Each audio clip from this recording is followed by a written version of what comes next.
This is a testament to my connection with the world around me, and it's very much my companion now. Very...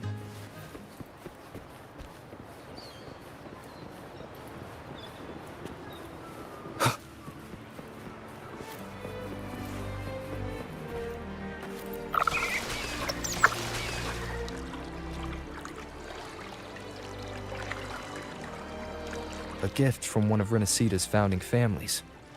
It's bound to be a hefty sum. Awesome. Once we have it, let's treat ourselves to a meal at a restaurant.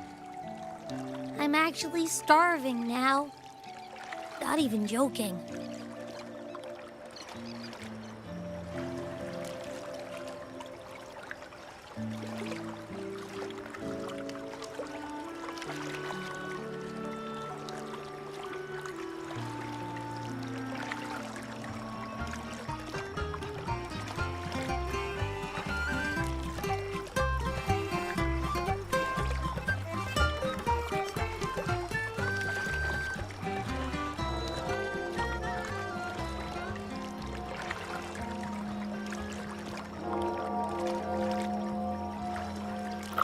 This is a testament to my connection with the world around me, and it's very much my companion now, bearing witness to everything I've experienced on this journey.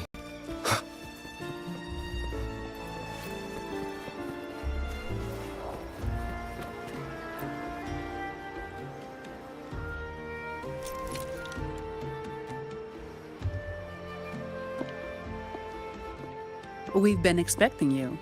Welcome to Averardo Bank, sir. I'm Zani, a staff member here. The Montelli family ordered me to welcome you and assist with accessing your fund.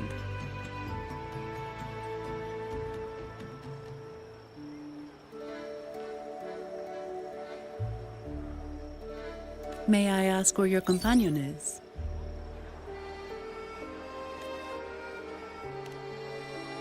Understood. Your fund is ready. Please follow me. You may present your terminal.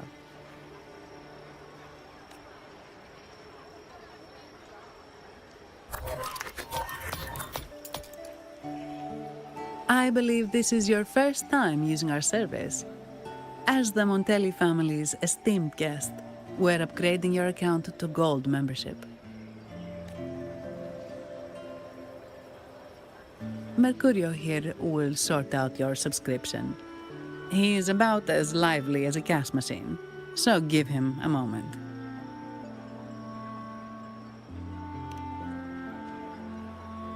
Yes, all echoes here belong to the Montelli family. Mercurio is designed to provide self-service banking. The Montellis also put me in charge as your bodyguard and tour guide for Raguna. If you want to see the city before the Carnival, I can arrange a travel itinerary. Perhaps a thundering Memphis type of outing may suit you, It's a popular choice for visiting all the tourist attractions quickly, though I wouldn't bother with it personally.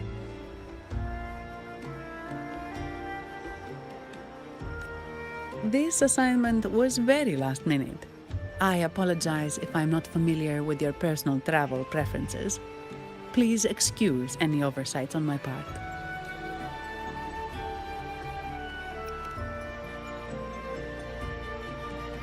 Understood. I'm here to assist if you change your mind. The fund has been deposited into your account. Is there anything else you need help with? Yes. The nearest one is Trattoria Margherita. I personally recommend Pizza Tropicale. Would you like to dine there?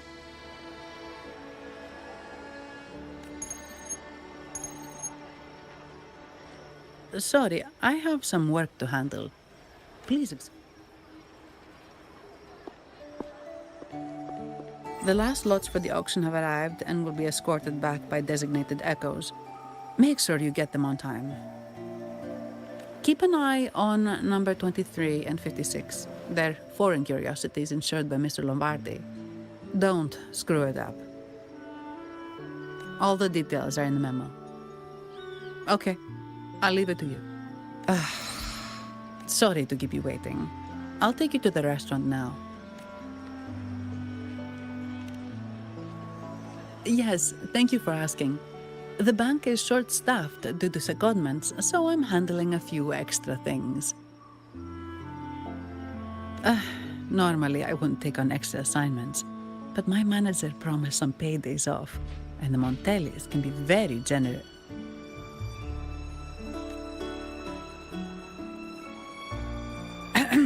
Sorry, too much. I'll do my best to meet your needs during your stay here. Don't worry about me. I can handle myself without involving the Montellis. I'm not one for formalities, so let's keep it relaxed.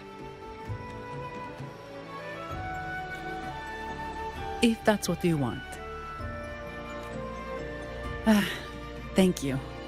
All that formality was starting to feel like exercise. Let's go get something to eat, shall we?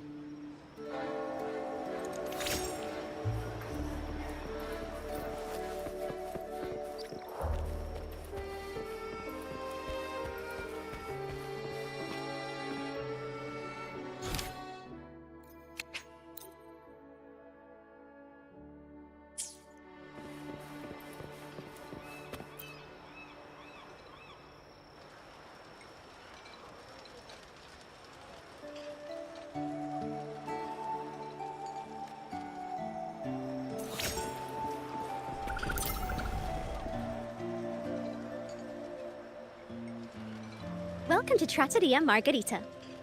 Ciao, Zanni. Knocking off early today, huh? Not really. Still on duty. Is that so? You seem all right, considering. So what will it be today? The adios work days? Or the thank goodness it's the holiday platter? The last one. Thanks. And this gentleman here, a visitor from afar? It's a pleasure. I see. You certainly have the air of someone who matters. Here, look at this. You can order anything you like. The Montellis are getting the bill. How about steak margherita and Nivola pasta? Both excellent choices. The woman speaks the truth. Take a seat. Your meals will be ready soon.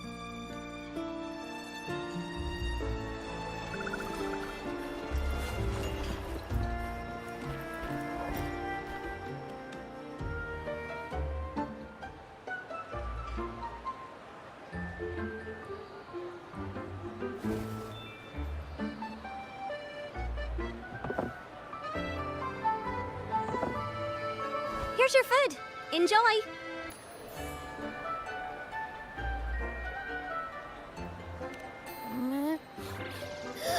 What's that smell? It's so good!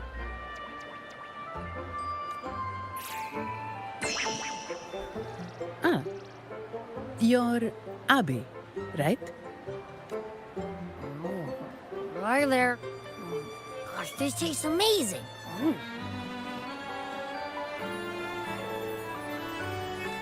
Zanni, nice to meet you.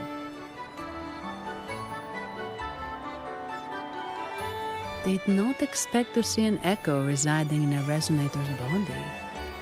Interesting.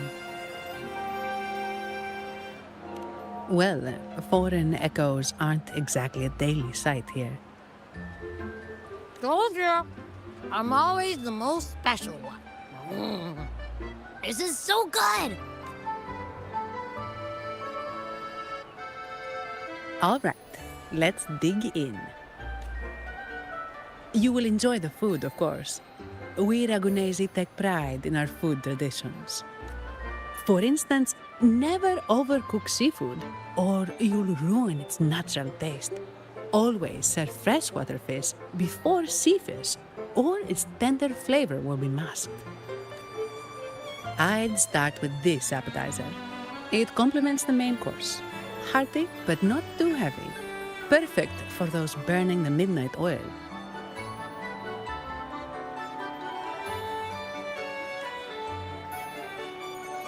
And don't forget the aperitif. As we say, if you can't appreciate good wine, you don't deserve good water. Now try the nectar wine from Egla Town. It's aged in oak barrels from the Fagesia Peninsula, known as the Harvest Spirit or Gozze di Divino for its exceptional flavor.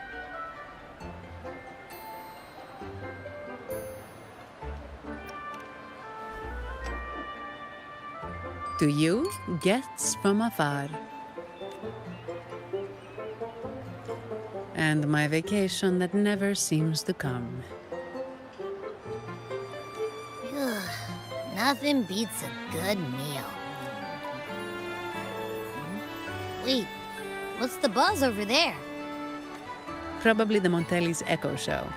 They've been rehearsing for days, getting ready to perform it for the Sentinel at Carnival. Intrigued, are we?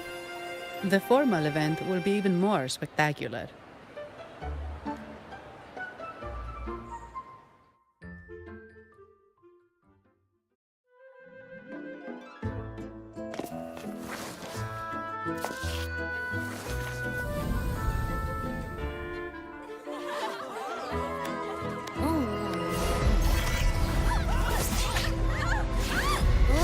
What's out?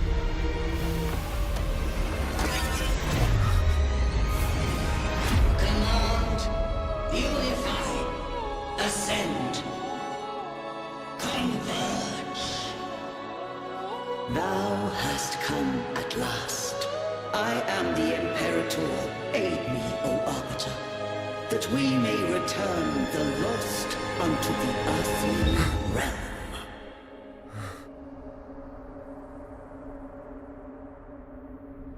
The other one's gotten loose.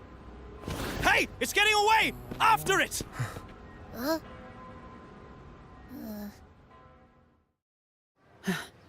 Are you all right? It's strange. Why did that echo suddenly lose control? I'm fine. Something's off with those echoes. Let's try calming them down.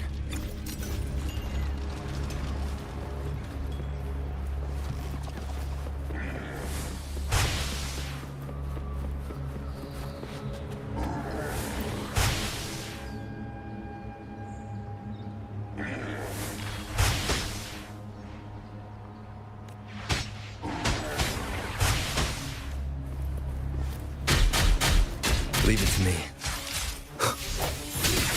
One with the sounds. Fruit of ever entwined.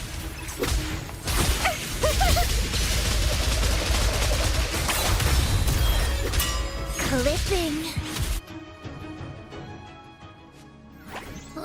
Are you okay? The Vitrium dancer suddenly lost control. Luckily, no one got hurt.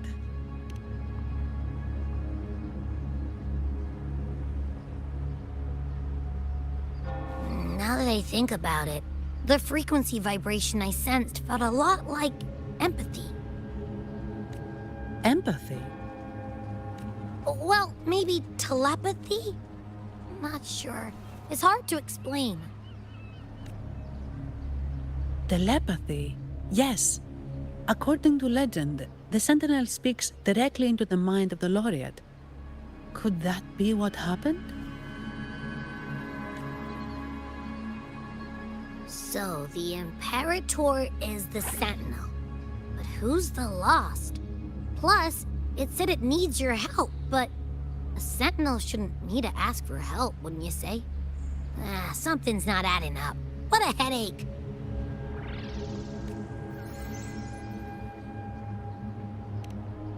The Sentinel has countless ways to send a message, and through the Order is apparently the most convenient one.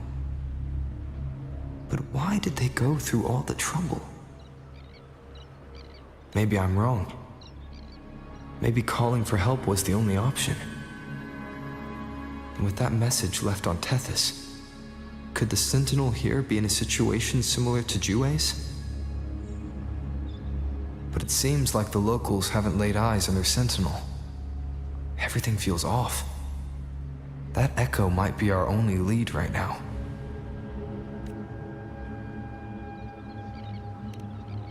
Yes, it was. The Montelli family has been promoting the use of reserved terminals and echoes. Most Ragunesi use common echoes and don't know much about the reserved ones.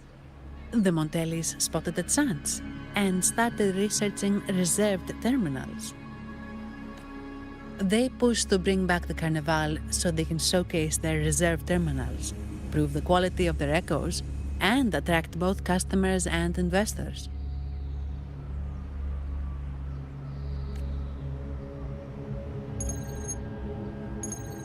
Oh, sorry, just a minute. Yes, Mr. Alberto. An echo was...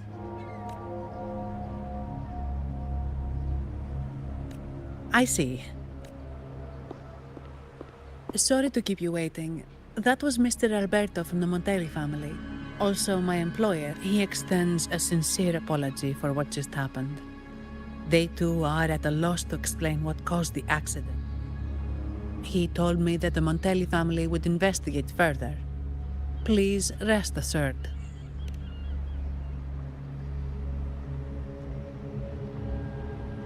No.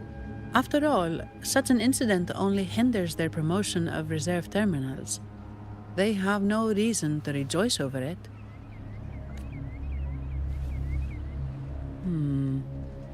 Come to think of it, that echo, it was looking at you.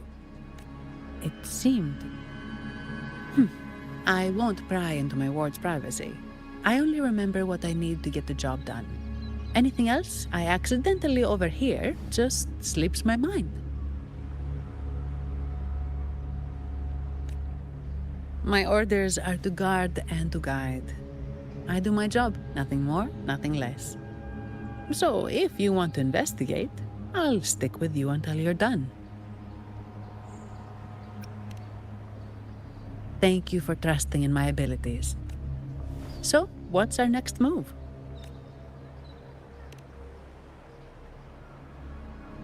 It was complete chaos, but I spied the direction it fled. We can try our luck at the Pioneer Association. I know someone there whose forte might help us uncover some details we missed. Good. Let's go this way. It's right over.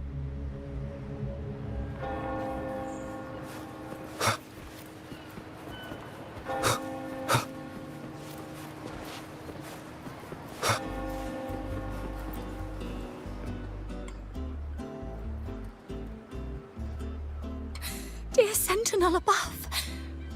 Oh, the Sentinel is in a great rage. We shouldn't have forgotten. 10 years ago, it was our unbridled indulgence that brought about divine punishment. We should have heeded Primus Fenrico's words. Oh, dear visitor from afar, you may not know. 10 years ago, the Carnival angered the Sentinel and brought forth divine punishment.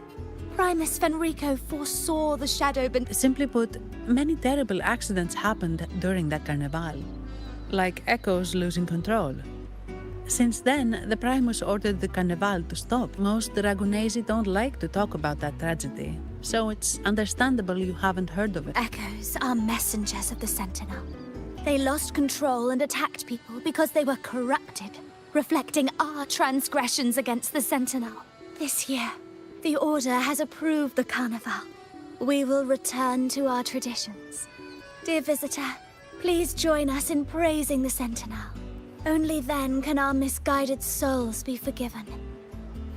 It may be a divine blessing, but it has committed an assault against the Sentinel's people.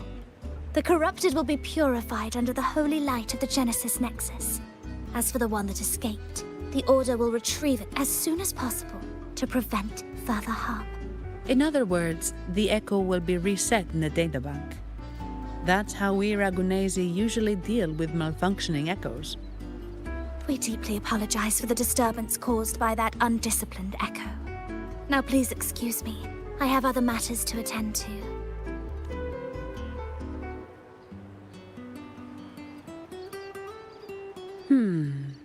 She may not have given us anything useful, but she did remind me of one thing. That Vitrium dancer's behavior was different from those Echoes that went wild in the past. The Echoes are connected with each other, so usually if one loses control, the others will be affected too. However, we haven't received any reports of other echoes losing control. If it wasn't the Sentinel's punishment, it could have been. You're right. We need to catch it before the Order.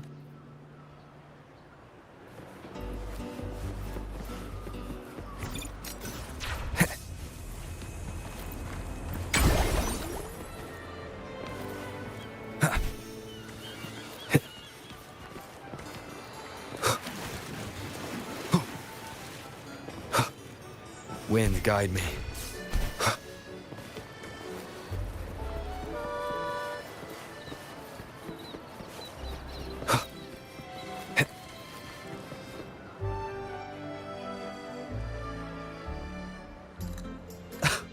Antonio, surely you know how things work here. It's always about who pays more. Is there a problem? Do you Phasaelius even honor contracts? Since when do Montellis fret over such trivialities? Instead of whining, maybe focus on cleaning up the mess your echoes caused.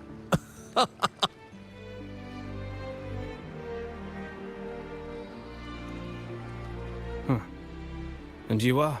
Greetings, Sir Antonio. I'm Zani from the Averardo Bank. This gentleman here is a distinguished guest of your family. He was attacked by a rogue Vitrium dancer while dining, and we're investigating.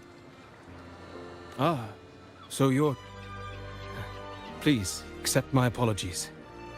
It's a relief to see you unscathed.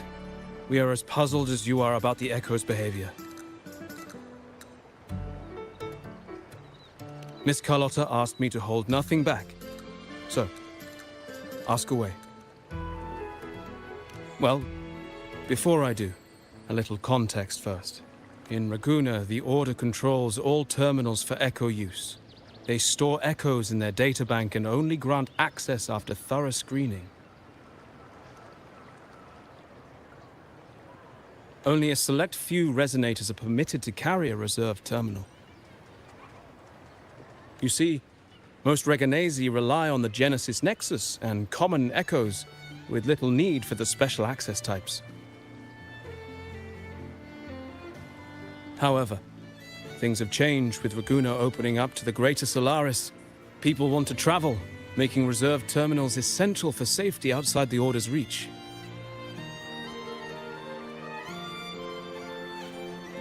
You see why demand is up. The Montellis saw an opportunity and started to develop them. After all, necessity is the mother of invention, It should be celebrated, but some think we disrespect the Order's authority or even the Sentinel by doing this. The path forward has been resistant. If you ask me, I suspect the Phasalia family has been spreading slanders about us.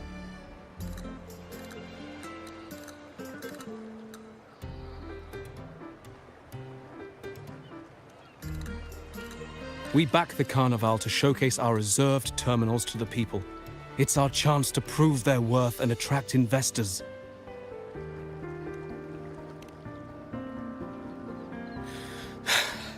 The Phasalias have coerced our miners to break their contracts, seizing our largest vein and cutting off our terminal supply.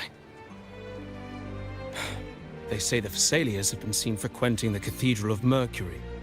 They must be in league with the Order. How else would they dare to seize our mines so boldly?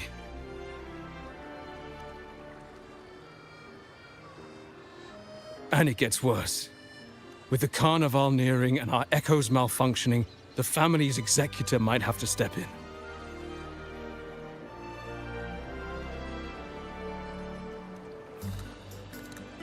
The Carnival is at risk.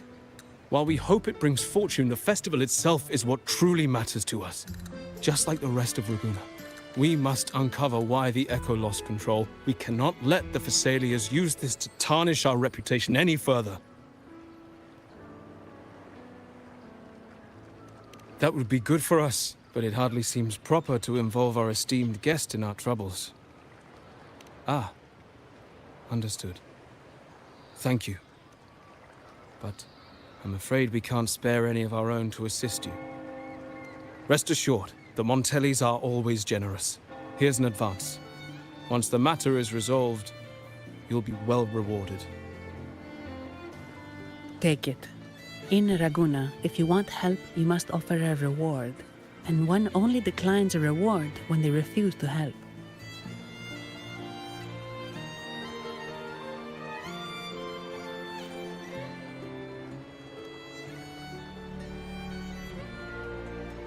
Yes, that's right. Please accept it. If that's all, I must be on my way.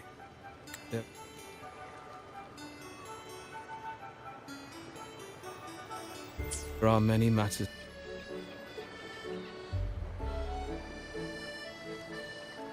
From what we know, the Montelli family has no motive for such incidents. They've been anticipating the Carnival's arrival. But the Visalia family is another story. They've been against the celebration from the start. Perhaps they could be behind everything. But I don't understand. What could they hope to gain by stopping the Carnival?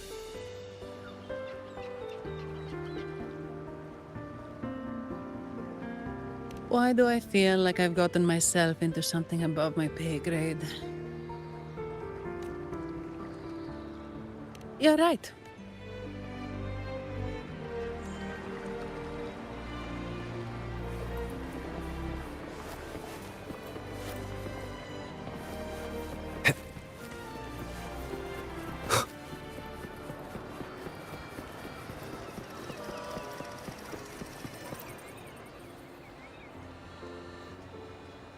Here's to a world of discoveries and wonders.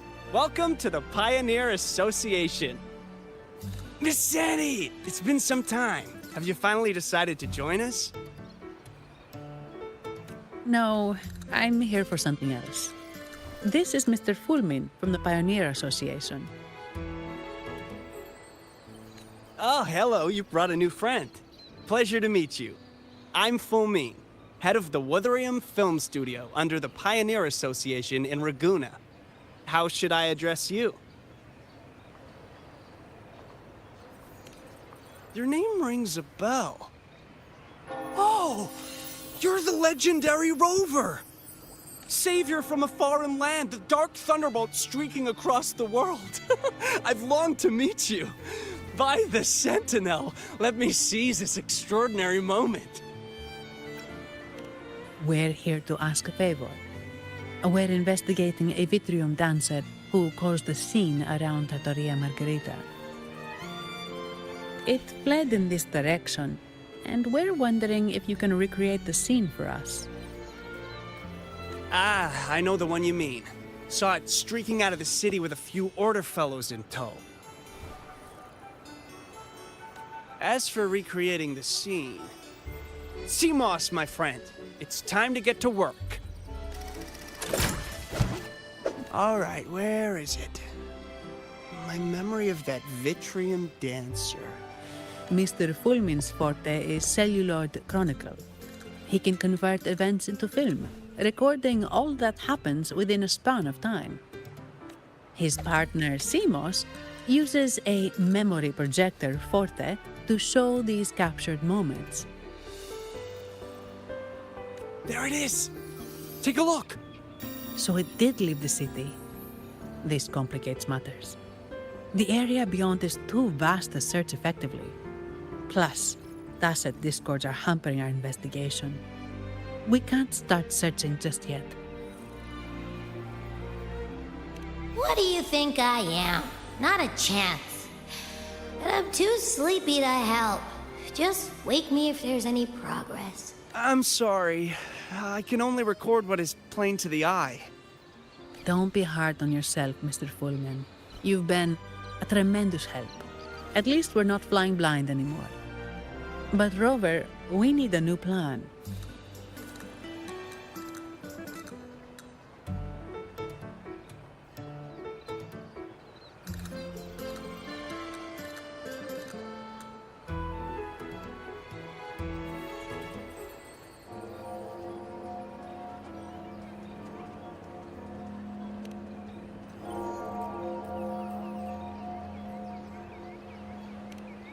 Give me a moment. Ah, yes! Look at this!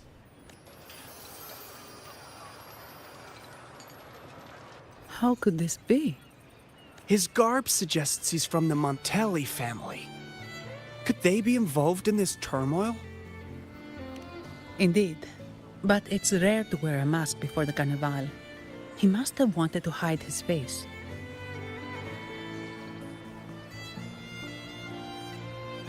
With their eagerness to promote reserved terminals, the Montellis will be the last to invite trouble now. If he is tied to the disturbance...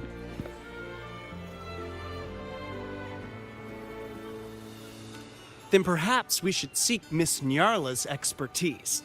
She's known for her intricate masks, and this one seems custom. Good idea, but nobles are secretive. Direct questions might lead to unwanted attention. Aha, excellent. Let's make for the masked reverie. Good luck!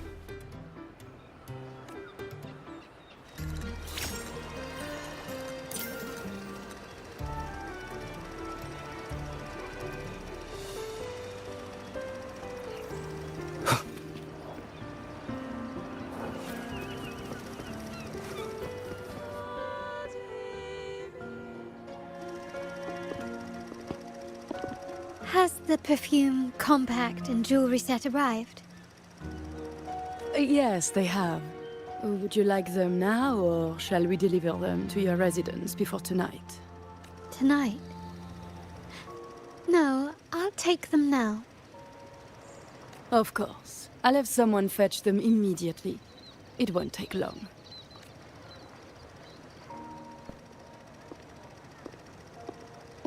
Welcome to Masked Reverie. From masks to elegant garments and splendid stage props, we craft it all to order. How may I help you today, my dear? Oh, so eager to skip the pleasantries, are we? I'm right here. Do I seem invisible, or are you simply ignoring me? I am right behind you. Madame Nyarla, I saw you. Your mask gave you away. Oh, don't spoil my secret so soon. It's not every day I get such a charming visitor. Besides, only by hiding oneself can the true beauty of a mask be revealed. Don't you think? But scaring the guests is just your twisted sense of humor, isn't it? I hope this didn't bother you. Invisibility is Madame Nyarla's forte. Madame Nyarla, this is the distinguished guest invited by the Montellis. He is very interested in Carnival masks.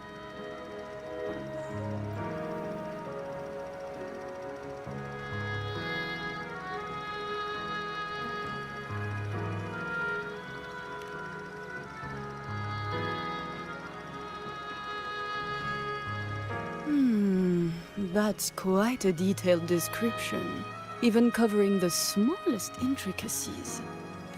Not long ago, we customized a mask just like the one you've described. If the Carnival is a dream shared by all Ragunesi, then a well-crafted mask is the key to it. When faces are hidden, souls break free from the shackles of everyday life. That's why we love balls and plays, eagerly awaiting the Carnival.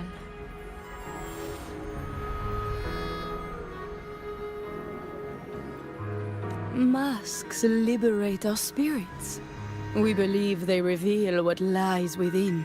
It is our honor to help our customers express their innermost selves.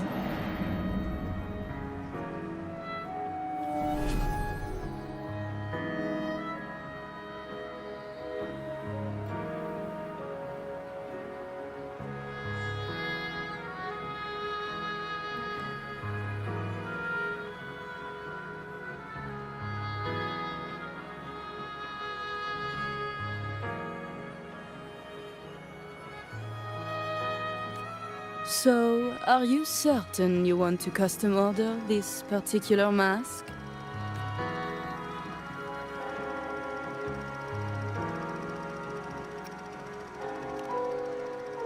That's a very fine mask. If I remember correctly, the one Mr. Gilberto picked up last week looked very similar. If it's your first mask, a unique design might be more fitting. You have an impressive memory. I'll be on my way now.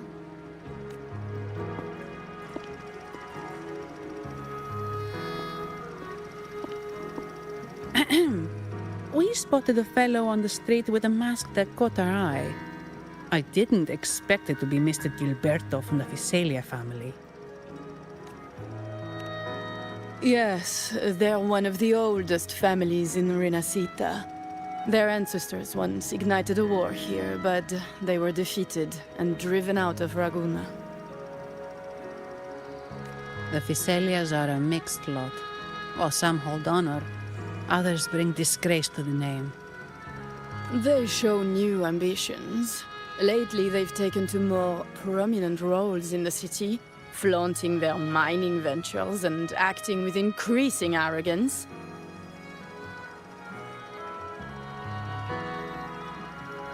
Speaking of which, I revised Monsieur Gilberto's mask 23 times.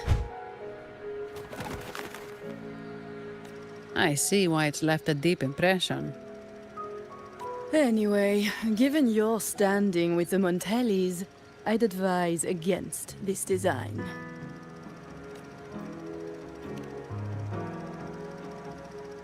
A rumor has it the Montellis plan to push for reserved echoes at the Carnival. It's your tension with the Visalia family. Best avoid any association. That incident with the Montellis' echoes going berserk. Unfortunate timing. Who knows how this will affect their promotion? So, the trail leads to the Visalia family.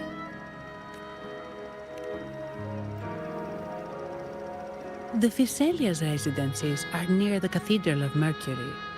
We could stop by the Order for more information. Thank you for the lead, Madame Yarla. Oh, and we will reconsider the mask's design. Oh, you're too polite, Mademoiselle Zani. You're my special guest, after all. Isn't it interesting how a small mask can both hide and reveal? I can't wait to see the face you choose to show. I look forward to your next visit. This splendid reverie is always open for you. Ready to take the stage?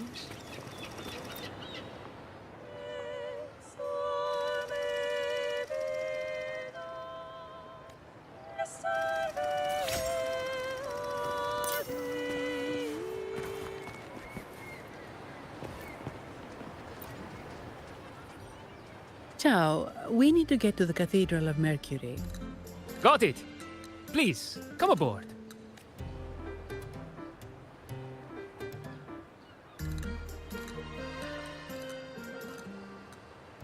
Legends say the Sentinel quelled the storm and stilled the waves, sparing countless lives at sea. To show their gratitude, people place candles around the statue, keeping them lit both day and night. Every boat that passes pays their respects. It may seem fanciful, but it's best to show respect as we pass by.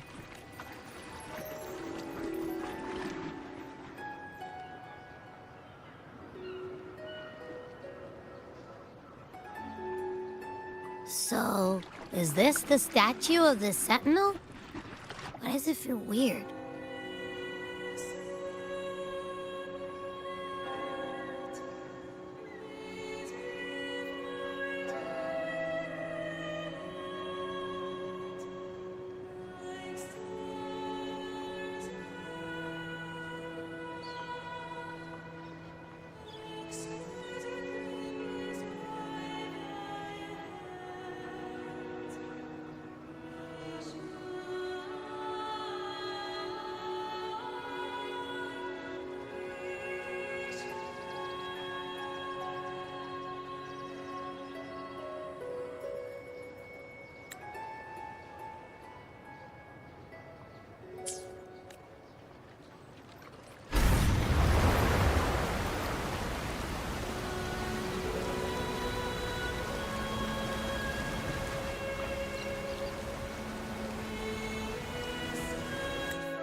We are now in the Physalia Residency's territory.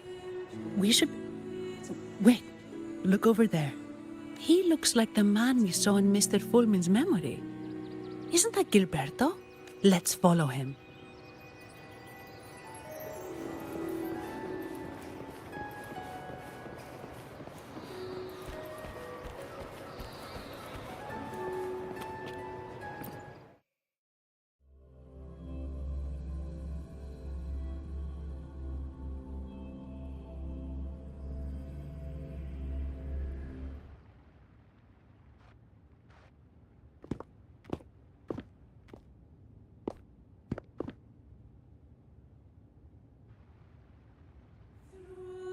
Gilberto, how are things progressing?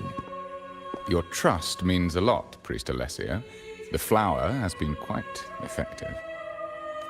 A word of caution. Don't overstep. We can't afford unwanted scrutiny. I know what I'm doing. Our sanctuary isn't infinite. Some murmurs are getting harder to quiet.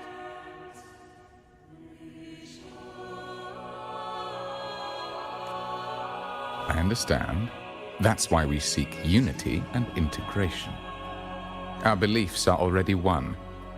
This is also the destiny they intend.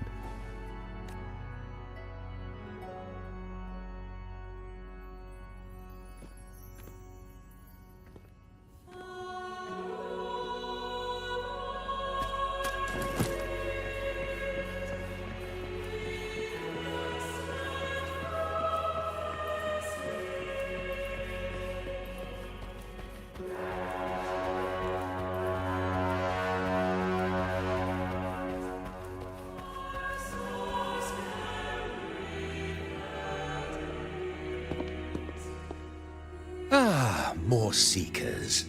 What brings you to these halls? Sir Gilberto.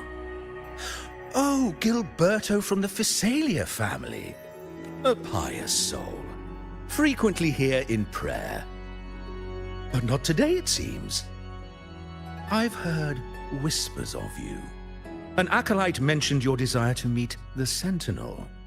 I assume you must be interested in following their path, but I don't think you truly understand the significance of the Carnival. Allow me to explain.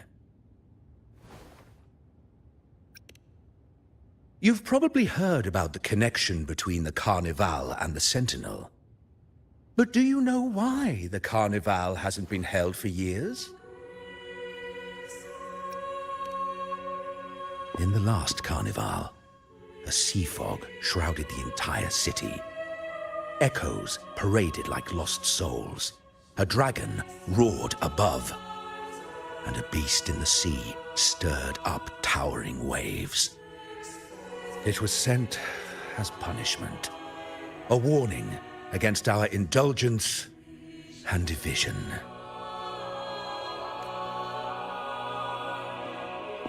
This is our Primus, Fenrico, the Enlightened One. Amidst that chaos, he stepped forward and quelled the Sentinel's wrath. Raguna's greatness was forged from its battles with the sea.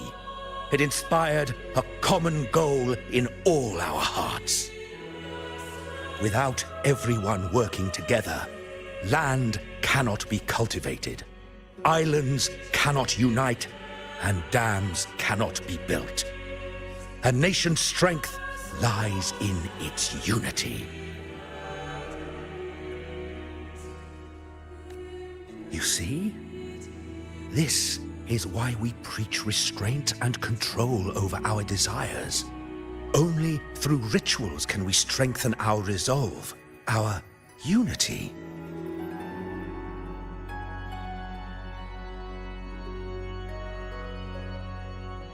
This is why we must banish those who stray from the right path, and impose restrictions on those who threaten the common good.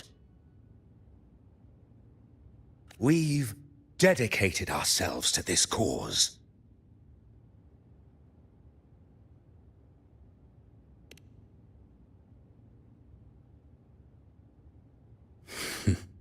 You misunderstand me. I simply mean that the Order's actions are always made with great deliberation. Guided by the Sentinel, we strive to unite and lead the people. We hope to build a kingdom on high, a land of the blessed, as it was in the beginning and ever shall be.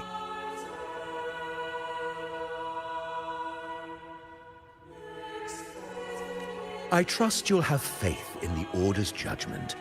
We handle all matters that come to our attention.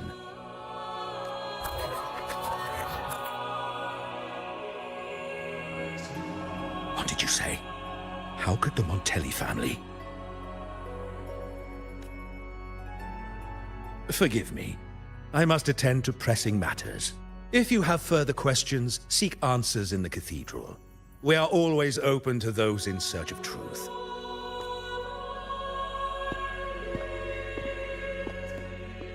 But I remind you to keep your distance from the sacred relics and honor our customs. Otherwise, we will have no choice but to address any act of disrespect.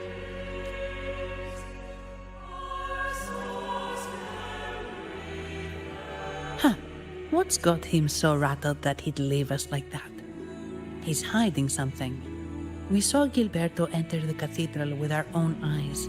Could there be a hidden chamber or secret passage within the cathedral? Now that you mention it, something's not sitting right.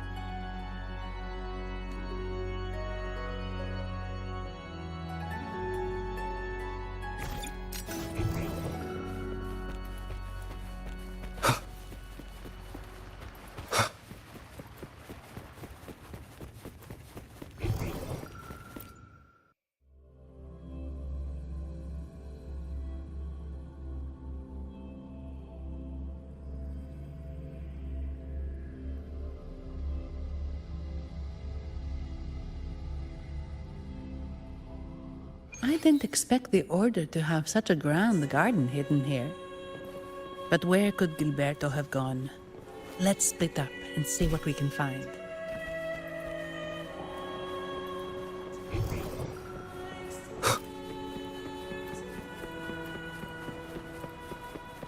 Did he head that way? At the end of the garden. Looks like they're slowly finding their way. No need to rush. I too am curious to see what truths await them. The grand revelry draws closer and closer.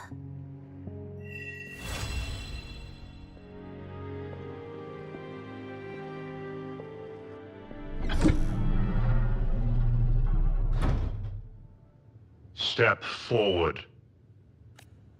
What burdens weigh upon your soul?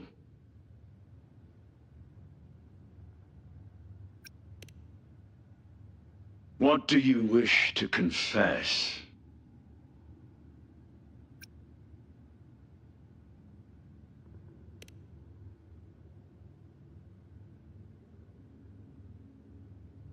May the Sentinel grant your absolution. Go in peace, and transgress no more.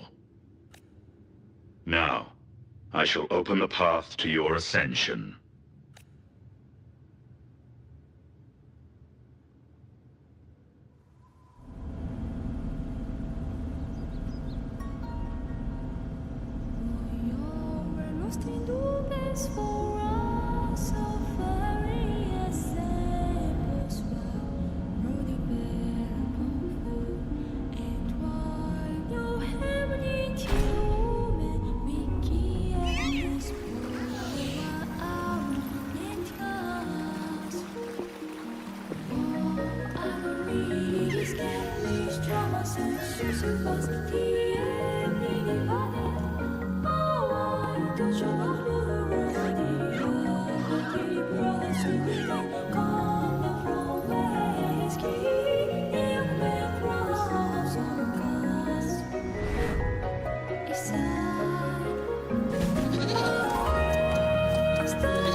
you're saying the Visalia family was involved in the incident at the Carnival rehearsal?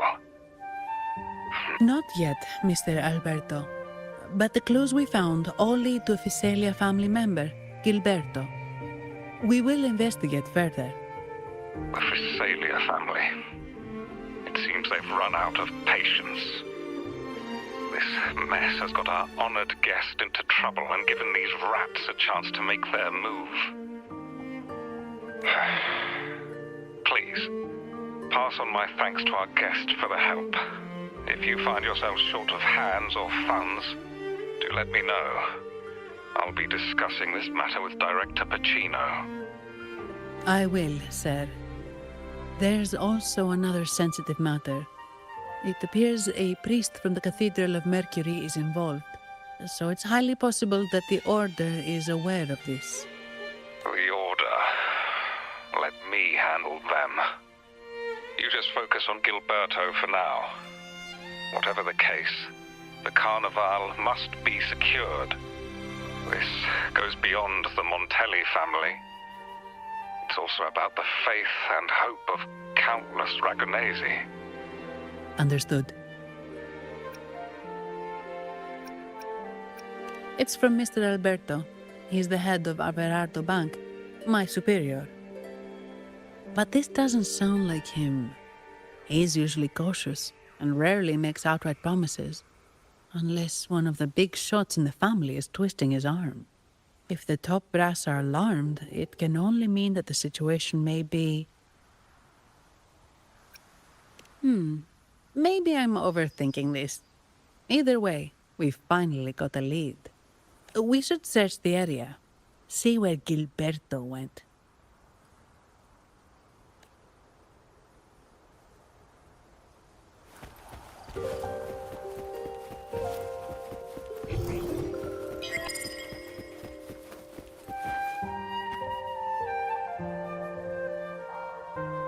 Strange.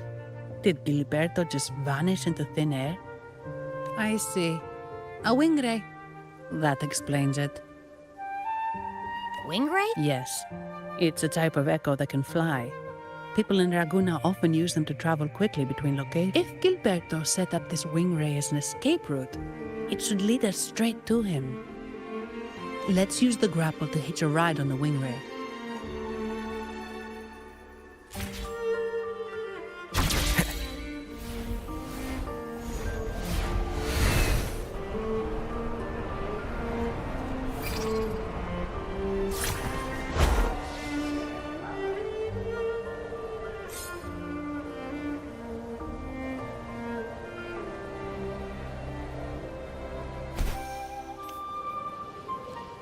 Quite the view, isn't it?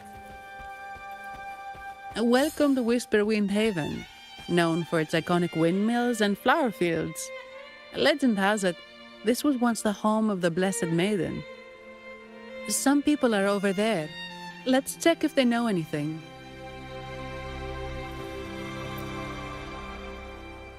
No! Foul monsters, taste my steel!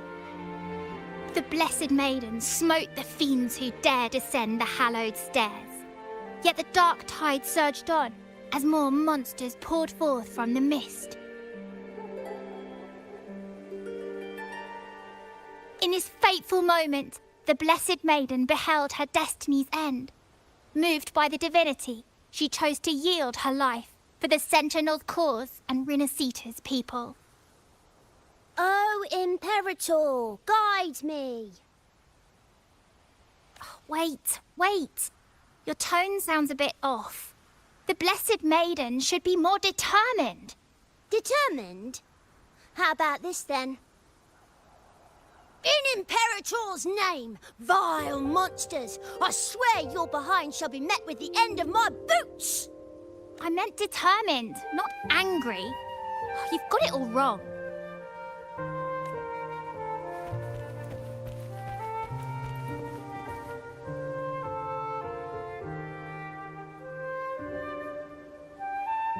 Ah, we meet again, valiant champion of the foreign land. Our paths intertwine once more. A result of Imperator's divine intervention. Pardon me, but this lady by your side seems rather familiar. I am Zani. I work at Averardo Bank. Ah, yes. You look quite chivalrous, if I may say so. Yet, with your weary face, I'm afraid I can only dub you the Sorrowful Knight. That's quite fitting. Do I thank you for that? Ah, no need for the formalities. Allow me to reintroduce myself. I am Cristoforo, a humble playwright grappling with modern trends. Delighted to meet you.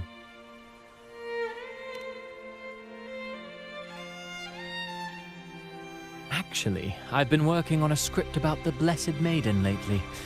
The well-known martyred maiden, Fleur-de-Lis. Her brave sacrifice during the Dark Tide saved Raguena many years ago.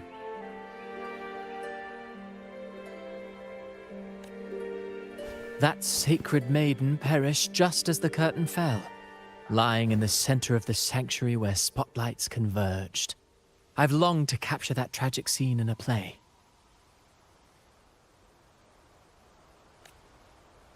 The script's nearly finished, but something's amiss. With Fleur-de-Lis's home right here before me, I had hoped to find traces of the Blessed Maiden's early life. Childhood plays a key role in shaping one's personality, you know.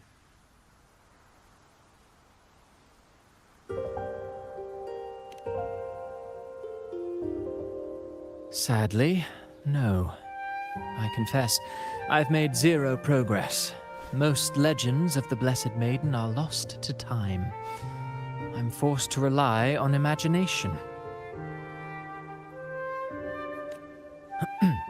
Nevertheless, the script is finished. I've even asked the children over there to help me rehearse it.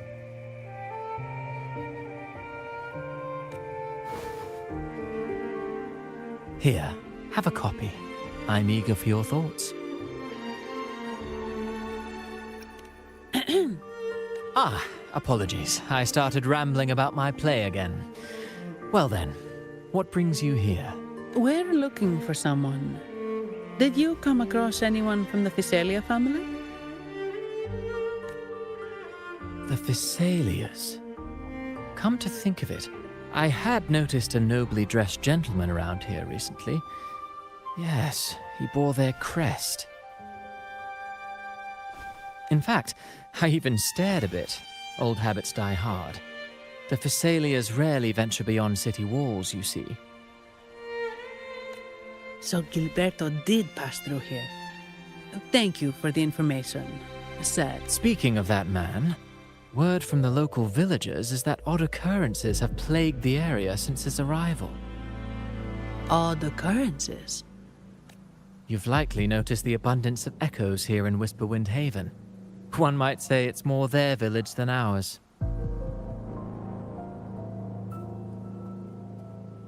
But since that nobleman's arrival, echoes in the area have been vanishing without a trace.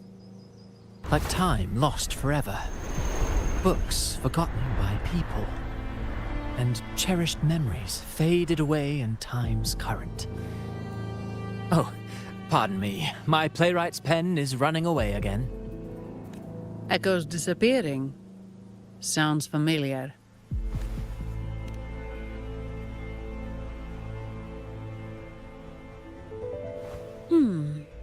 Echoes started acting strangely when Gilberto showed up. Just like what happened in the Carnival rehearsal. This is no coincidence. Mr. Cristoforo, do you know where those echoes were last seen before they disappeared? I'm in the dark as well. However, they might know a thing or two. These echoes are keen to find their friends too. They're not fighters, but they can surely be your guide. Why not take them along?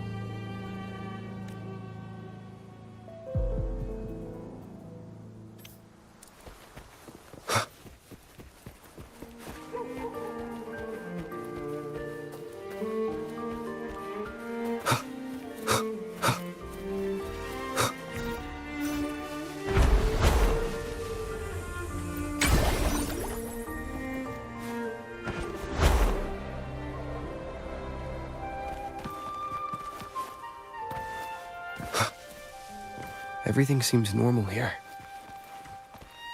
Let's keep moving.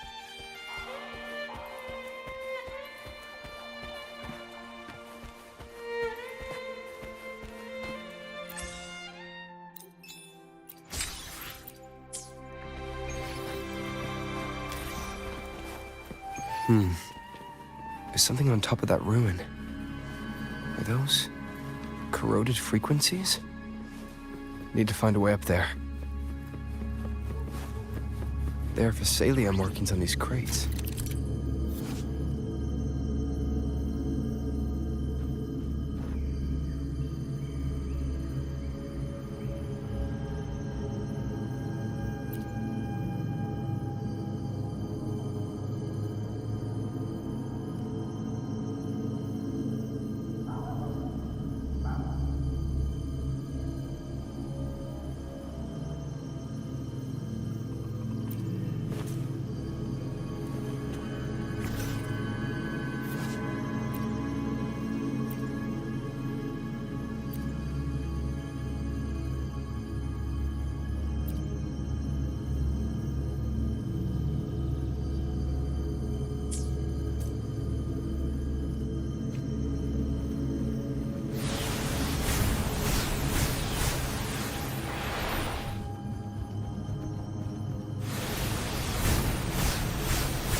These are petals? I think I saw them before.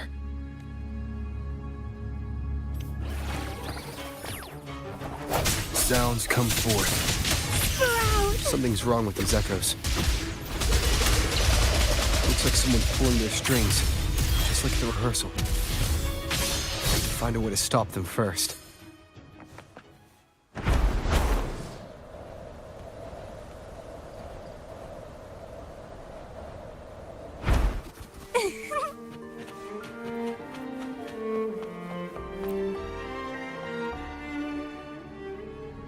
Ah, you have returned. How did it go? Any discovery?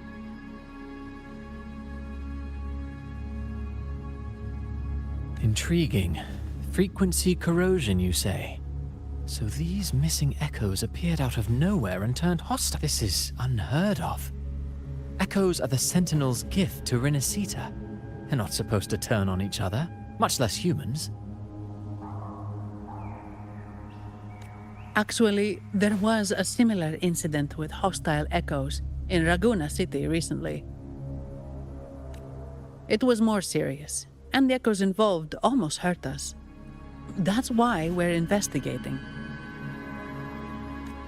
I presume the Physalia you seek is entangled in this affair?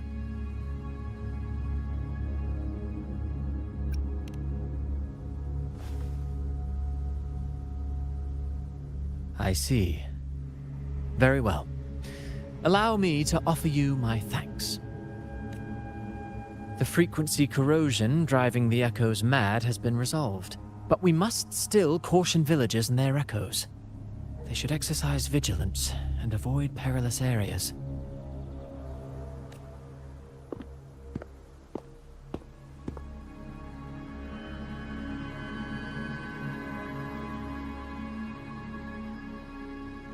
Looks like we're dealing with a repeat of the rehearsal incident here.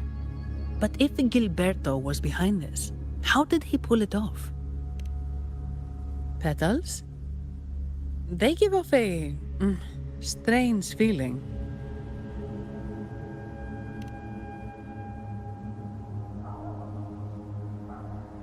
All right, let's give it a try. Tastes kind of weird. It's not an echo, or a tacit discord. The frequency's coming from a resonator, a super strong one.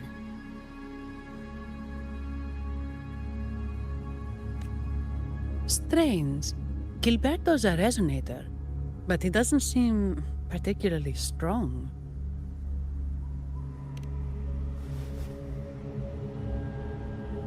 Yes. Be it the mastermind or another pawn, it's got the Visalia family written all over it.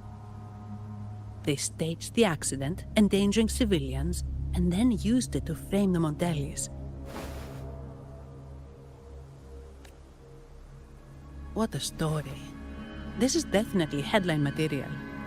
Just think of the leverage the Montelli family could get with this scandal. Hey, look over there! That person looks kind of familiar. It's Phoebe.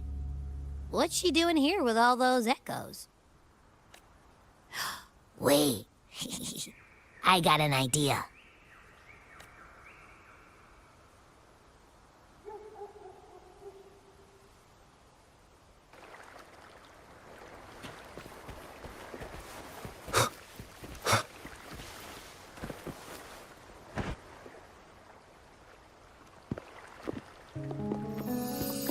Olivia, Breno, any sign of Beppe?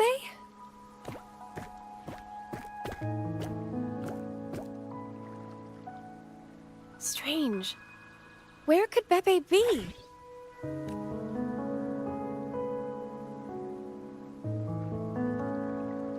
Oh, cut it out, Breno. Stop that. Wait, Breno's right here. Then who's poking me in the back? Beppe, you better have a good Nah, Beppe, it's me, Abby. Oh! That's enough, Abby. Lame. I was just trying to have some fun with her.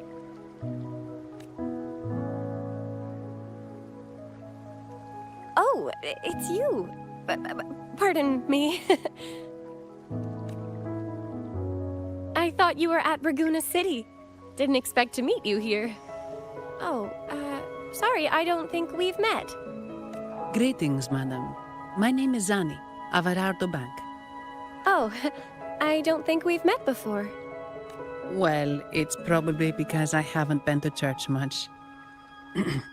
Please don't stare at me like that. There are more pressing matters. We're investigating the echo incident from the Carnival rehearsal at Whisperwind Haven, as requested by the Montelli family. One of our clues led us here.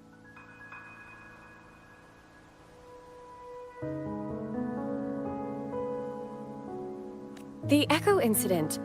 Yes, I've also heard of it. I even heard you were caught right in the middle of it. Please accept my apologies on behalf of the Order.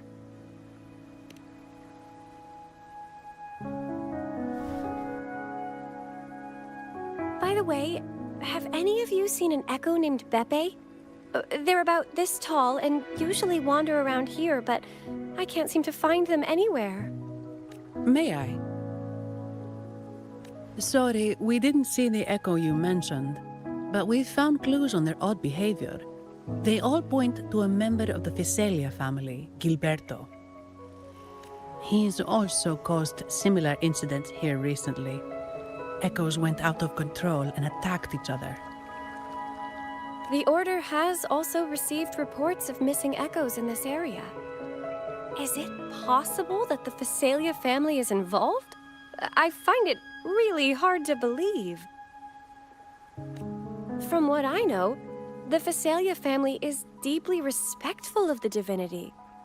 How could they commit such a blasphemous act? The echoes are gifts from the Sentinel. Have you seen this before? A pedal? The ritual one? No, wait. This frequency... Oh, right. I think I saw this flower in the Cathedral of Mercury, and Priest Alessio was wearing it. Wait, could he be involved with the Visalia family's plans?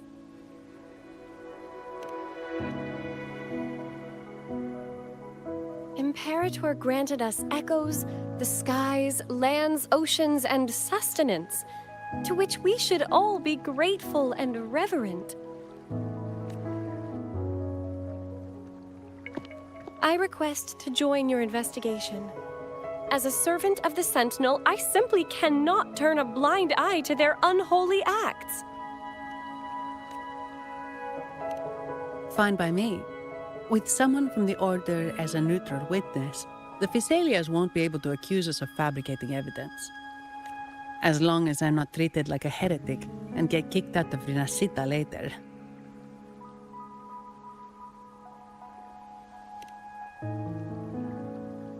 Great.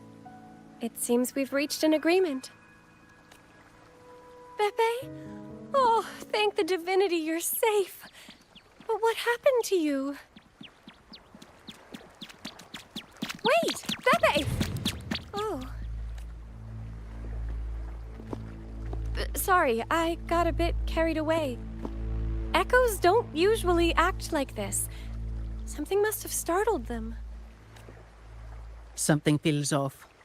We should go check it out, Rover.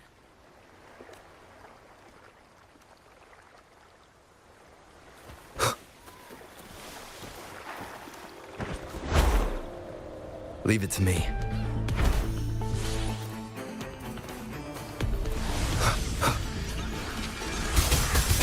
Moment of resonance.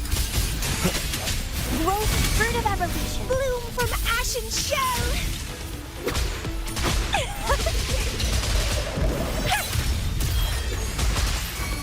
Grafting, suffer. Keep trying. Feed my blossoms, self-deceivers.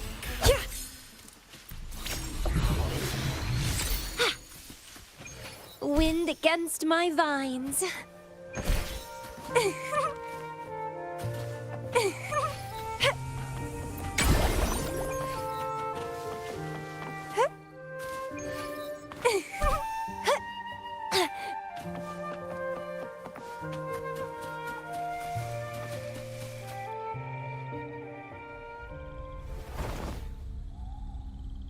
Excellent.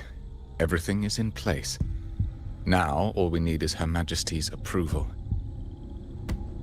O great Imperator, may you raise the tides, deliver your edict to our queen, and let the clouds cover Raguna, cleansing it of the wickedness left by the pleasure-seekers of this city of transgression. Is he praying? I know the Physaelias are extremely devout, but who is this queen he mentioned? This prayer sounds odd. It's definitely not from the Order's codex.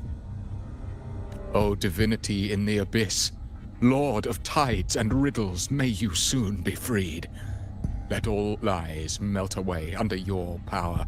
May you grant me strength to overcome all who oppose you.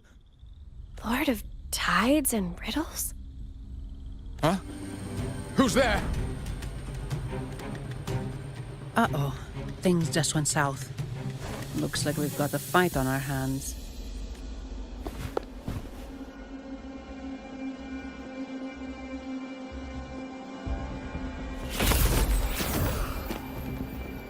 You must be that outlander, right?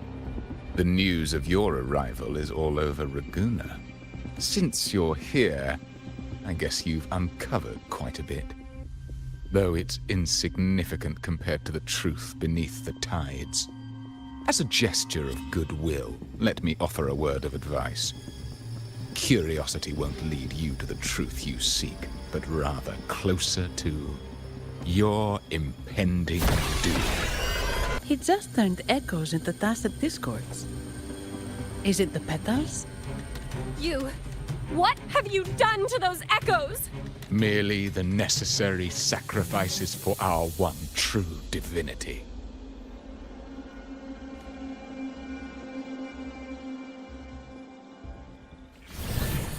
One with the sounds. Fruit of evolution. Sprout.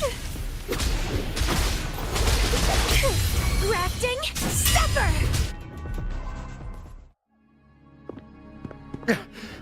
No, this cannot be. How pathetic. You're nothing but a discarded pawn. Which is not unusual with the Physaelia family. Mr. Gilberto, please explain this Lord of Tides and Riddles you mentioned. I appreciate your passion for the Order, Miss Phoebe, but now is not the time. We need to uncover the real culprit behind the Physaelias. Oh, forgive me. Do you really think you've won? No, it's already too late.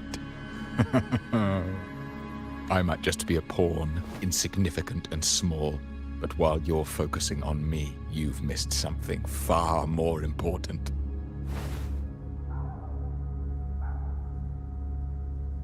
He shows no remorse for his crimes. I'll contact Mr. Alberto and have the family send someone to take over.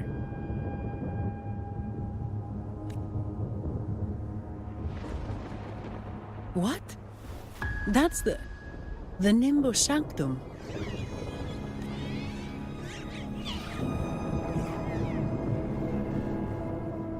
These echoes are converging towards the Sea of Clouds. What's happening? Magnificent! Lorelei is now ours for the taking. Just as the prophecy foretold, all shall be cleansed. Now, let us wait in patience as the Sea of Clouds descends to engulf that corrupted city. Only the faithful will rise anew from the tides. Lorelei? According to the Codex, Lorelei is a powerful remnant creature residing in the Atrium of Reflections at the center of the Nimbus Sanctum.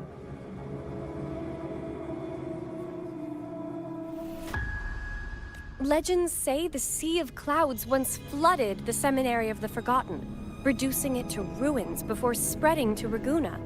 It was Lorelei who curbed the raging clouds and ended the crisis.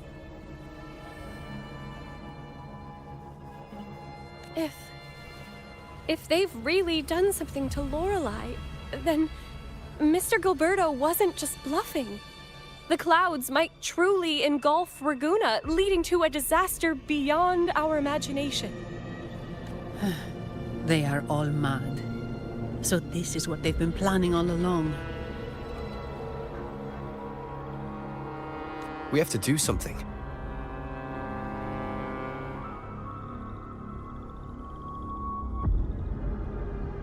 You two go ahead.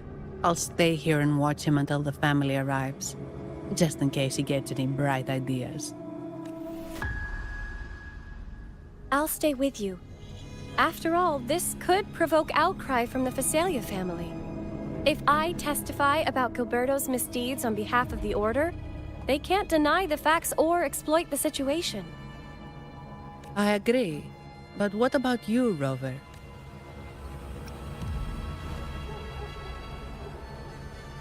All right. There's a port nearby where you can catch a gondola.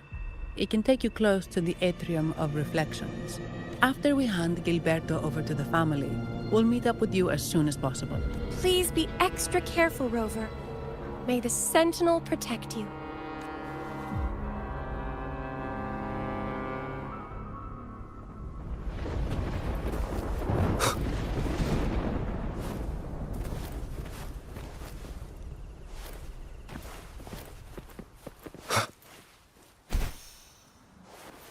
Moment of resonance.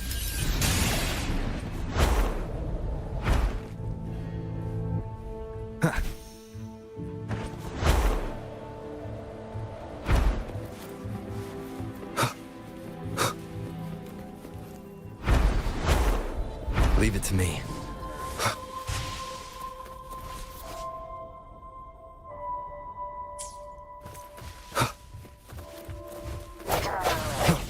Sounds come Reborn forth. from ancient roots!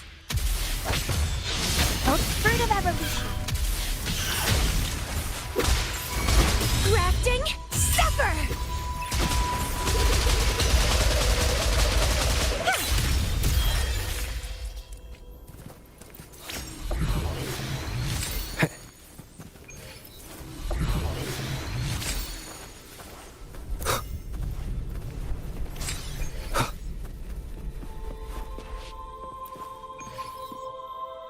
Welcome, traveller. I am the Harbour Master. You intend to navigate the Sea of Clouds? Surely you've noticed today's weather? Yeah, we've seen storms before, but nothing like this. I wonder what's causing it. I suggest you sit it out before departing. I see. If that's the case, you can take the gondola in the harbour. But please, be careful.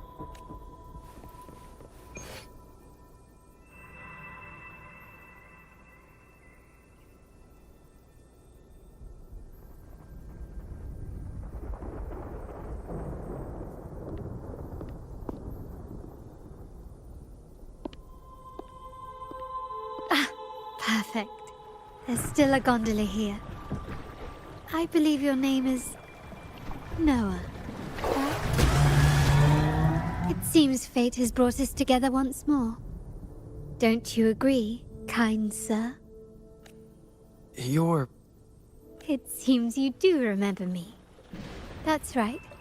We crossed paths at Madame Niala's mask shop. Truth be told, I need to catch the final train in the Nimbus Sanctum today. However, this lone gondola is all the harbour offers. So, since we share the same destination, would you mind also sharing this gondola with me?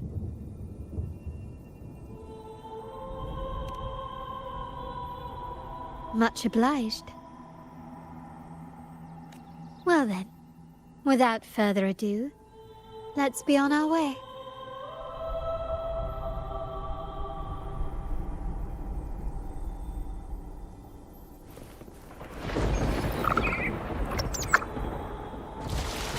That song. Where is it coming from? That's Lorelei's song. The cloud continues to spread. You may be right, this could be Imperador's test, but we must leave. Do as you please. I'm not leaving. The relic of the Ancient One is here, somewhere. I must... How intriguing.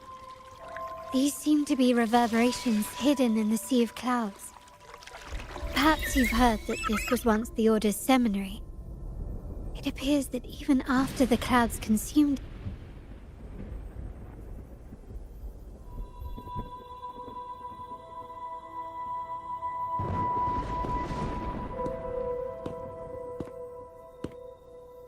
It seems we have some time before the train arrives.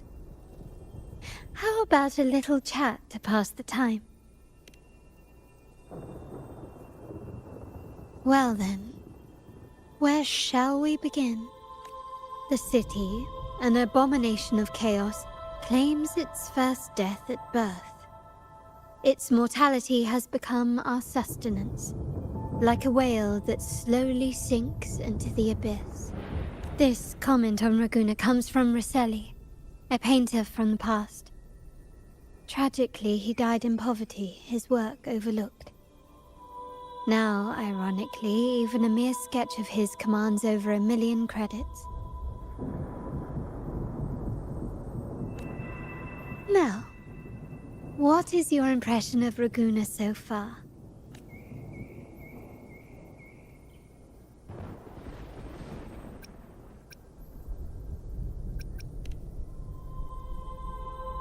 Passionate. Indeed. Passion is a quality the Raganesi possess in abundance. It's also why the Carnival is so eagerly anticipated.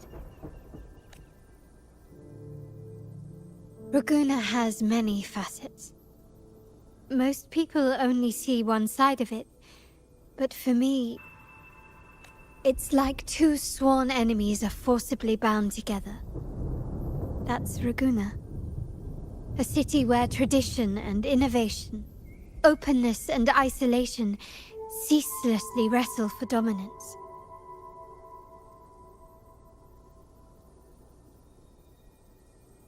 That is why the Montelli and Phasalia families are in a constant clash, as you may have seen. The Montellis champion innovation, staking all on the Carnival. Meanwhile, the Phasalias cling to tradition, colluding with the shadows that lurk in Raguena's depths. Fortunately, This long struggle behind the curtains will soon come to an end. Not because of the two families, but because of you. Me? Yes. You. The fated one. Perhaps you're not merely entangled in Raguna's conflict, but are, in fact, the very eye of the storm. The city's fate may well rest upon your shoulders. You may not have noticed it yet, but we are, and have been, in the same boat for a long time.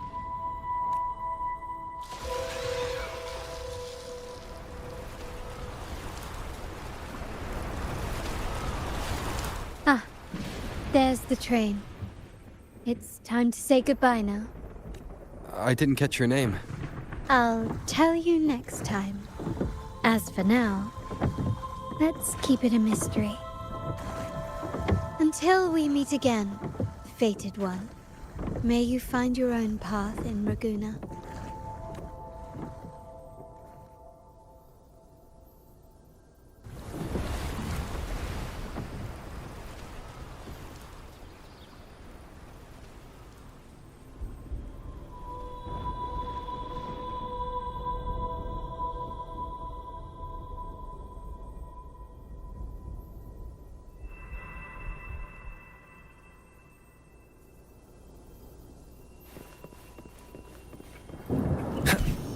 So this is what's become of the seminary?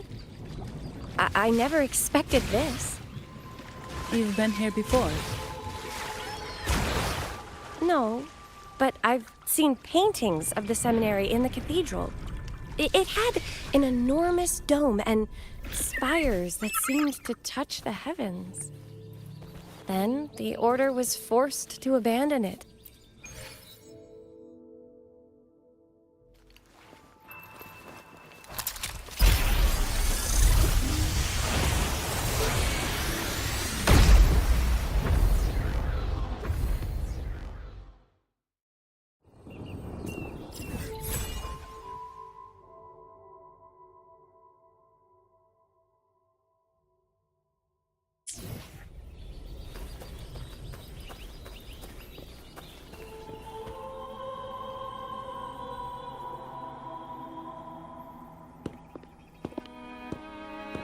Have you also come to repent and seek forgiveness? The Sentinel has revealed a path to resist temptation and corruption. We need only devote ourselves wholly to Lorelei. We're just here to see Lorelei. Patience. I see your eagerness for enlightenment, like our new brothers. You've removed your masks, but your hearts, they're still veiled. Everyone here wears a mask. Everyone in Raguna, without exception, never unmasked. This is the source of our suffering. The mask veils our hearts.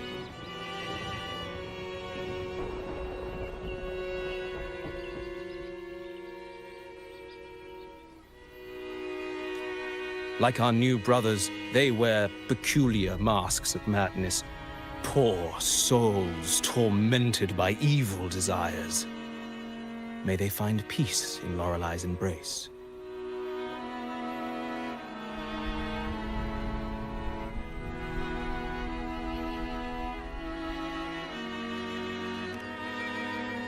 Yes, their masks are filled with madness, but even wrongdoers can seek redemption from Lorelei.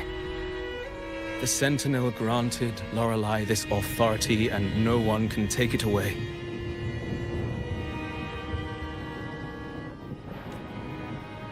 Follow Lorelei's song and your heart, and you may meet Our Lady. But if your transgressions are beyond redemption, you'll be lost in the sea of clouds forever. So what should we do to see Lorelei? Do you seek an audience with Lorelei? Sadly, you've come at a bad time. Lorelei is furious, and our mortal bodies can't withstand her wrath. We've sealed the path to her domain. We appreciate the explanation, but we believe Lorelei is in danger. We're here to help her. Someone's planning to exploit her powers. The path has been closed. You must leave. Doesn't look like we'll be talking our way past him. Let's find another way, Robert.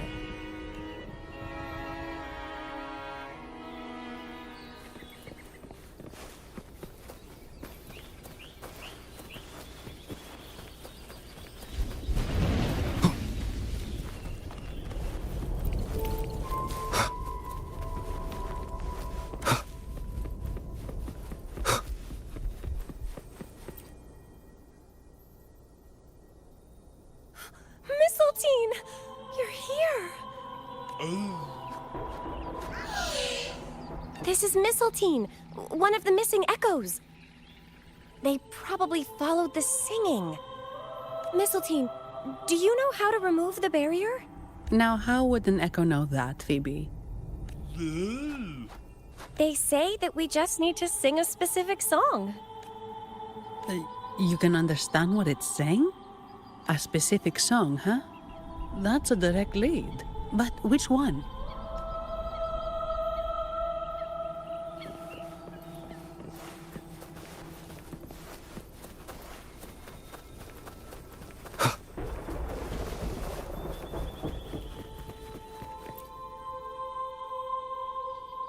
These inscriptions and markings on the stela seem to say, but most of these are worn out and don't look like modern Renacita script. Phoebe, can you read any of it? Let's see. This seems like an ancient holy script dedicated to recording the deeds of Sentinel Imperator. I shall grant this power to the Knight Queen. May she during the day sea of clouds. Much of this text is illegible. However, the adjacent drawing is mostly intact. It shows Sentinel Imperator speaking to a massive creature. And the creature slowly shifts from an immense amorphous form into a humanoid shape. Could it be Lorelei? After all, no other being that large lives above the Sea of Clouds. Actually, I'm not sure if the other figure is the Sentinel. It looks a little different from the cathedral statues. Anyway, does it mean Lorelei and the Sentinel are somehow connected to each other?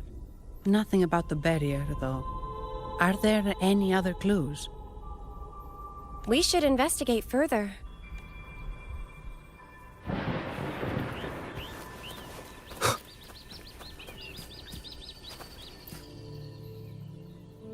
Oh, I have been cleansed of my impure thoughts.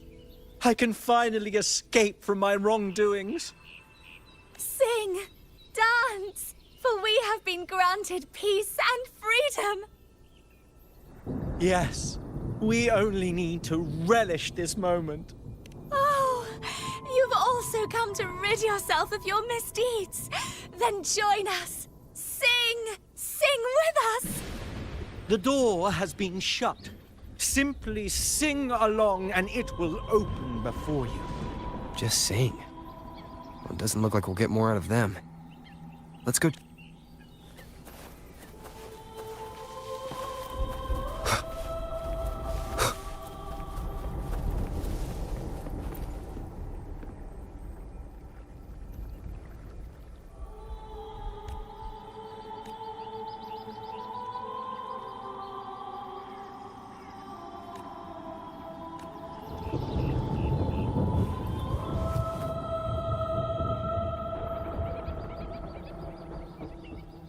I guess singing is our only option for clearing that. But which song? The stela we saw mentioned the Sentinel, and we're in the ruins of the seminary.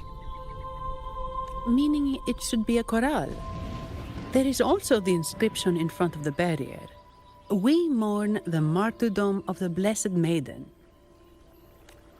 Any chorales you know ring a bell, Phoebe? The martyrdom of the Blessed Maiden. Could this be the aria of the Blessed Maiden?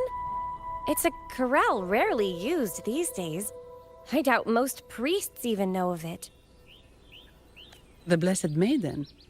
We met a playwright named Cristoforo earlier. He shared some stories about her. Phoebe, if you know this chorale, why not give it a try? It might just clear the barrier. Me?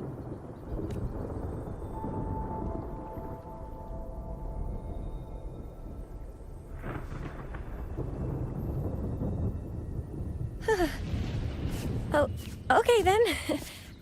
I suppose it's our best option at the moment. I'll...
A song of...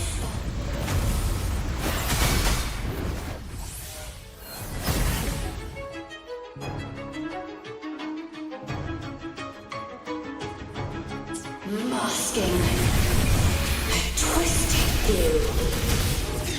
Tear it to shreds.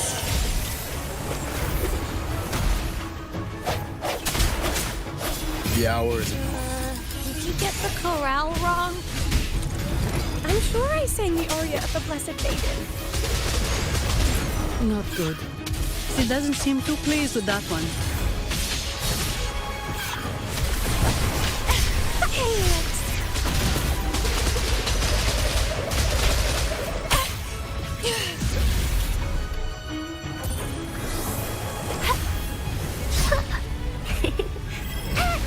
Moldy!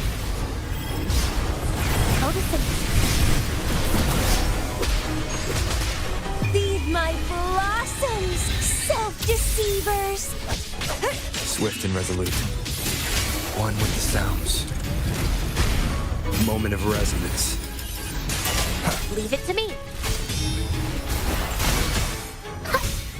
Grow for me, reborn from ancient roots! Let's have fun!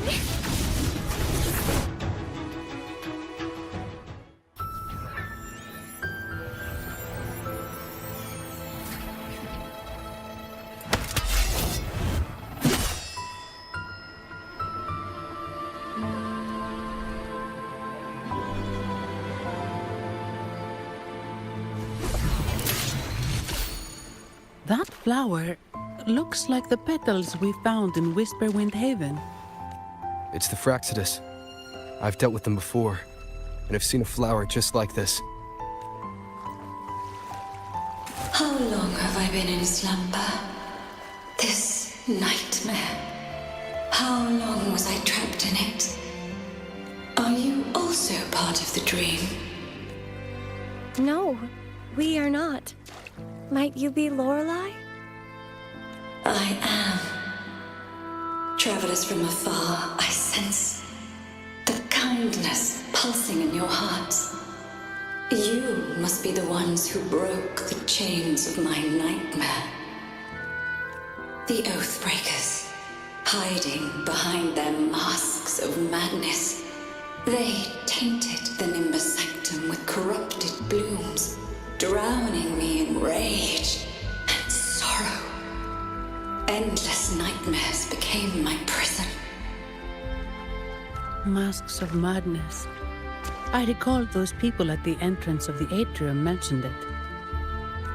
Had you not freed me from my nightmare, I would never be able to fulfill the Sentinel's task. The tides of the Nimbus Sanctum would have engulfed the whole of Raguna, just as they once claimed the sacred temple, now lying in ruins beneath you. Wait. The Sentinel. Does that mean... Yes. The Sentinel molded me from a mindless being into the form you see, and bestowed upon me the most precious gift, a soul.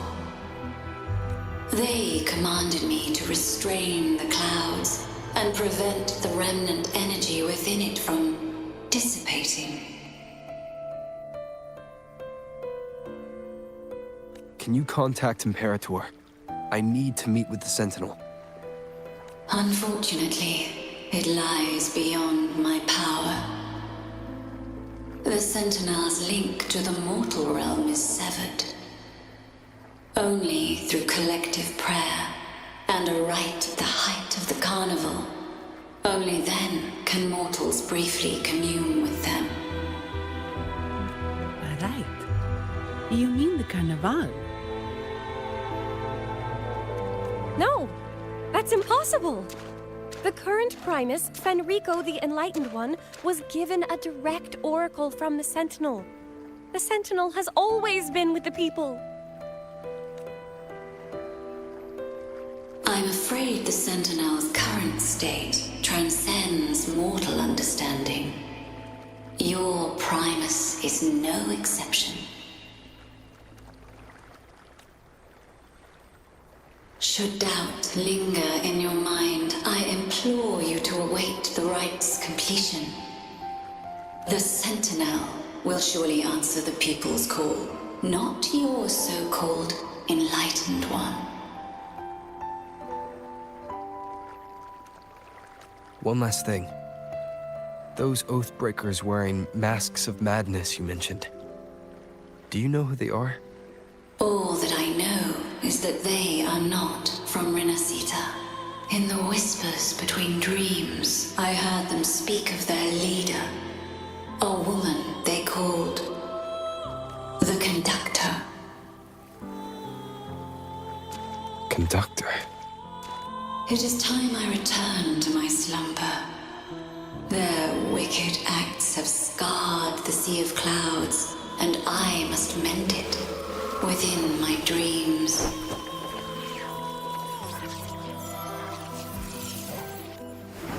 The song shall guide you out of this domain.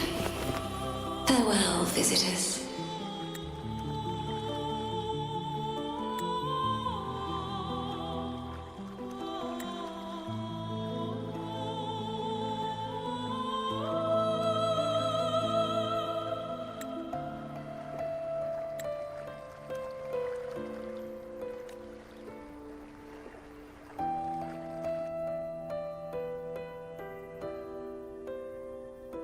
What a wild turn this job's taken.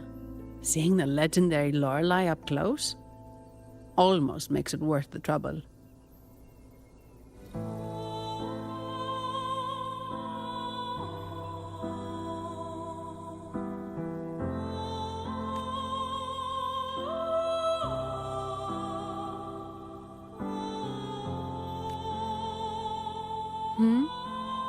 Are you all right, Phoebe?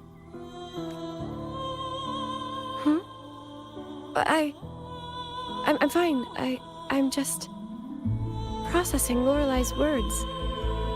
Forgive me. I need a moment to reflect.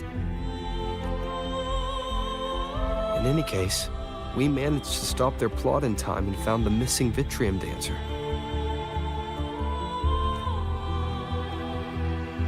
Speaking of that Vitrium dancer, what brought it here? Lorelei's song? Or maybe the Sentinel's guidance? But those wearing the masks of madness, the Fraxidus, right? I'm curious about their role in all this. I think they supplied Gilberto with the flowers that turn echoes into tacit discords.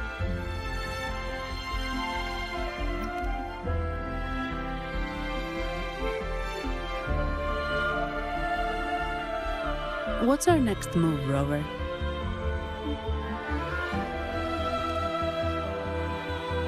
You're right. Those snakes lurked in the shadows, using Gilberto as their fall guy. We can't expose them just by ourselves.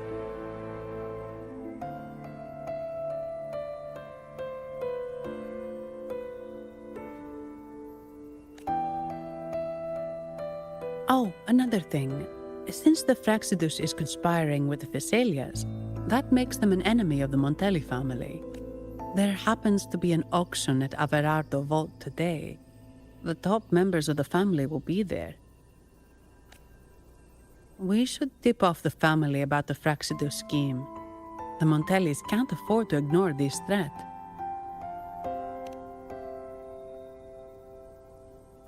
What about you, Phoebe? I intend to return to the Order first. While I believe Lorelei is truthful, I can't imagine the Primus would deceive our people. He is, after all, the Enlightened One.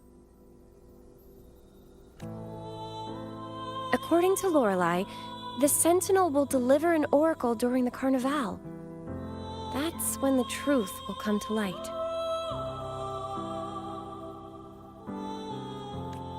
Speaking of which, are all Primuses called the Enlightened One? No. Only Lord Fenrico has ever directly communicated with the Sentinel. Previous Primuses were merely indirect representatives, not the Enlightened One.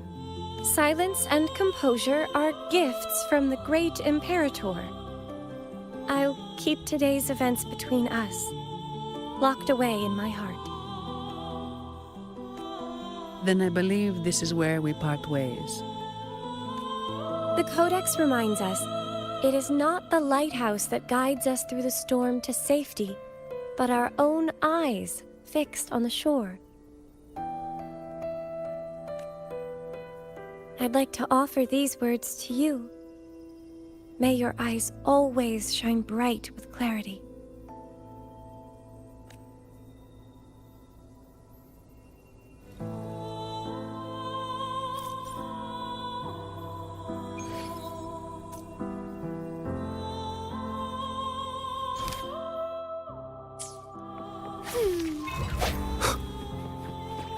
One with the sounds. The fruit of our clipping. It's the same echo boat we were on earlier. Was it also attracted by Lorelei's singing? Vitality sour. It's called Noah. Noah. Well, I can't understand what it's saying, but it's perfect timing. We can have it take us to Averardo Vault.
That's a really big waterfall.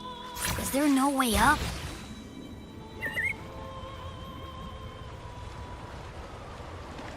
Whoa, really? You can take us upstream?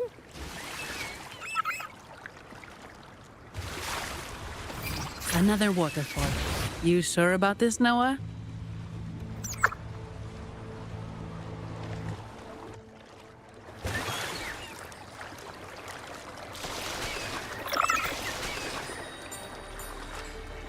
Wind, guide me. Averardo Vault is just up ahead. It seems this... Hey, I'm sure it can find its way back to the harbor. Don't worry.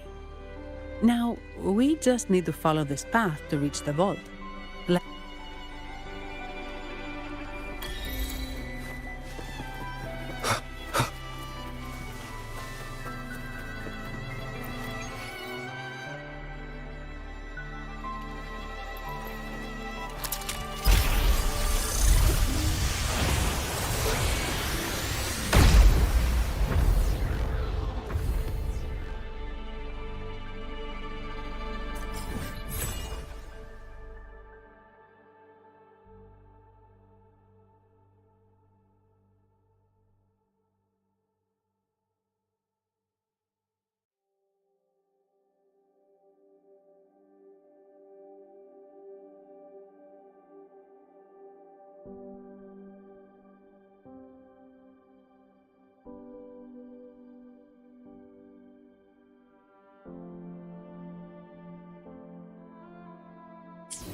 What?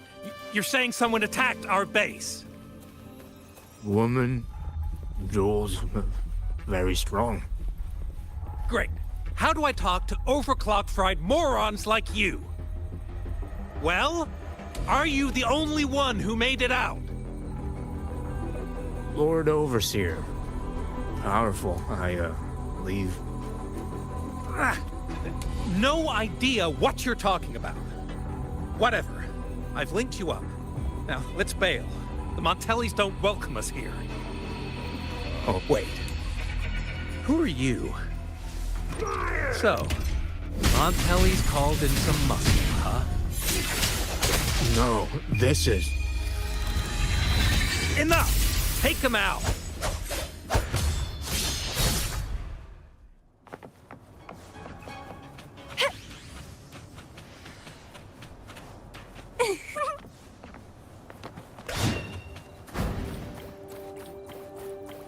The lovely smell of all my prey.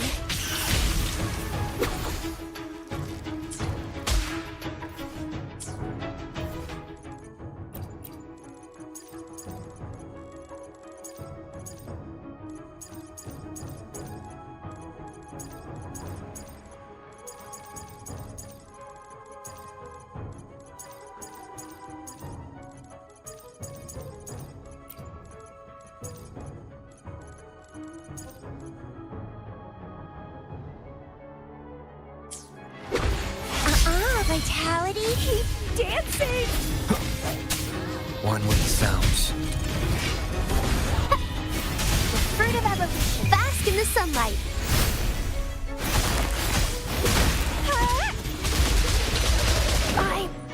Bye. Keep it together.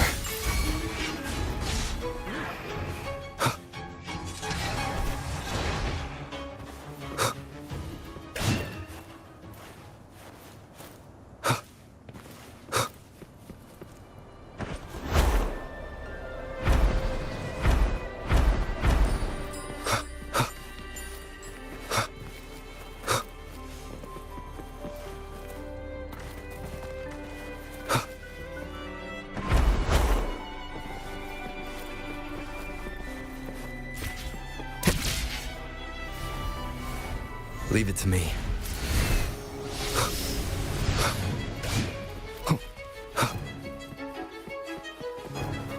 One with the sounds. Moment of resonance. Bloom from ashen shell!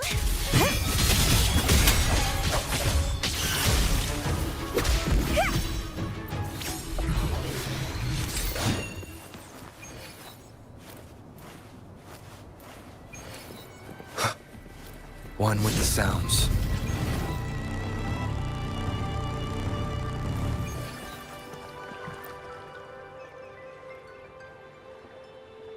Welcome to Averado Vault. Do you have an appointment? My name is Zani. I'm an employee of the bank. Here's my ID. This invitation. My apologies. Welcome to Averado Vault. How may we assist you today? We're not here on business. We've come to brief the family on the Echo incident from the recent Carnival rehearsal.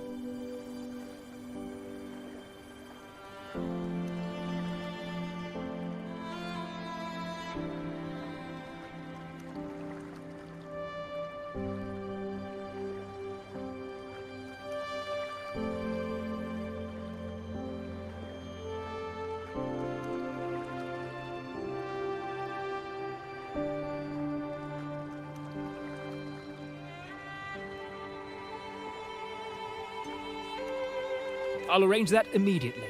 Please proceed to the main entrance. A staff member will greet you there.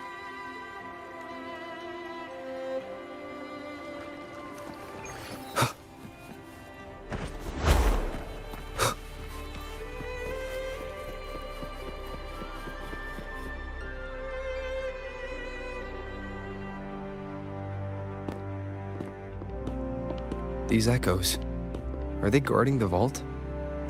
Yes, but I've never seen them in action before. The Averardo Bank employee manual says they can easily take out a whole squad of resonators. Of course, this doesn't apply to someone powerful like you, Rover. Still, their combat skills are formidable. Their mere presence is enough to make everyone feel safe.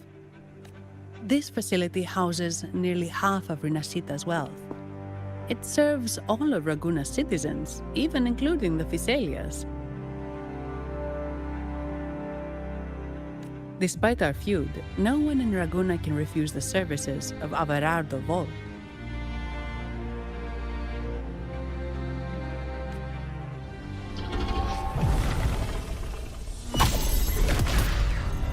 What the? I thought they only responded to hostility.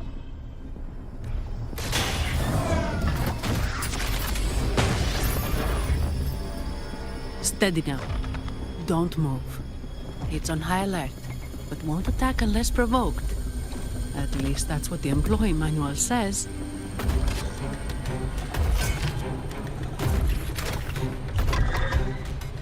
Stand down.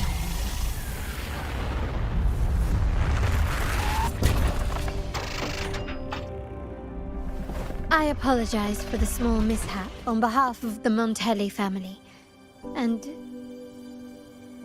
what a pleasant surprise to see you again so soon. And you? Yet your expression betrays no surprise. Rover, allow me to properly introduce myself. My name is Carlotta. Carlotta Montelli. Montelli? You are the second daughter of the Montelli family. Yes. Please, feel free to call me Carlotta. Also, I trust the remuneration meets your satisfaction, Ms. Zani. It was you who tasked me with receiving Rover. Surely a distinguished guest such as Rover deserves the attention of our most trusted employee. I'm aware of your purpose here. On behalf of my family, allow me to extend our deepest gratitude for your endeavors. Your eyes show curiosity about me and my role in this drama. However, this isn't the place for such discussions. Please, follow me.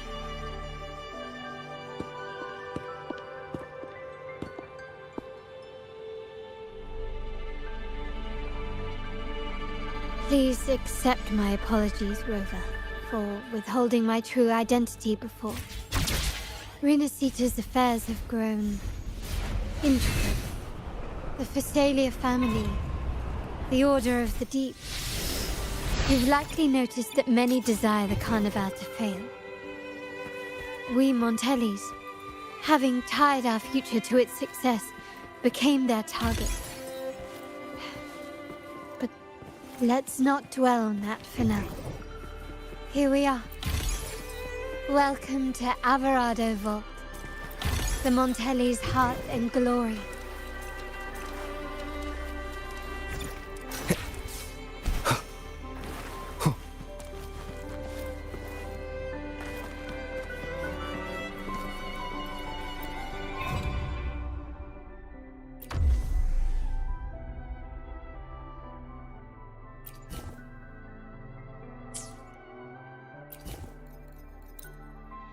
I will be there for everyone, as we head toward our shared future, leaving the past behind.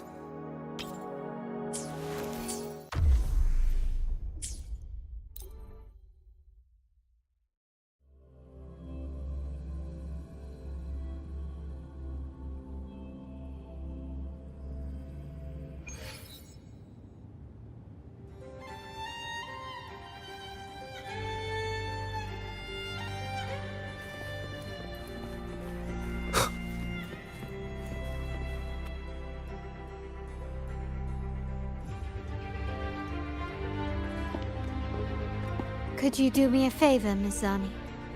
Please secure the evidence in the property room and fetch me the jewelry and perfume.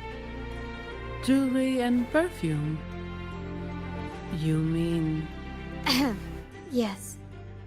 You know where to find our dressing room, I presume? Inform the stylist it's my request. She'll prepare everything. Meet us at the vault's side entrance. Got it. I'll go right away. On to the real matter. Surely you've sensed it. A darker force lurks behind both the Order and the Phasaelius.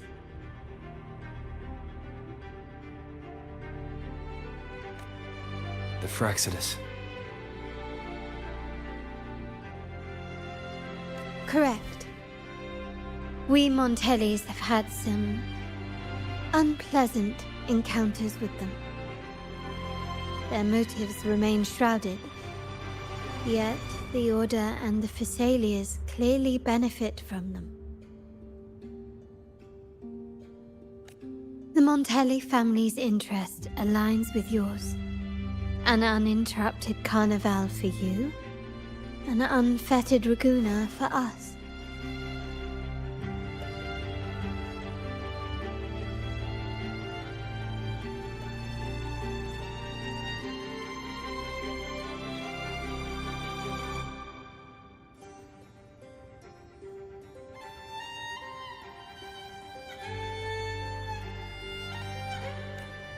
The invitation we sent was meant to be a token of goodwill.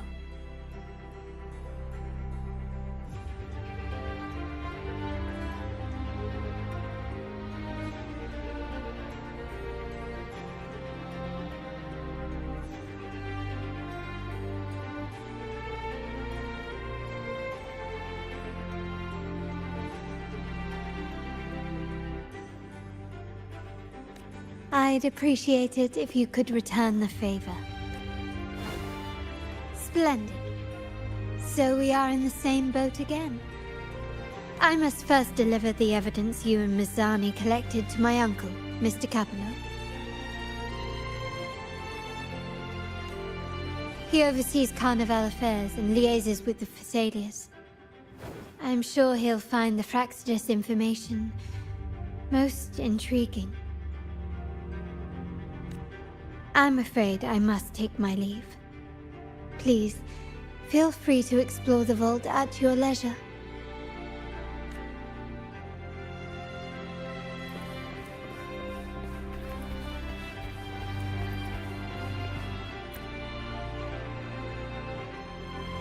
I'm sorry, Lady Carlotta.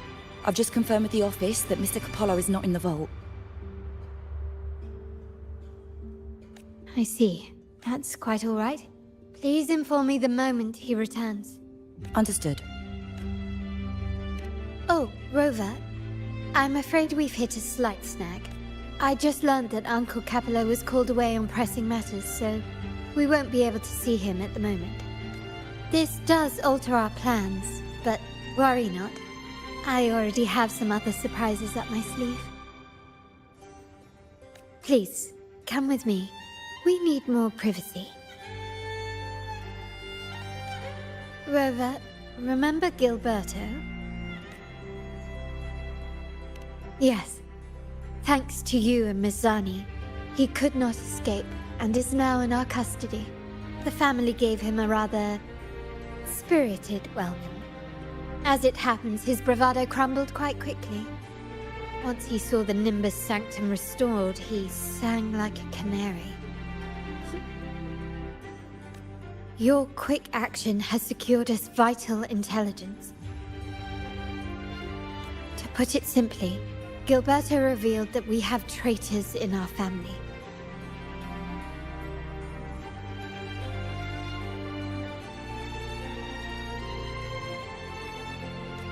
Which is not entirely surprising. Our family has always had its cracks. Given the right incentives or pressures, human weaknesses are all too easily exploited.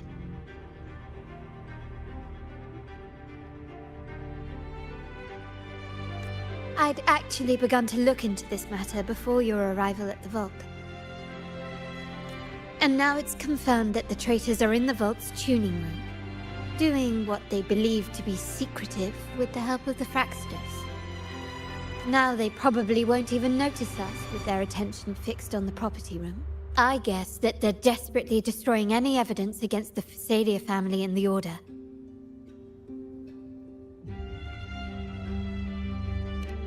Thank you. Right.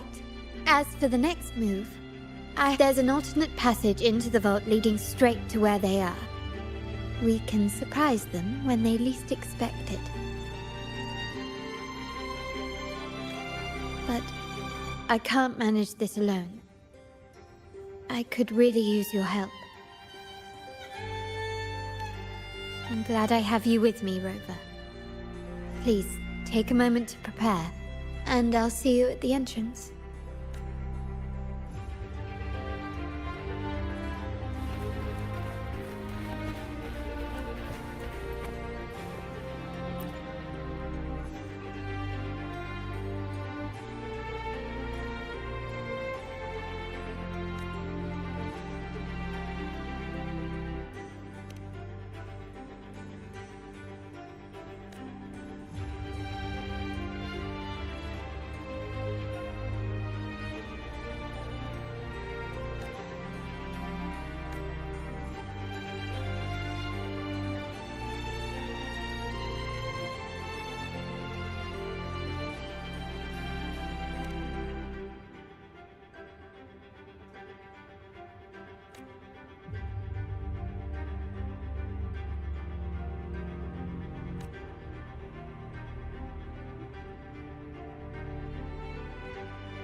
Everything has been taken care of, Lady Carlotta. Here is the jewelry and perfume you requested. Perfect. Thank you, Ms. Zani. But I have one more task for you. I need you to guard the property room and stop anyone who attempts to break in, whatever it takes. By force, if necessary. Is someone targeting the evidence? Relax. It's only a precaution. Leave it to me. I'll make sure no one touches the evidence. Rover, we've implemented a two-tier security system. Once inside, please hold your position until I signal. I'll clear the path for you from above.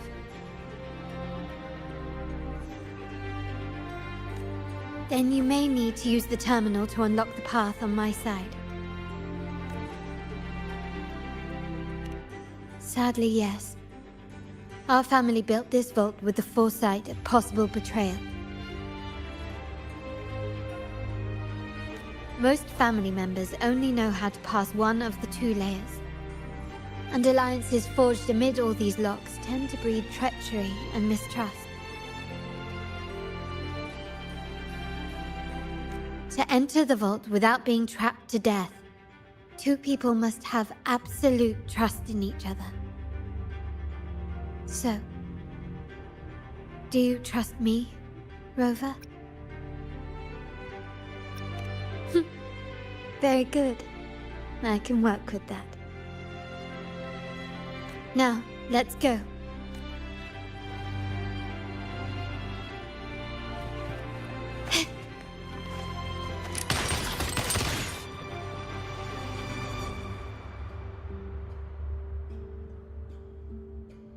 Can you hear me, Rover? Loud and clear. Just a moment. I need to access the upper control room to unlock the door on your end.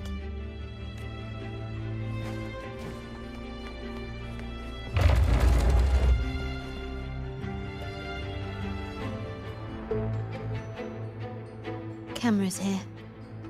Good thing I came prepared. Recall the jewelry I asked for? In family parlance, it's this handy little tool that generates crystals to cover these cameras and blind them for a while.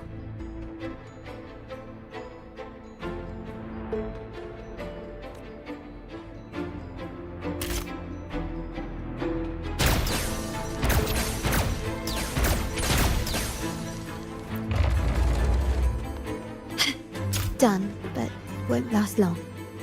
I have to keep moving. Vitrium dancers on patrol here. Luckily, they can be trapped with the crystals as well.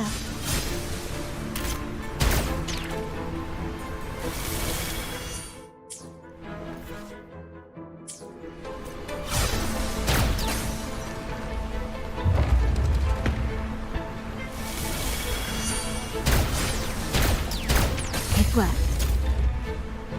How did these artifacts get here? Strange.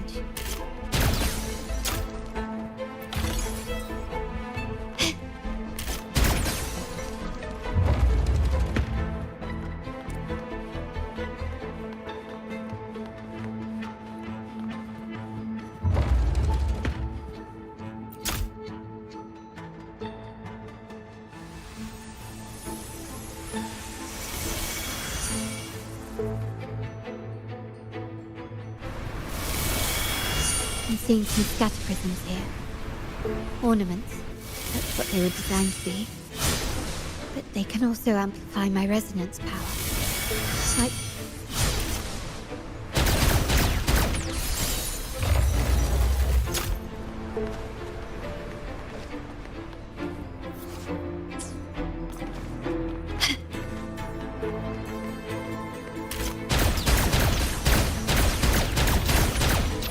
Even the surveillance cameras have increased. This bodes ill. So, if jewelry set means this gadget, what about perfume? Just another weapon. In my family, many things must be kept discreet. And it's not always verbal.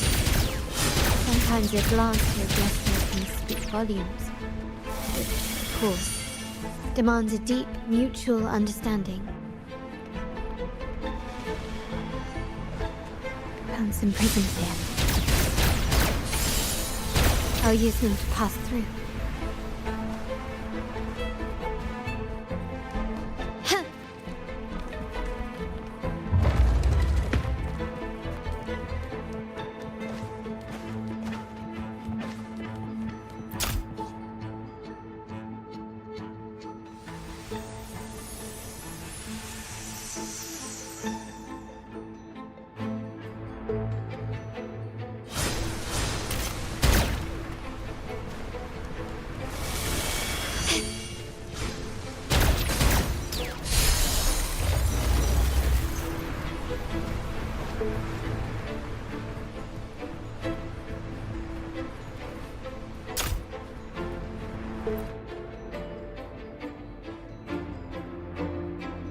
I'm in the control room.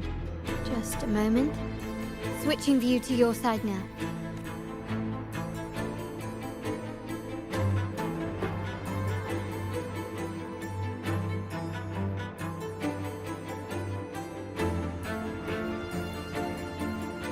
done. The door before you should be open. Beyond the door, you should find the other control room. Beware of the patrolling echoes. Jamming! One with the sounds. Entwine!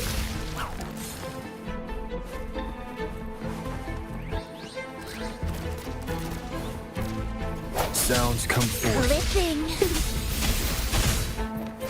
Fruit of evolution! Let's have fun!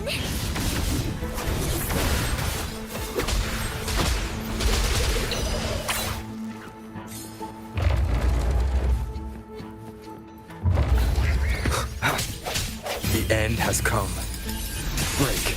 One with the sound. Pruning! Feed my blossoms, self-deceivers! Rover, there should be a monitor you can operate.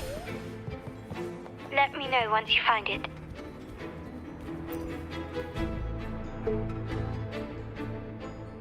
I'm at the monitor. Give me a moment. I'll upgrade your access so you have control of the vault systems.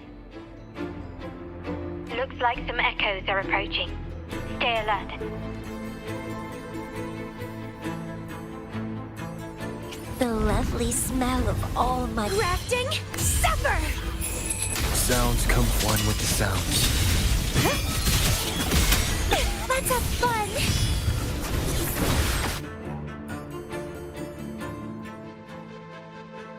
Can you see me? Clear as day. I need to cross the hall from above. People might spot me if I make too much noise.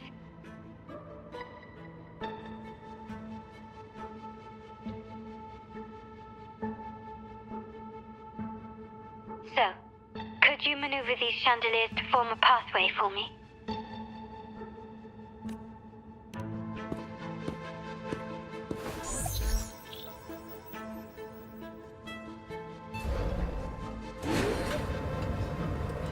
Wonderful.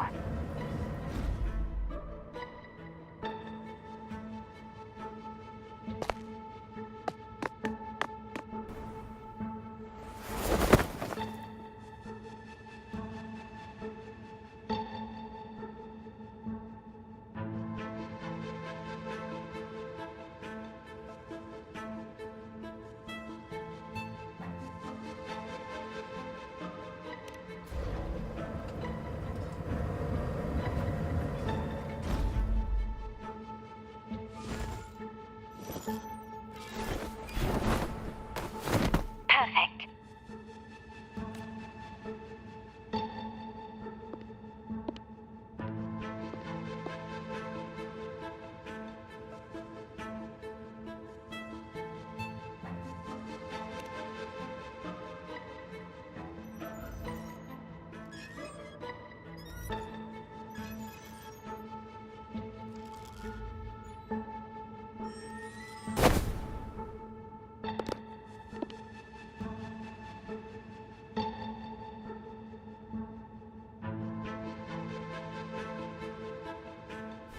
Splendid. I've made it across. It's my turn now. I'll see you in a moment.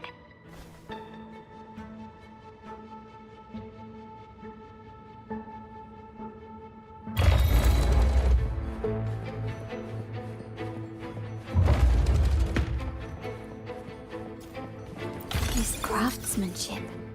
A wise investment. Ramming won't save you. Still recognize me? The world is mine. Quickly and swiftly. A new era awaits.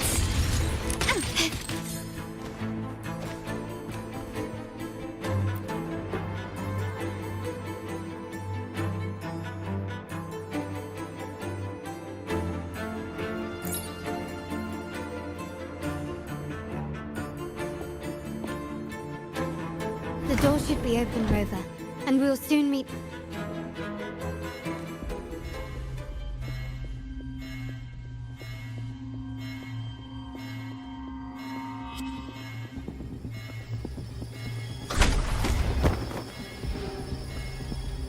Rover? Looks like the signal's been jammed. Thank the Sentinel it didn't set off the central alarm. I should still be under the radar.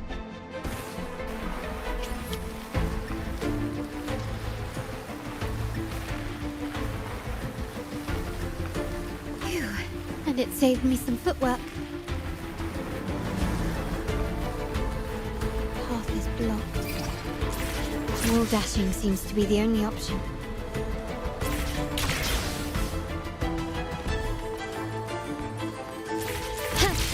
Is that a screen?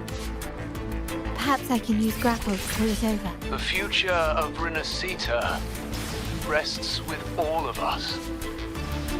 And the Montellis will make sure everyone has an equal share of it.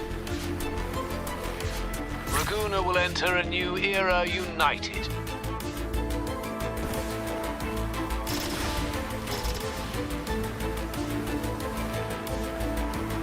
Gently does it?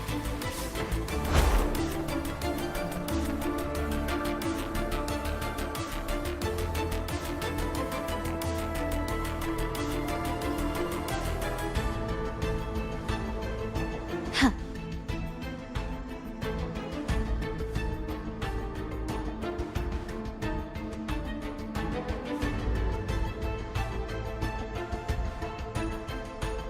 Carlotta? Hello?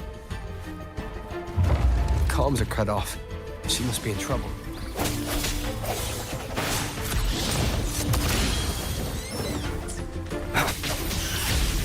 Gotta hurry up.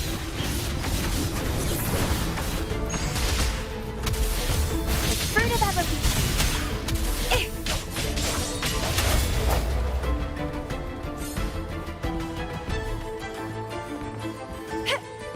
Need to get rid of them fast. Roll for me. Struggle harder. Entertain me.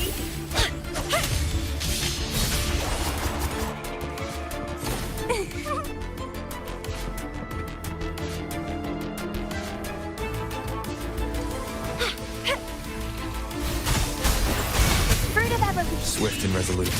Moment of resonance. One with the sound. Hey, let's have fun.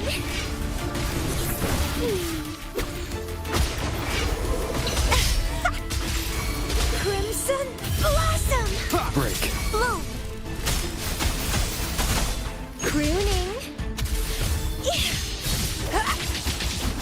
The lockdown is lifted. I need to keep moving.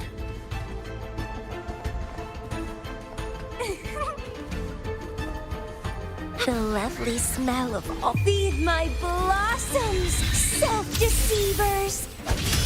Swift and resolute. Listen up! The fruit of evolution. Stemming!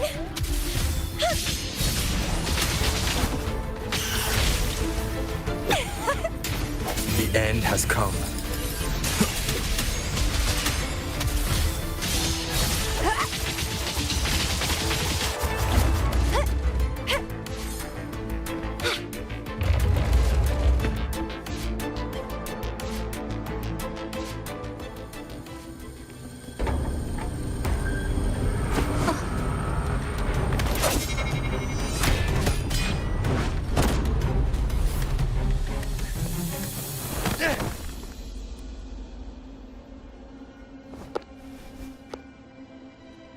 Impeccable timing, Rover. You never disappoint. I noticed surprise in your eyes. That's quite some skill for a lady of nobility. In fact, beyond being the second daughter of the Montelli family, I have an even more significant title. The family's executor. Be it a traitor within the family or a threat from outside, I locate, observe, and address these risks in secret and with tact.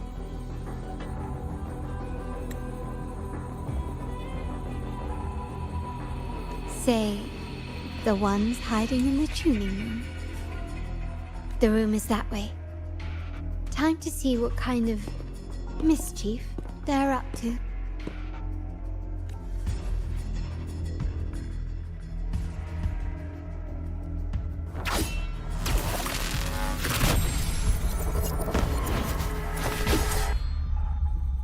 It seems they've left a little surprise for us. Then they're gravely mistaken.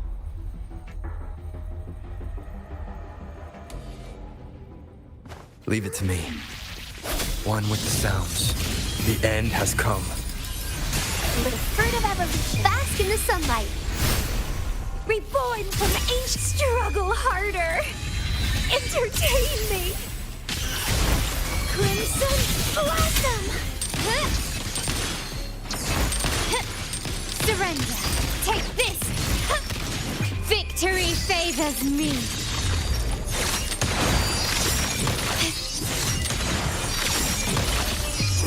A new era awaits. Still recognize me?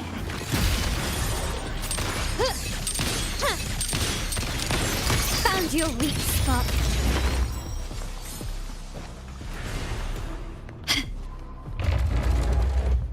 Can you keep up? So, can you figure it out? Let's try again. The frequency of the tacit discords. What a genius idea. But I can't reverse engineer the frequency it's using. It seems like the key is not these flowers, but their creator.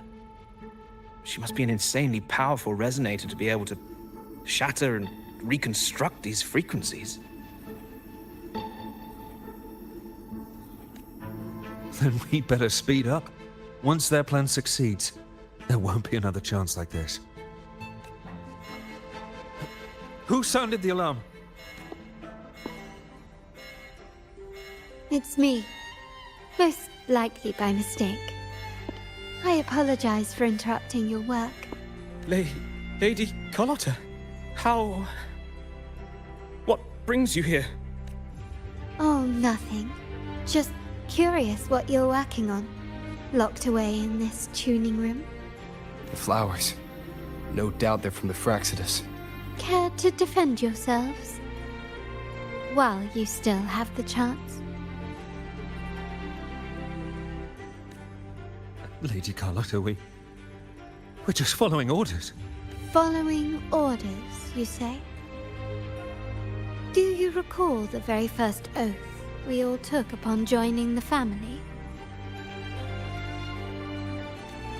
None shall harm the family's interests.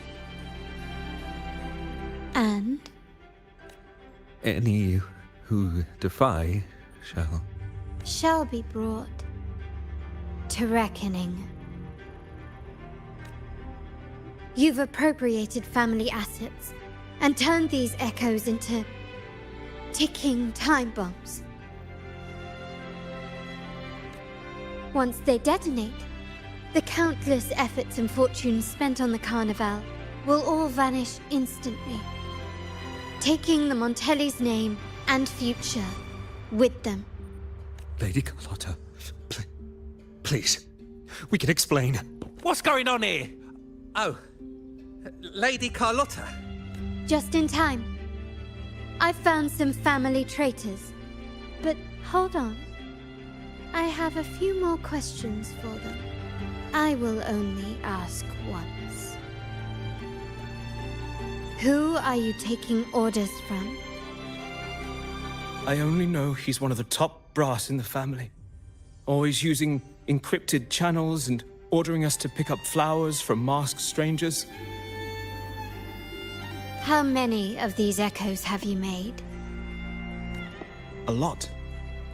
The first shipment reached the venue as early as a week ago. They look so identical to regular ones that even we can hardly tell them apart. Good. Take them away and scrutinize all their recent transactions, including the source of every last credit. Then, handle them, as per the family rules. Yes, Mom.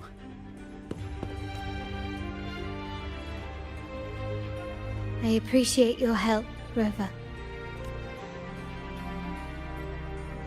I knew those tuners wouldn't dare do this alone. Someone far more dangerous is pulling the strings. Using echoes to disrupt the Carnival. Having family weakness on a silver platter. Enemies within are far more deadly than those without. Their schemes won't prevail. I will not sit idly by and watch them ruin the long-awaited Carnival.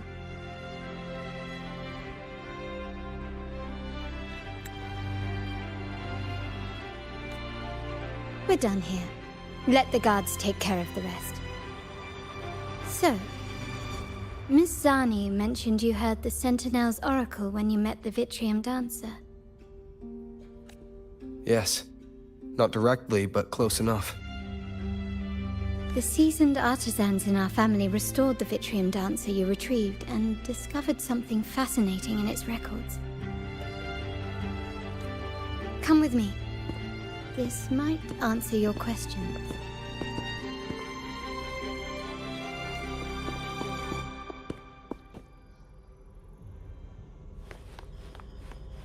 Start small to build big. Can you keep up?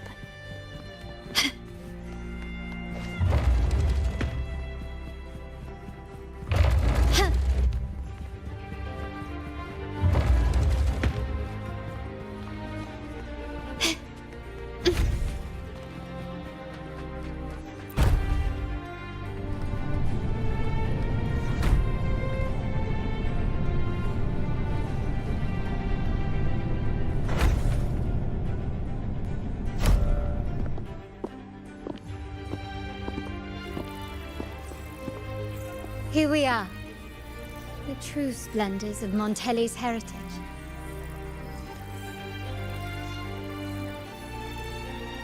Are these all echoes in the cases? Yes, and no. They are echoes, but also the promise of Renacita's future. And above all, freedom. Renacita may be a fledgling country, but it boasts centuries of history. Its foray into the wider world, however, only began a few years ago. Don't you find it peculiar? Renacita, the land of echoes, leads the world in echo technology, yet stands so insular and unadventurous. What do you suppose is behind all this? The echoes themselves. Sharp as always. Renacita's common echoes are bound to Genesis Nexus, making seafaring with them almost impossible. But their power is essential for dealing with tacit discords and other threats at sea. You could say the reliance on common echoes has shackled our ambitions to venture beyond our borders.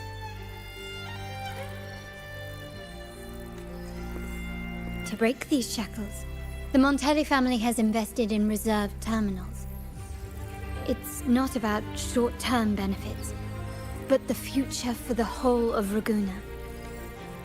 The Order has monopolized the use of common echoes and kept a tight leash on reserved terminals, claiming that individual ownership would sully the sanctity of the echoes they so fervently preach about. But you see their real objective, don't you? To keep Renacita isolated so they can shape its entire narrative. And the Phasalia family has covertly aligned with the Order, aiming to crush our efforts and therefore the prospect of reserved terminals. They've even gone so far as to seek Fraxidus's aid. Such is the reality of the Land of Echoes. Whoever controls the Echoes controls Renacita. My forebears began collecting these echoes long before the vault existed, when the Montelli family was nothing more than a third-rate house ridiculed for its adventurous spirit. They ventured out to sea for trades and got their hands on terminals of the most basic model. From there, they've been tirelessly collecting echoes and advancing the technology. Brick by brick, they built this enterprise that you see today. You're probably wondering how this relates to the Vitrium Dancer. Well, the one that came to you at the Carnival rehearsal is among our family's earliest echoes. As both the first Vitrium Dancer and the prototype for the frequency tuning of all subsequent models, its value is truly unparalleled. It was never meant to be deployed, and should have been preserved here in a case forever.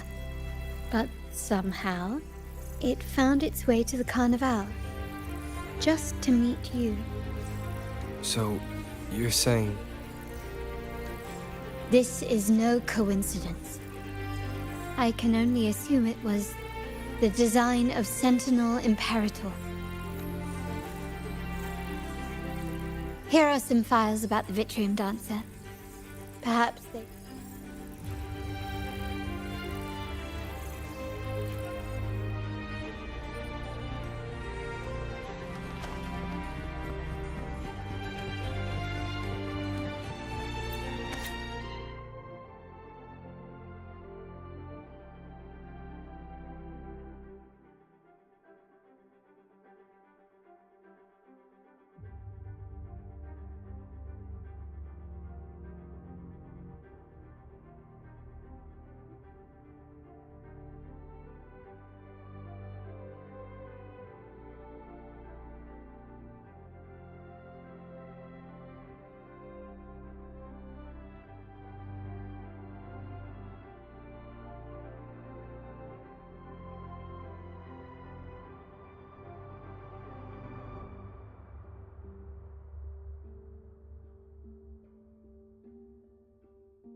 I trust you've read the files. The original tacit discord for the Vitrium Dancer emerged from the frequencies of shattered stained glass in the tower ruins. A place... Before the Codex era, those stained glass windows were used to depict the tales of the Sentinel. Out of all of the echoes, they chose the Vitrium Dancer to deliver their message. Because...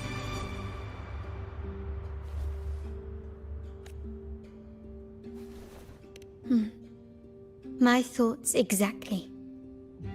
The Order's secrets must somehow be connected to the Sentinel's fate.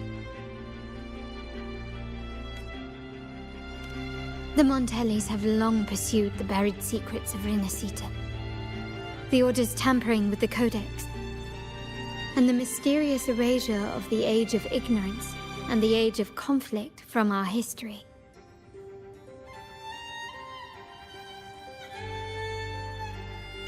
If anything can break the chains around Rinascita and grant freedom to all, it must be the truth. And the quest for this truth is also part of our endeavor to restore connection with the wider world. That's all I have to offer. Did you want to visit the ruins? Though I'm not sure what there is to uncover.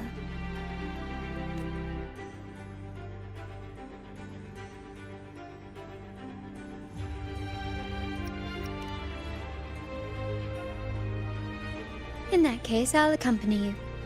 The family will take care of everything else.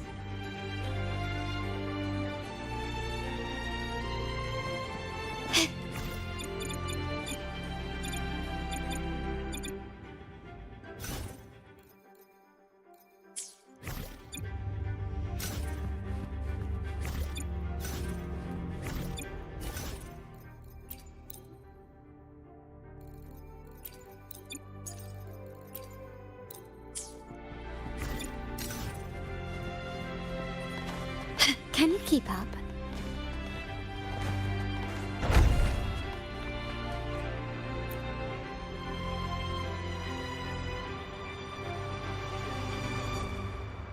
Oh, you're back. I've done everything you asked, Lady Carlotta. All the thugs trying to storm the room were handled. Yes. We set a bait the traitors could never refuse. You aren't injured, are you, Mizani? Of course not. I saw a squad of security guards charging into the vault. Did anything happen in there? Wait, no, never mind. Best I don't know. Whatever's going on in the vault must be family business. Anyway, it's all sorted now, yes? Yes. Now you can take a break. I've spoken with Mr. Alberto, and he's agreed to grant you a very generous vacation. Oh, I don't really mind. My pay already came through. But vacation is always a bonus. Thank you. These adventures beat office life by a mile. What? Is that the central alarm of the vault? Could be a backup plan from the traitors.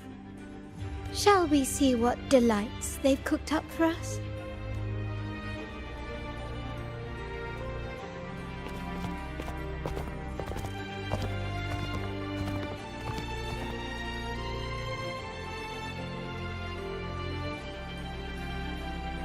Lady Carlotta, we have a situation. The Guardian Echoes deployed outside the main entrance we've initiated security protocol 4, evacuating civilians and non-combat staff. Our security teams nearby are trying to suppress the Echoes, but... We are short-handed. Even the bank staff have been whisked away to the Carnival. Yes, Mum. If possible, could you authorize access to the Vault Echo? That won't be necessary. I'll address this personally. But your safety? Don't worry. I've got her back. I'm with the bank's security team, and I've handled my fair share of these emergencies.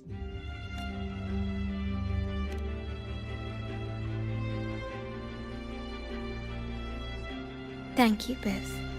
Now, let the show begin.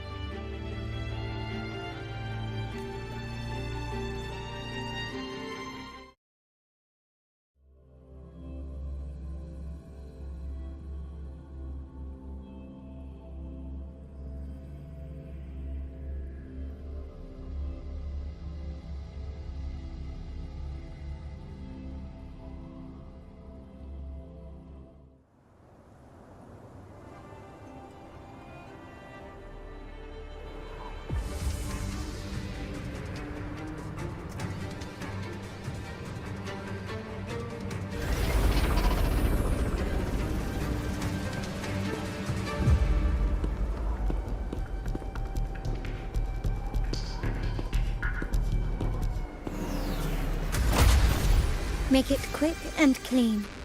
Copy that. Quickly and swiftly.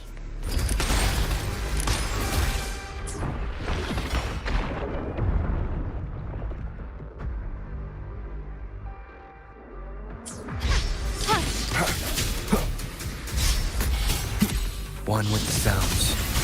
Fruit of evolution from ashen shell! Such stubbornness.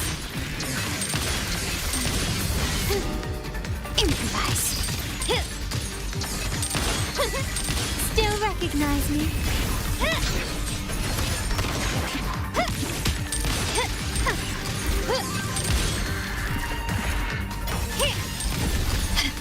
I sense you're weak one with the sounds. Moment of resonance. Fruit of evolution. Let's have fun. The stage is set. Running won't save you.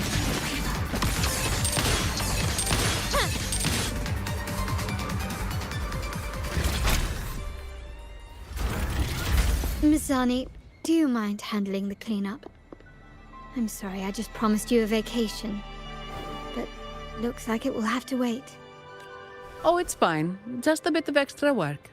I can't stand by and watch my colleagues getting hurt. Besides, you have bigger things to worry about. Just let me handle this.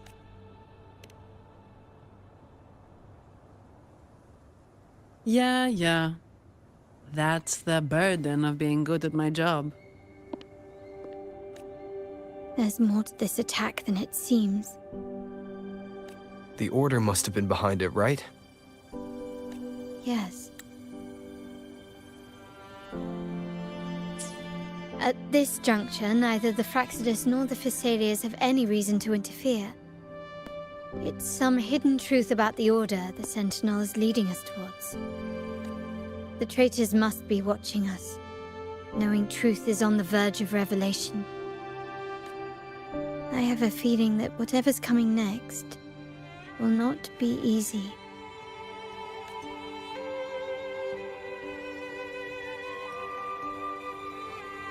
A wing ray. Let's hitch a ride, shall we?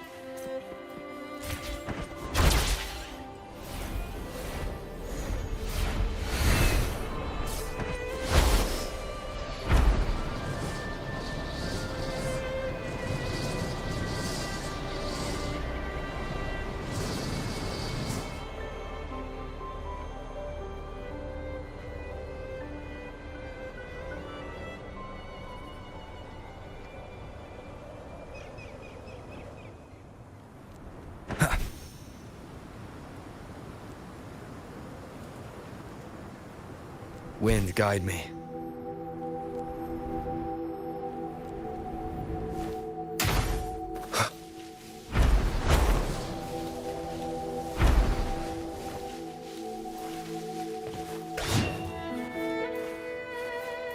We're nearly there. That's the tap.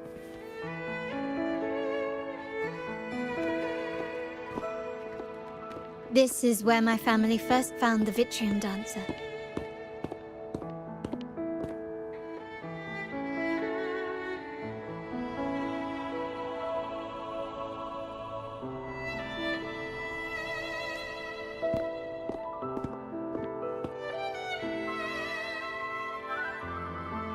What do you see in the shattered stained glass?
This seems to chronicle a legend of the Sentinel, and the tale of how the first Primus founded the Order.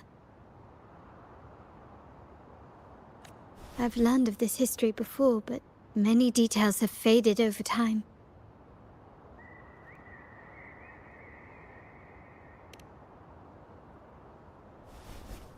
Well, art investment is one of our family's key ventures, so I've naturally picked up a thing or two along the way.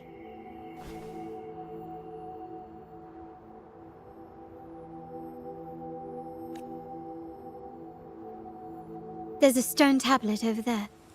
It might offer some clues about these stained glass images.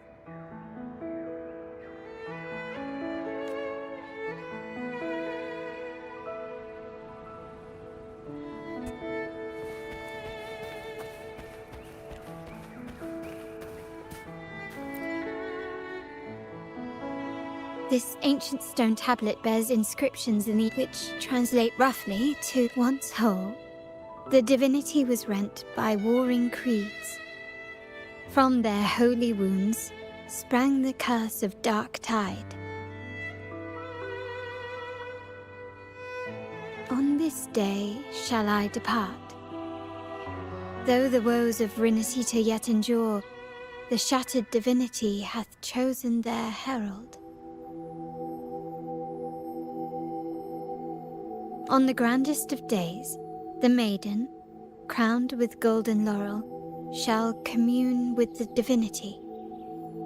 Thus she becomes the prophesied, enlightened one, through whom Rinasita's woes shall end.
Seems to be some sort of prophecy.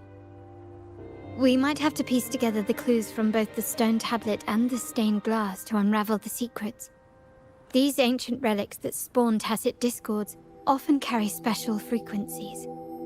Likely the key to restoring them.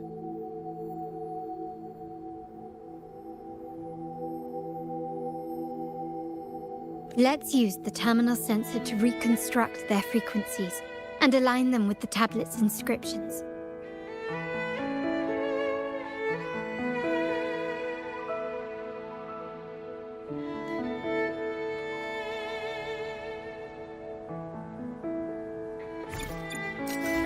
The frequencies of these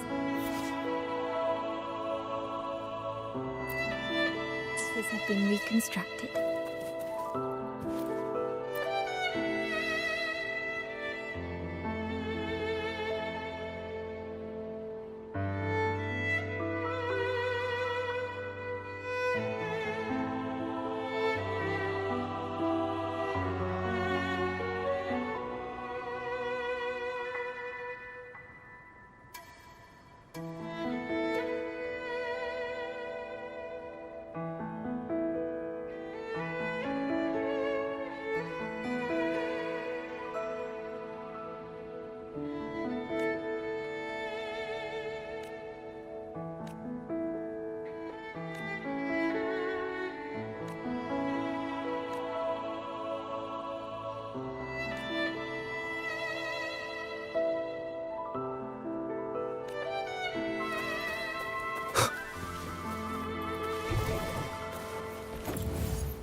This seems to depict the people of Rinasita torn into two warring factions.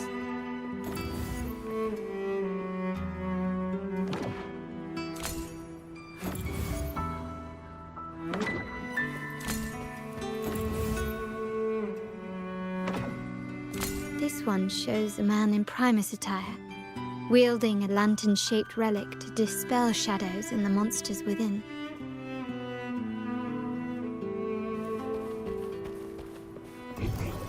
Seems like a new discovery. The last one seems to depict the moment a girl communes with the divinity of Rinasita.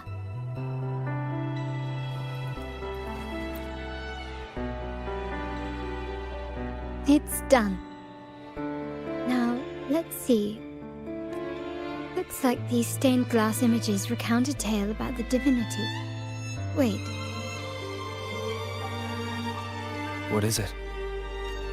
It's just... the content is rather peculiar. I'll translate it for you.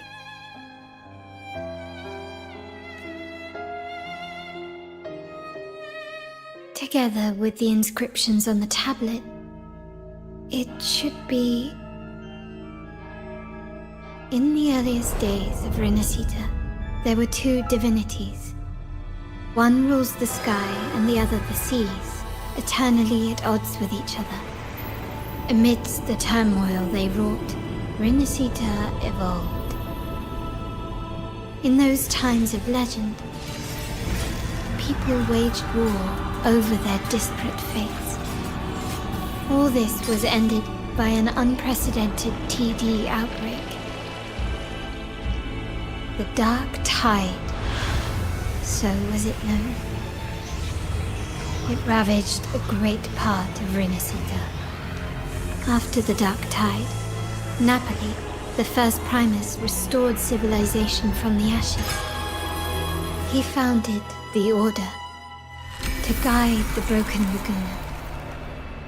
Yet, not long after, he went to be with the divinity. On his deathbed, he spoke to the believers. Once whole, the divinity was rent by warring creeds. From their holy wounds sprang the curse of Dark Tide. Though the woes of Rinasita yet endure, the shattered divinity hath chosen their herald. On the grandest of days, the maiden, crowned with golden laurel, shall commune with the divinity. Thus she becomes the prophesied enlightened one, through whom Rinasita's woes shall end. Then, the divinity shall return to its true form, and Rinasita, under its glory, shall be a paradise, free of suffering.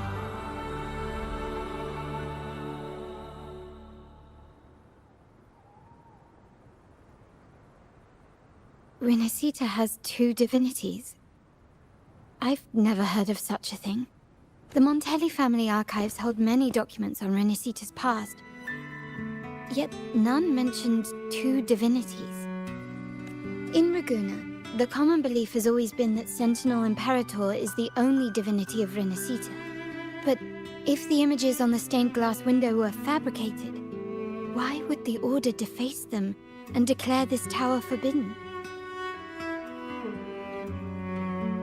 There's only one explanation. These are not fabrications, but buried truth. If this is indeed the Order's doing, we must leave here immediately. North of this tower is an island. It should be beyond their reach. Once we get there, you will discover another truth the Order has buried. Watch out!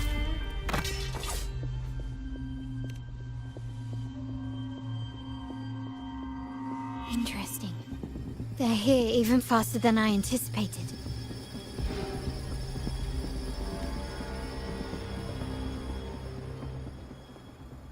Apparently, the Order believes the images on the stained glass to be real. They wouldn't even hesitate to break their facade of neutrality, just to ensure we don't take the secrets out alive.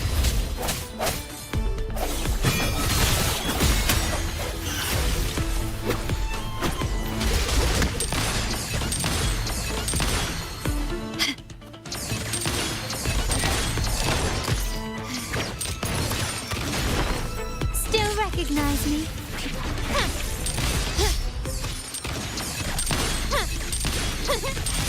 Time Swift to and part resolute. ways. No hesitation. The hour is upon us. Bloom from ashen shell!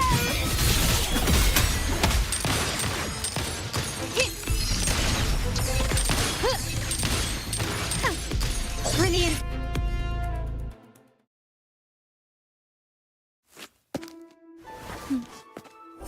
Keep it safe. I'll handle the rest.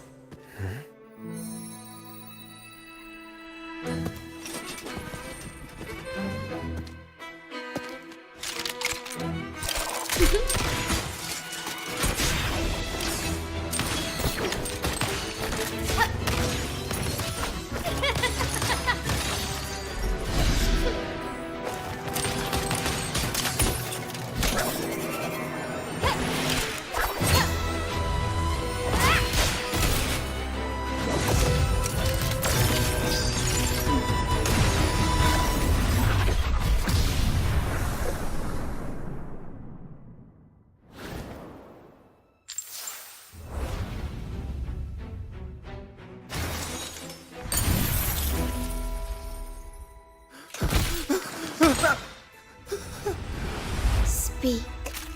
Who gave you the order?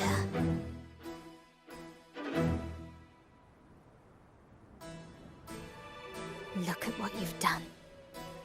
Distorting history, usurping the Sentinel's authority, and colluding with wretches. Who are your accomplices? The Fraxidus, the Phisalias, and even some of the Montellis. Ahem.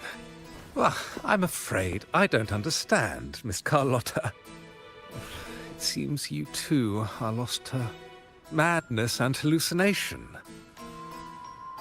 If you find yourself confused and desire the Sentinel's guidance, well, I would gladly arrange a personal pilgrim's sail for you.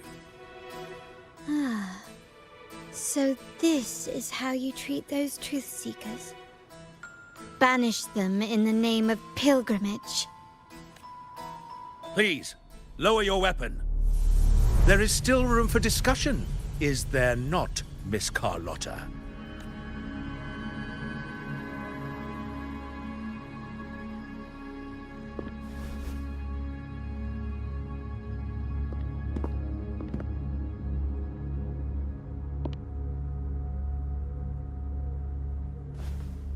Stand down. Enough blood has been shed today. Imperator would not revel in senseless sacrifice. The pilgrim's sail is for the transgressors to seek rebirth, not for you to threaten our friends. Repent for your reckless words.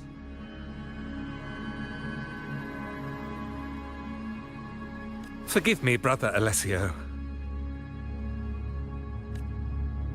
Ah, honored guest. You have been misinformed, as the truth is not what it seems.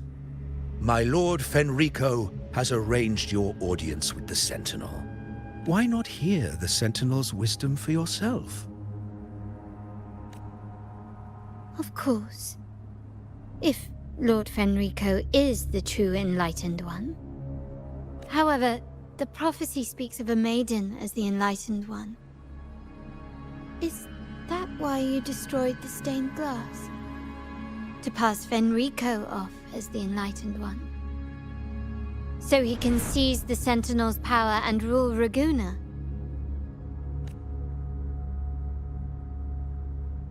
Oh, you stubborn people of little faith. You've surely been tempted by evil and swallowed its lies. Lord Fenrico is the undeniable Enlightened One and will guide us all. Well, I see no point in debating doctrine with you. Let's move on to a more concrete subject. Now, Miss Carlotta, which one do you think is more important to the Montelli family? Is it profit? Or bloodline? How? That's Uncle Capello's pendant. What did you do to him? Good question. What did we do indeed? Quite a faithful one he was. Wouldn't hand over this pendant, the emblem of his faith. But we managed to persuade him. Whether he should be deemed faithful now depends entirely on your actions. And you know what will become of him if we decide his devotion is weak and unworthy.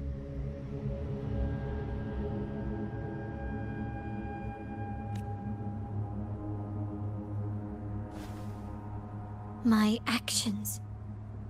What do you want me to do? Raise your weapon, faithful Carlotta. Choose wisely now. Where shall you aim? Whose heart will taste your bullet?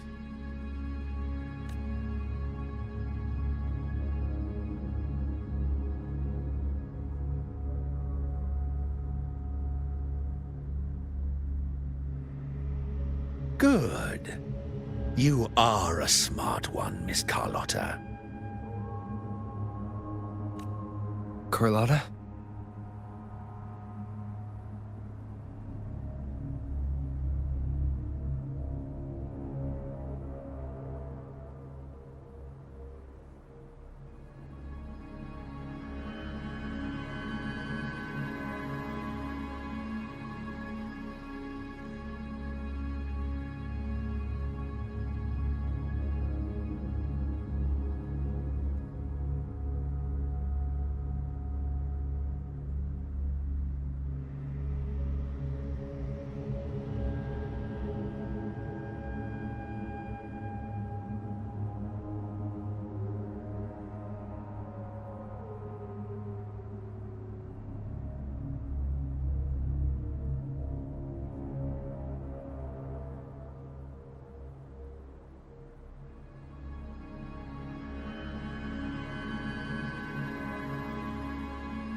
I'm sorry. Even though the time we shared was very memorable. Excellent. It appears you've made the right choice, as any true Ragganese would. Honoring blood and faith alike. Pull the trigger. End this transgressor's life.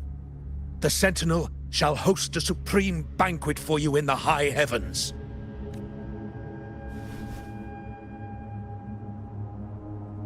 Farewell. And may you meet your friends, where it all ends.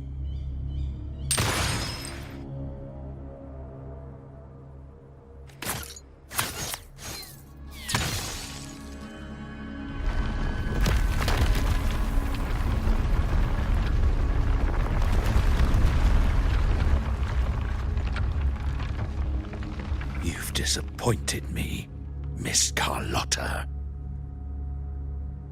There's a saying in Raguna, even the finest bullet can miss. It was only a mistake.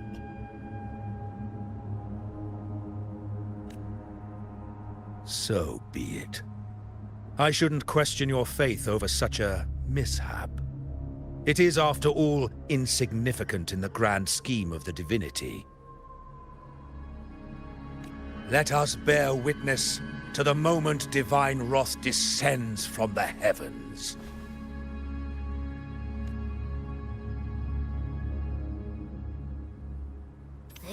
That was close.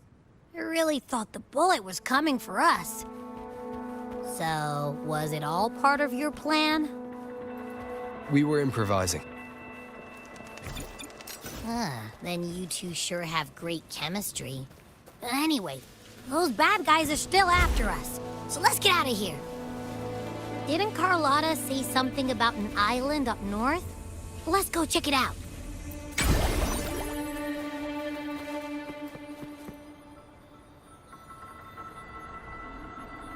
Wait, heads up! Something huge is coming at us! Watch its flames! Quick, get to that clearing!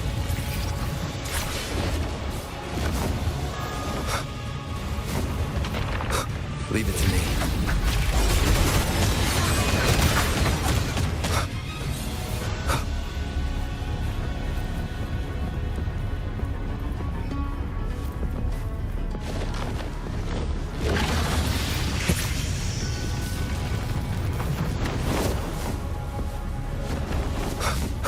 One with the sounds.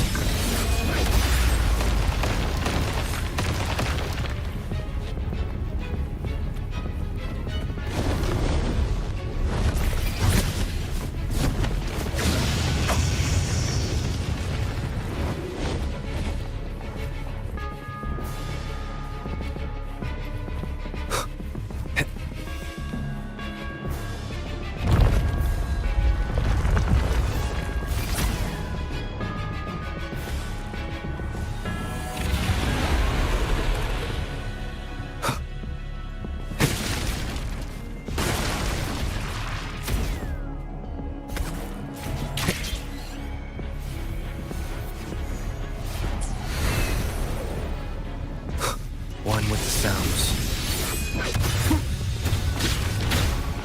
No hesitation. Checkmate. Shadow follows. One more time.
scared.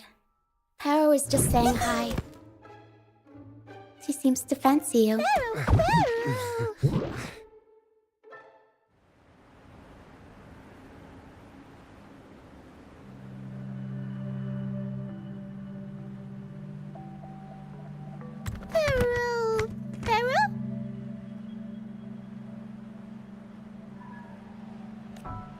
I'm not exactly one for formal introductions, Paro.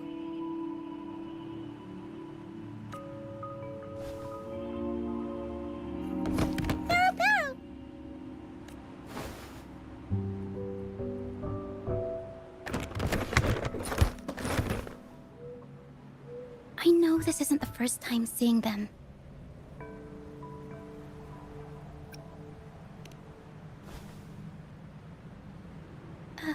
Hello, I'm Ochia.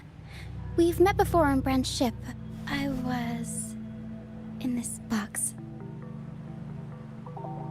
This is Paro, the actual owner of the box.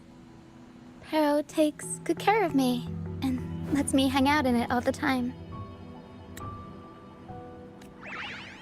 I've never seen Paro warm up to someone so quickly. It must be something in your frequency that it finds interesting. Anyway, what brings you to this beach? It's not exactly a place for a stroll. So you were attacked by that dragon and fell off the bridge.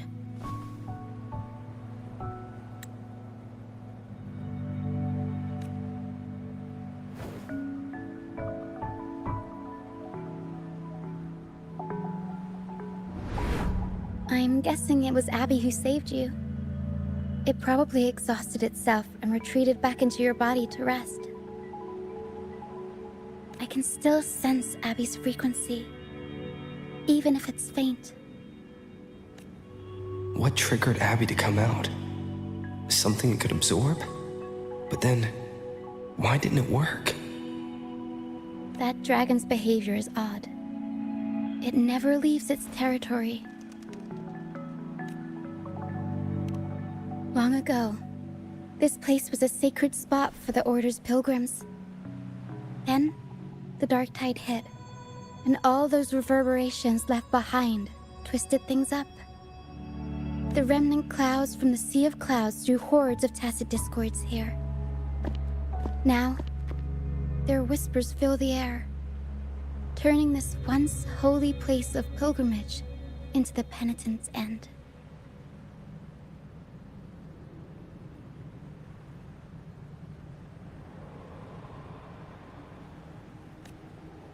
This Dragon of Dirge is a local tacit discord.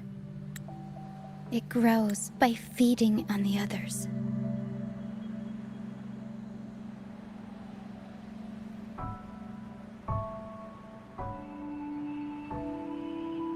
We were supposed to pick you up like Miss Carlotta planned, but things went sideways.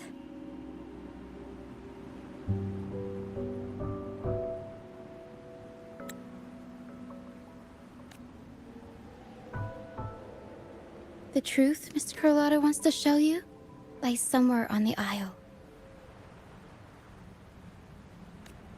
But this is not the best place to talk. The mist is thickening, and rain is coming.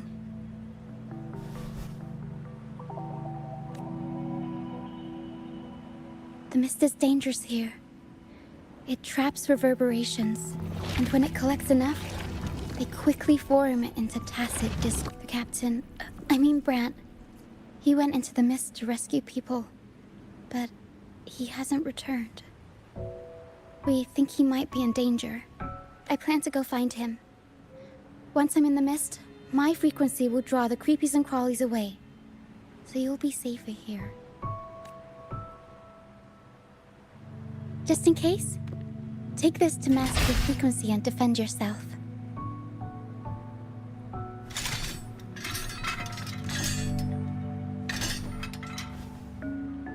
Ta-da! Fireworks pistol. One shot and it'll send the tacit discords packing.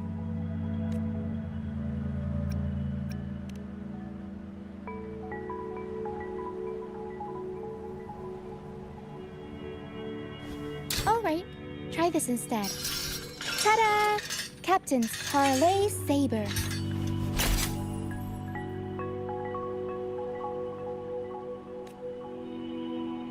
Use it to protect yourself.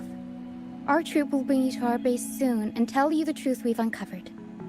I'll join you once I find Bran.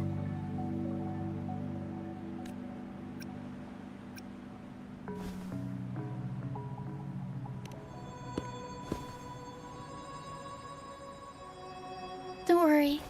I know this place inside out. For a first-timer, though, it might be a bit much. Alright, fine. It's better you see it for yourself. I'll be glad you don't have to fend for yourself alone. See that lighthouse? It's the only safe place in the mist. We'll head there. Rand might have taken shelter there too. Once we find him, we'll find the truth you're after.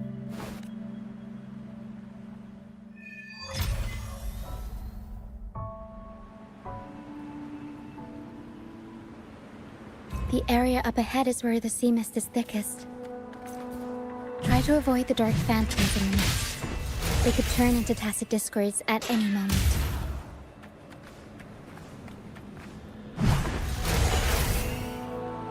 We'll improvise.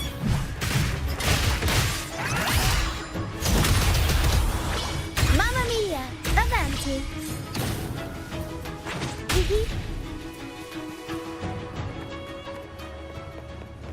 Whoa. Mamma mia! Avanti! Swift and resolute.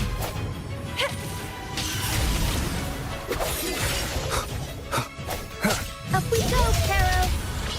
Mama discords. Watch out. What?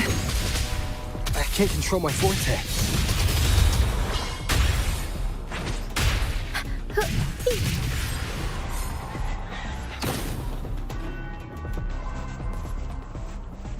The high levels of corrupted remnant energy in the mist are disrupting our frequency stability. I can help with that.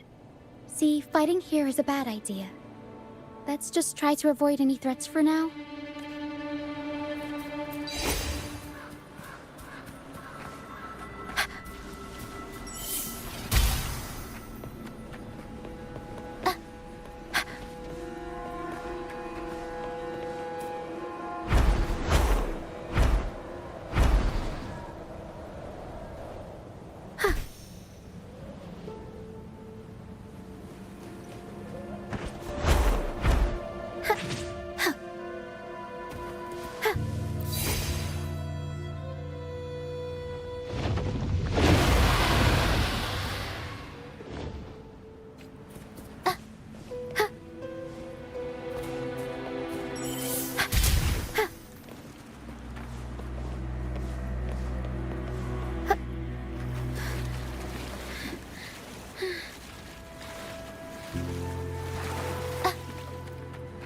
Come. Play with me. Look for me. Don't worry. They're just reverberation. Come. Play with me. Look for me. I'm here.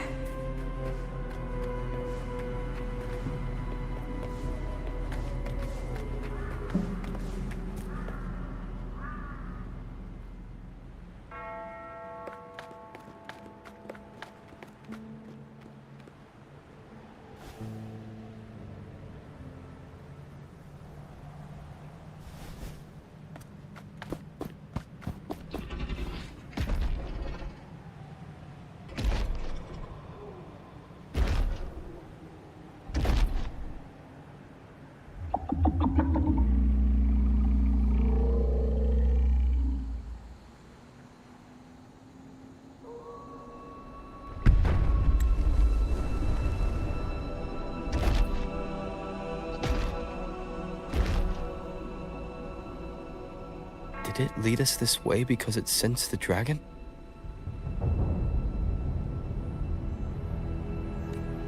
Possibly. Phantoms are sensitive to frequencies, so navigating the mist is second nature for them. The game isn't over. Here, come quickly.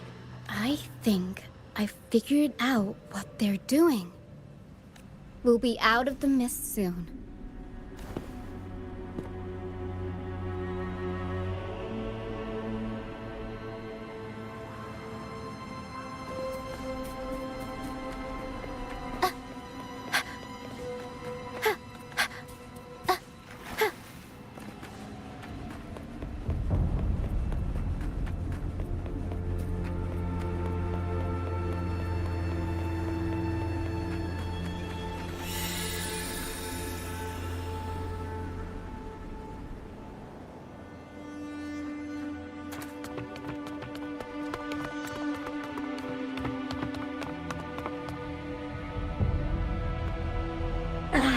Ruchia, you found me. I'll always find you, but maybe don't do this again next time. Why? Isn't this your favorite game? I wanted to play with you. I know, but as your friend, I worry about your safety. My friend? Excuse me. Are you Rochia's friend?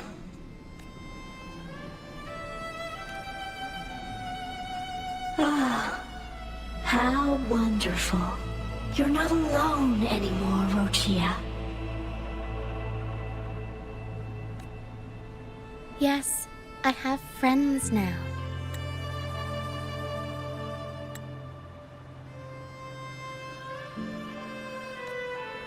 I'm so happy for you. All is well. Fly, fly to the high heavens. We are born free, and our souls will soar even in death.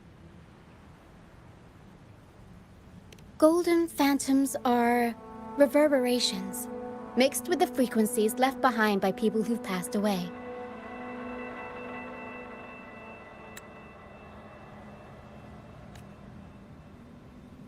When someone dies, the reverberations linger.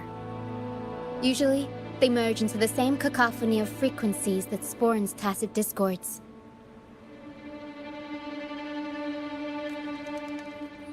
But sometimes, a trace of their final will remains, and the mist shapes this into phantoms. This lingering will helps the phantoms resist becoming tacit discords and instead guide the lost through the mist. If the mist clears, they'll vanish. If the mist lingers, their fate is sealed. It will only be a matter of time before they merge with other reverberations and become tacit discords. Their final frequencies tend to cling to certain objects, like this Lucianite here. I collect them as proof that they once lived.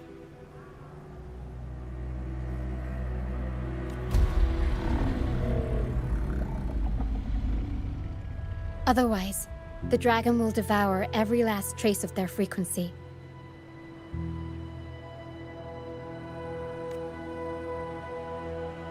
The mist is thinning. That stranded ship ahead looks like...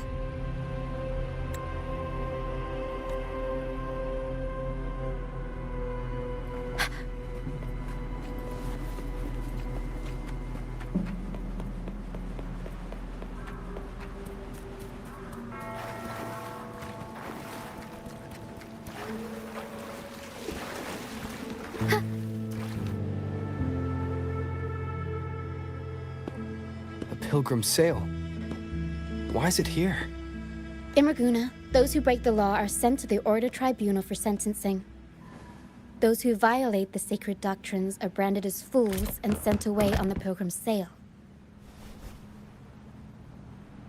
It's said that when the first dark tide ravaged Renacida, the first Primus followed the currents on a rickety boat and met the Sentinel in person. That's where the Pilgrim's sail tradition came from.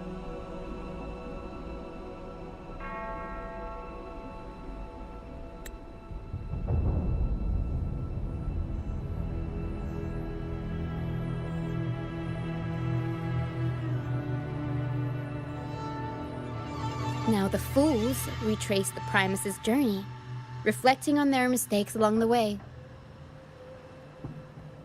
There's a strong undercurrent around this isle, likely caused by that first dark tide.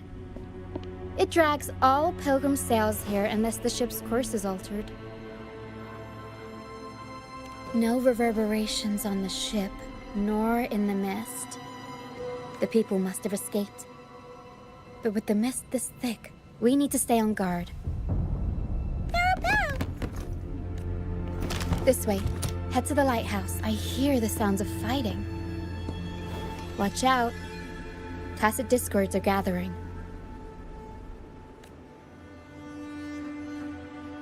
Looks like our brief intermission is over. Time to let the ghosts have their moment on stage. Come on then. Let the flames of battle ignite our souls. Wait. Is that The show's over, ghosts. Time to take your final bow. Watch your back. A marvelous shot. You've earned your stripes, first mate. You're welcome. But if you tilted your head just 10 centimeters to the left, it wouldn't have been the Discord's head that got popped. It'd be yours. Not on your watch. Besides, fortune always smiles on me. Except in bets. And we've crossed paths with the rover again. Can't get luckier than that. We shouldn't have let him get caught up in this mess. He was worried about us and insisted on coming. Is that so? Then our gratitude to you is even greater for your timely aid.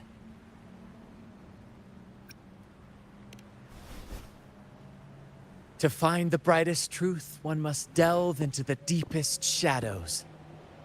Such bravery deserves to be hailed, my friend. Where is everyone on the Pilgrim sail? I was patrolling the coast earlier when I saw their ship drifting into the mist. Time was against us, so I departed alone without alerting the crew. Thank you. Don't be afraid. You're safe with us. You've got some skill, you know, holding your own for so long in the trial against the Tacit Discords. Trial? I don't buy into the Order's nonsense. I've worked hard all my life and stayed true to the Order's teachings about forsaking earthly pleasures for divine favor. And what do I get in return? Heavier taxes. When pirates ransacked my merchant fleet, leaving me with nothing, I turned to the Order for help. They said it was a divine trial and left me to rot. I stood before the Sentinel statue, asking if my suffering was really their will. But all I got was silence. Why should I wait for peace in the afterlife when I could be living for today? How is that a crime? As for salvation, I don't believe in it. And I certainly don't need it. Here's a proposal. How about joining our troop? We are wanderers, adrift upon the seas. Or perhaps you're more familiar with the name, the Troop of Fools? The Troop of Fools? Could it be? Yes, we are, like you, by the Order's decree, marked as fools.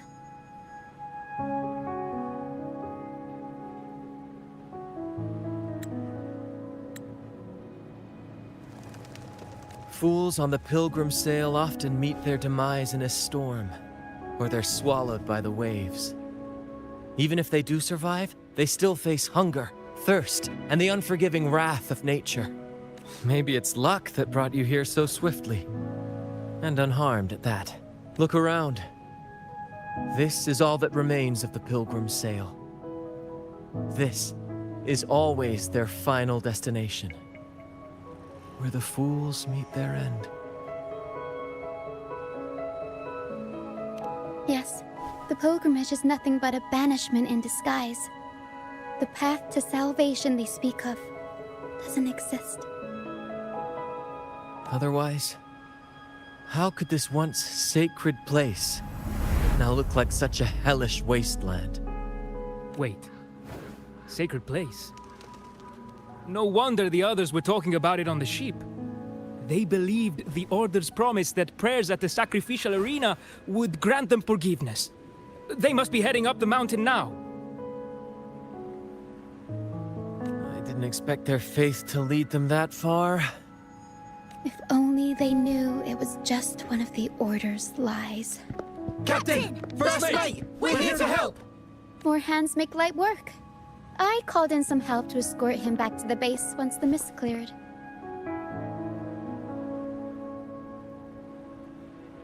Ah, the first mate's foresight is unmatched. Then the three of us can head up the mountain. But beware, my friend. By the end of this pilgrimage, you will witness the Order's cruelest deceit. The dangers ahead will only intensify.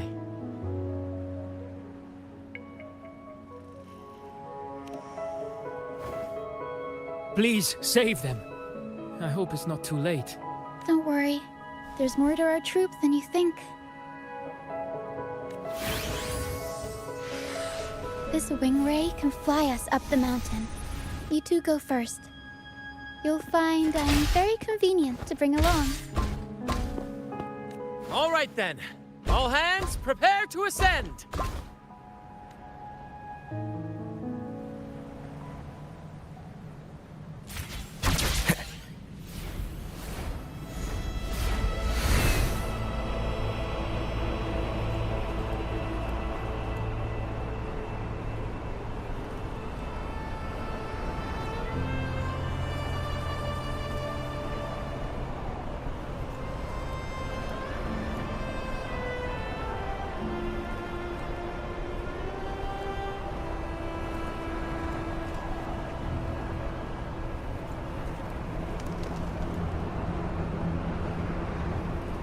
Tacit discourse incoming.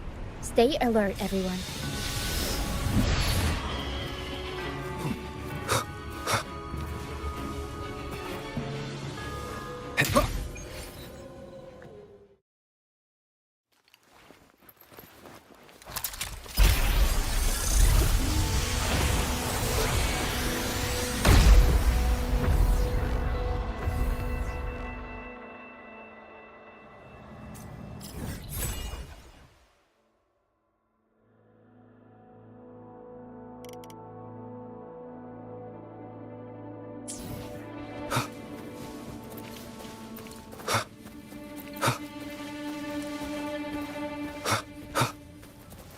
Leave it to me. One with the sounds. Let's have fun! Mamma mia!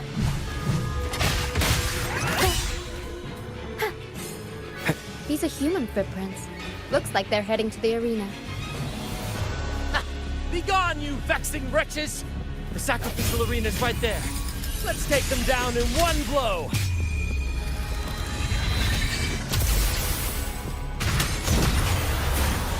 Mamma mia! Surprise! Mamma mia!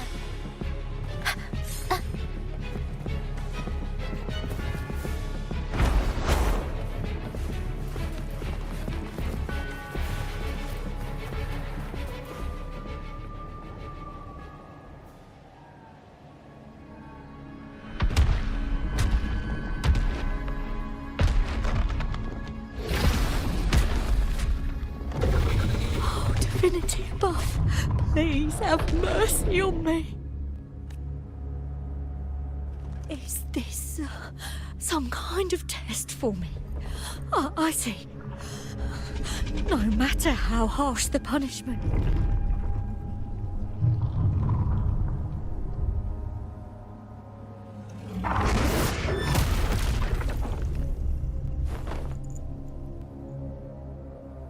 Even if it means death?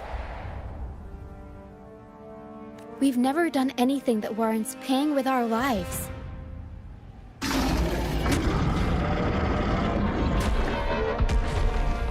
I'd wager mercy isn't on the table. However, in the face of danger and adversity, the stage is set for our grandest act. Brant, you handle the tacit discords. I've got the dragon. Of course, but with all due respect, shouldn't the captain be the one giving the orders? Just playing to our strengths. Take it, or I'll spill the beans about your wine stash. Why, aye, first mate. It's time to pay for what you've done, Dragon of Dirge.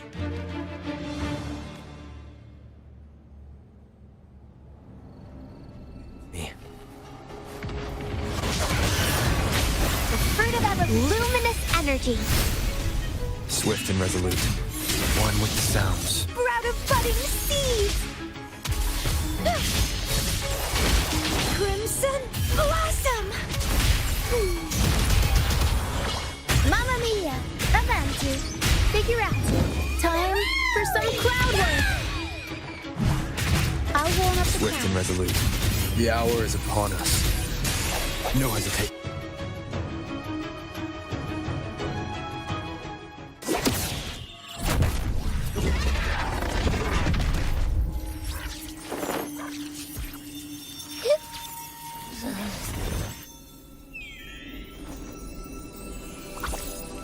Of course! You think that little lizard could take me down? I just took a nap after eating its frequency. But seriously, that was close. The fire it breathed almost singed your hair. Good thing I was here to back you up. As soon as I realized it was a tacit discord, I went for it and ate its frequency. Piece of cake. But I gotta say, it was a pretty hefty bite. I swear, I chewed it up, but it was hard to swallow. It wasn't the taste, you know? More like my digestion's been a mess lately.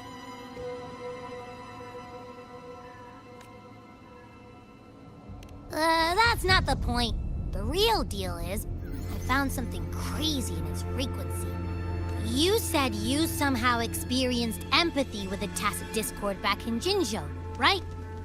How about trying that again with this guy? Trust me, this could be our big break.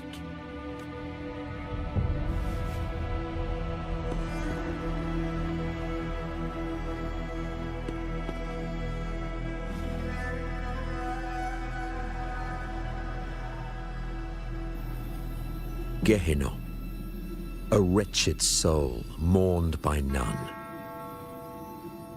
You are reborn to fulfill our sacred rite, illuminate the path of salvation. Become the fiery hand of judgment, purging all transgressions. Cleanse every soul ensnared by their own. Those who cannot withstand the trial by fire shall forever be barred from our pure land.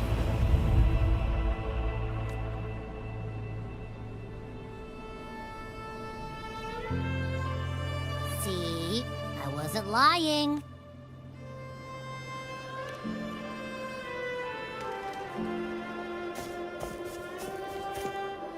Tacit discord's frequencies are perpetually fading, inching toward their end. Their only way to maintain their existence is to consume other frequencies as food. The dark tide and mist enveloping this isle have drawn in countless tacit discords. Their frequencies should have been enough to feed the dragon. If what you saw is true, the Order must have used some trick to control the dragon, making its frequency fade away faster than it should. That means they could be responsible for why the dragon began attacking all living beings. In time, it ended up becoming a harbinger of death. I found this during the previous battle. It seems the Fraxidus had their hand in this case as well. So you know them too. Seems we have much to discuss. Our troupe usually earns a living by performing on the nearby islands. Sometimes we take on escort missions for merchant ships as well. That's how we first got acquainted with the Fraxidus. At first, they were just lurking about, raiding ships. But as the Carnival drew near, their actions grew suspicious. We noticed them Remember Cetus the Tidebreaker? The creature that attacked you when we first met. After we parted ways, we went searching for it to find out what had gone wrong. This is what we found on its tail, another Lycoris. Alas, the Tidebreaker slipped away into the deep beyond our reach. Still, this bloom leaves no doubt. The Fraxidus is behind its strange behavior. We saw what they did to the dragon. The Cetus's violent outburst must be their doing as well.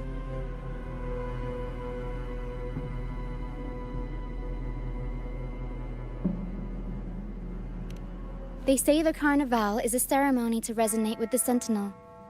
Those who claim the laurel may be graced with a miracle, a direct communion with the divine. At first, we thought you were merely a curious traveler, intrigued by the Carnival and our Sentinel. But now, seeing how far you've come, there's more to your quest, isn't there? Our troupe has always sought the laurel, and we won't sit back while others threaten the Carnival. If they're your foes, then our paths align.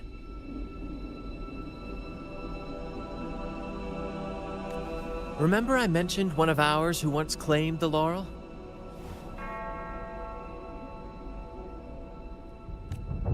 He wasn't with us when we first met. But once we reach our base, you can speak with him about the Sentinel.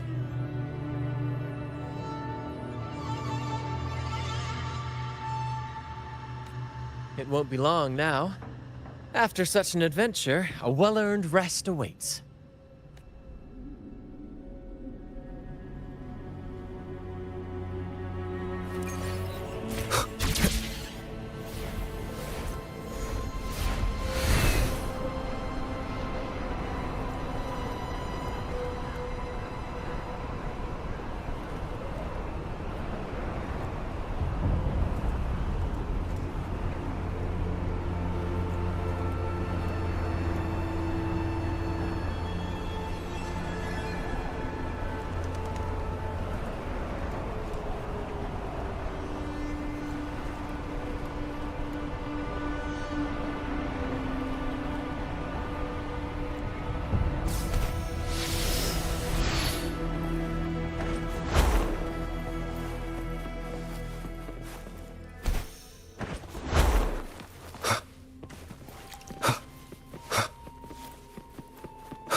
Here we are, ladies and gentlemen. Allow me to present to you our sanctuary. A haven for all the surviving fools at the edge of the world.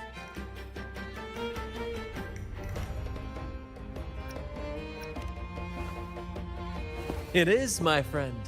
We built this place from the ground up, and I dare say it's a triumph worthy of the ages.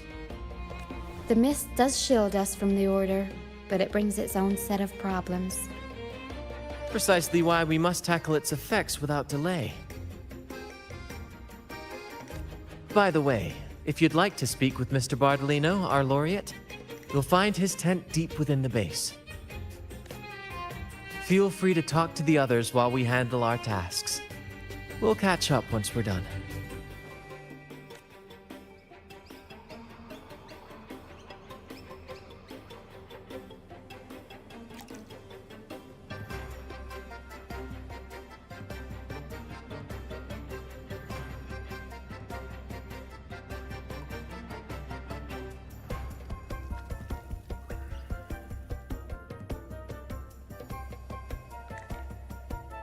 This is a testament to my connection with the world around me, and it's very much my companion now, bearing witness to everything I've experienced on this journey.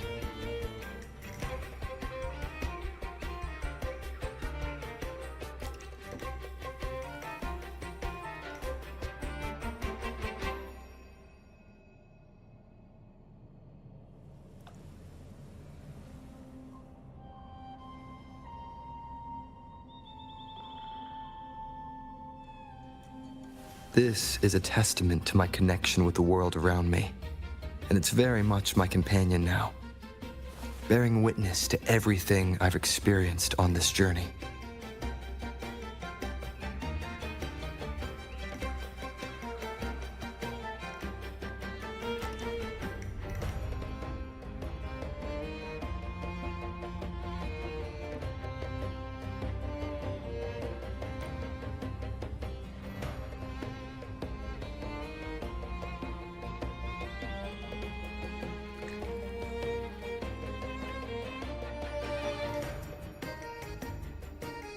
This is a testament to my connection with the world around me, and it's very much my companion now, bearing witness to everything I've experienced on this journey.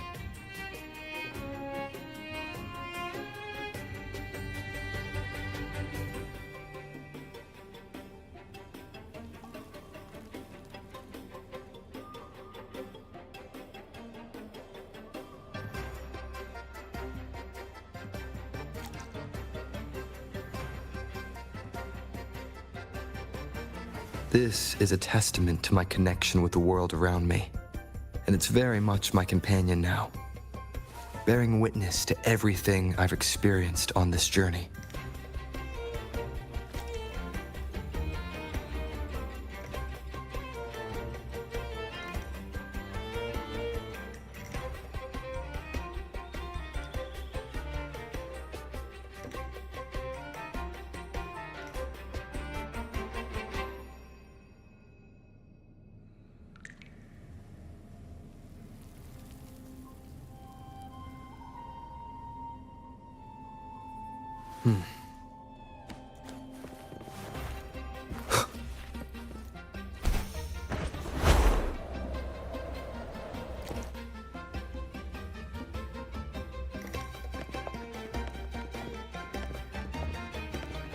Relax, young man. Life's only just unfurling its sails for you. Why sit there like one of those dour statues in the Order's halls?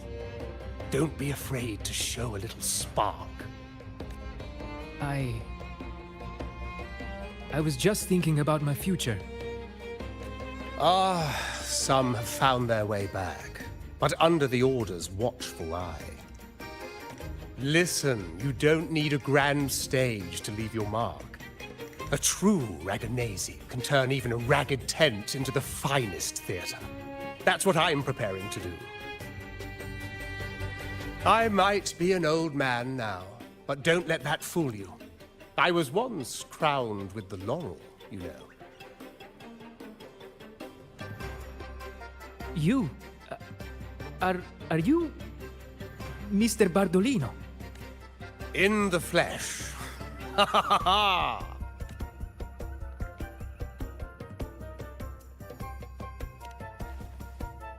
As I took my final bow on stage, a bright light pierced through the clouds, shining down from the sky.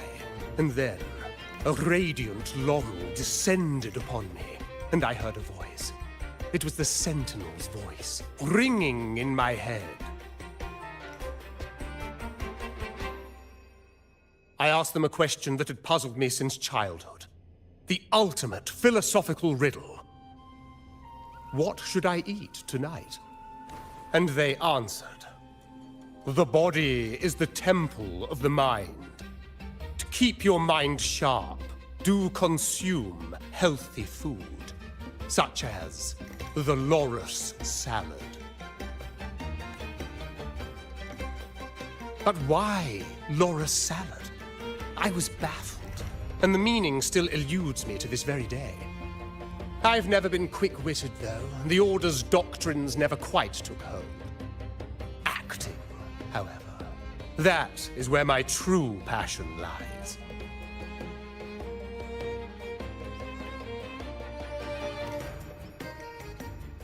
But why did a blessed laureate like you get banished by the Order? Back when I won the laurel, Raguna was led by the Holy Maiden.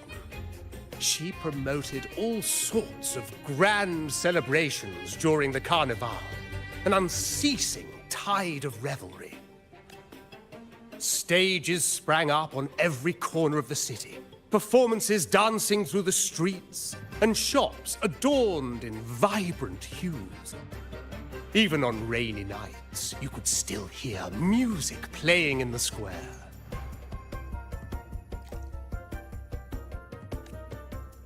Some performers wove their critiques into their acts. Sharp as she was, the Holy Maiden noticed. She refined city policy with each whisper of dissent. Ah, those were the golden days, my friend. The Holy Maiden once said that if she were to leave this world, she'd want no majestic tomb or solemn funeral, but the grandest carnival as her final farewell. And then, she really did leave us. The current Primus took her place, and in the name of mourning the Holy Maiden, issued all sorts of bans on the Carnival. The Order's grip tightened, and the Carnival performances were reduced to dull, monotonous shadows of their former selves.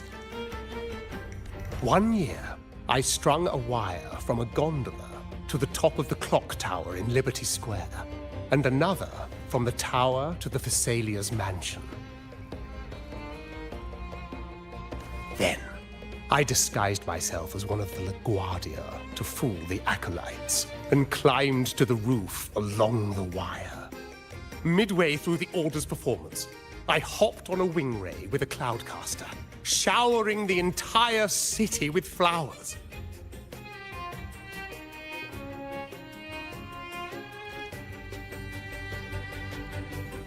Yes, it was a magnificent sight. The wing ray soared higher than the acolytes could reach. They couldn't do anything but watch golden pink petals rain from the sky for 3 whole days. They struggled to clean up the flowers from the streets, and it took a downpour to wash them all away. That cloudcaster, adapted from a music van, became the prototype for the one we use on stage today.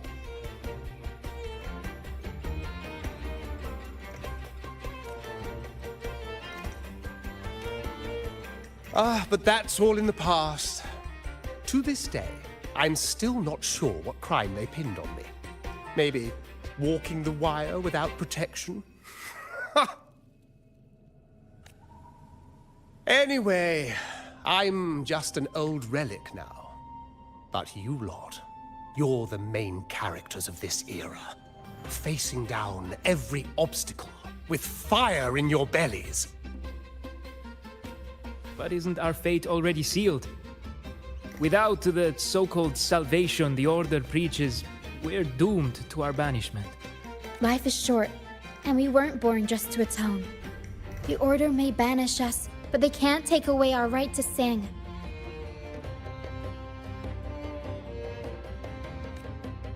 Death is one of many possible ends, but it's certainly not the worst. Perhaps being forgotten is what the Order wanted for us. They want to erase all traces of our existence, grind us into dust and drag us into the abyss. But we'll fight the tide and live our lives to the fullest.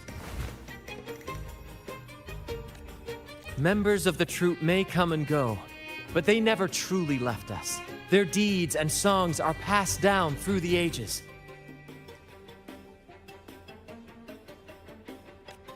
One day, our voices will echo across every land. Our words will reach every corner of the world. And by then, even the tacit discords in the stormy sea will know our names. That's the spirit, boy! Even if I can't earn myself a proper title, I'll become Rinasita's most enigmatic legend. When I'm gone, I'll leave behind a coffin that sings. Or maybe turn into a lark, singing every day and night.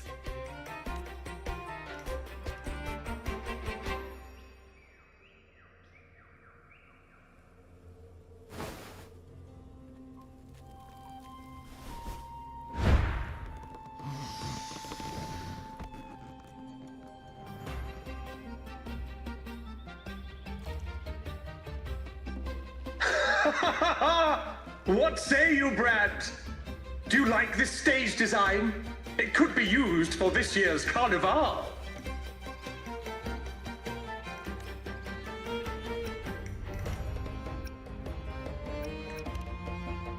Our little chat reminded me of those good old days.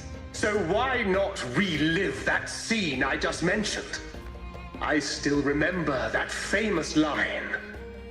Even without wings, we can still soar to the heavens. Now that you mention it, that is a very good question. Please don't mind him. We like our performances big and bold, after all.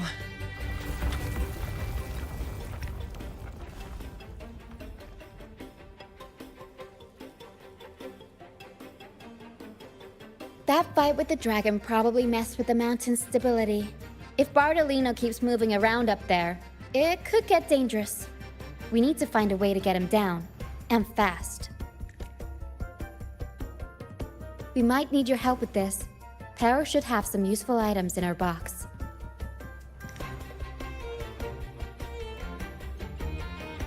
We've got a cloudcaster that can conjure up some fluffy cloud cushions. They'd make the perfect stairs to reach Mr. Bartolino, or catch him for a soft landing.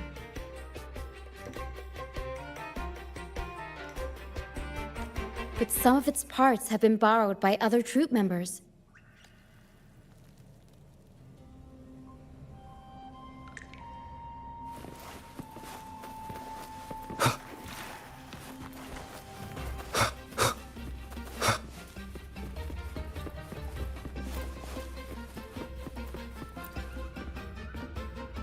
Sailors cheer as hearts ignite.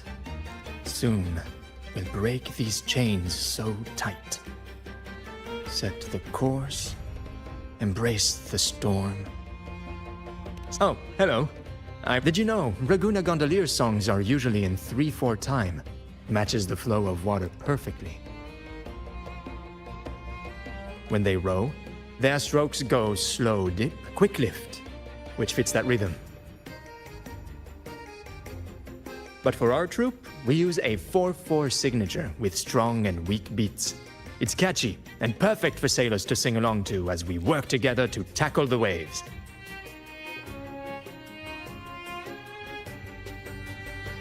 Sailors cheer as hearts ignite. The Cloudcaster. Oh, I use its base as a desk. Our first mate lent it to me so I could write more comfortably. Here it is. Careful. It...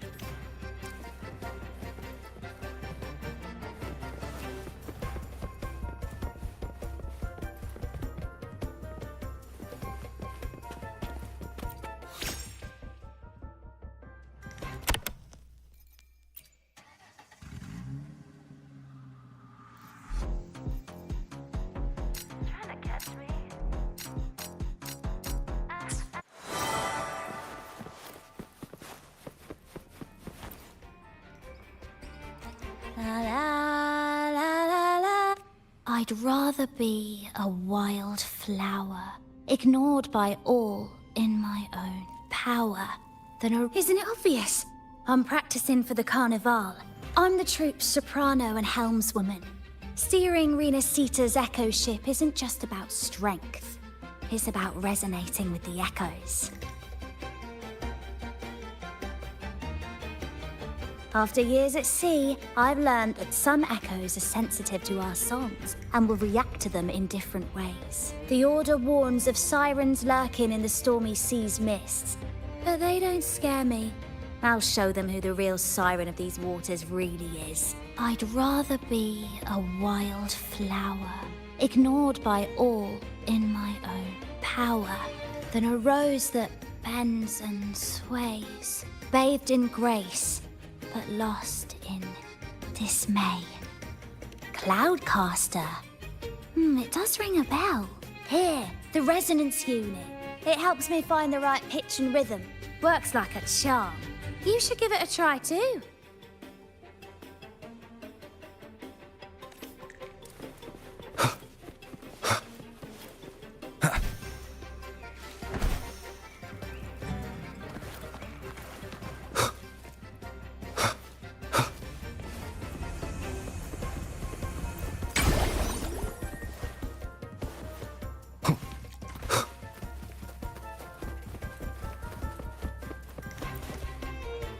Come on, fish! Come to my net. Yeah, I borrowed the reel for me fishing rod. We scavenge all sorts of stuff from the beach and fix them up as needed. Nothing goes to waste. Don't be fooled by appearances. This stuff can be pretty versatile. Good. We have all the parts now. Time to work, Pero.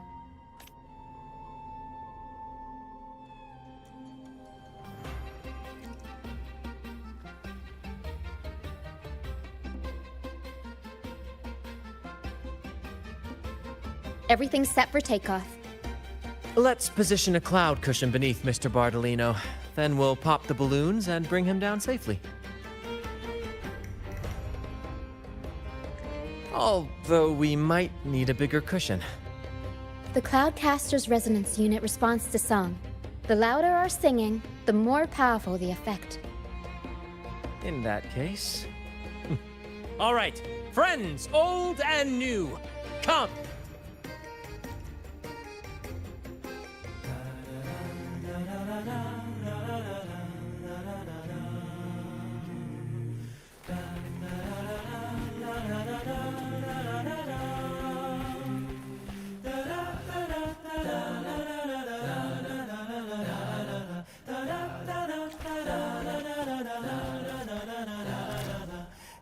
Bullseye! How about showing off that aim again with the rest of the balloons? Almost done. Oh, thank you, dear boy. You helped me complete this performance and fulfill one of my dearest wishes. Please, I'll gladly give you my most prized possession.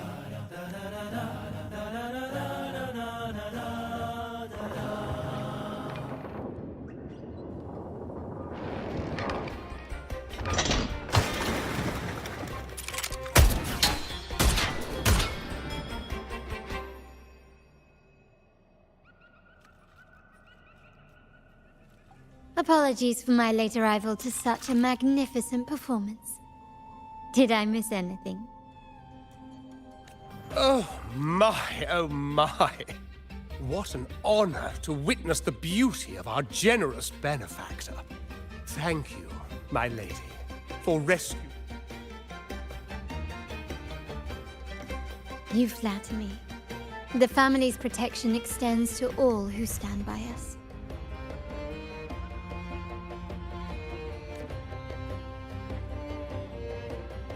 Might I say what a pleasure it is to see you again, Miss Carlotta. You have my heartfelt gratitude.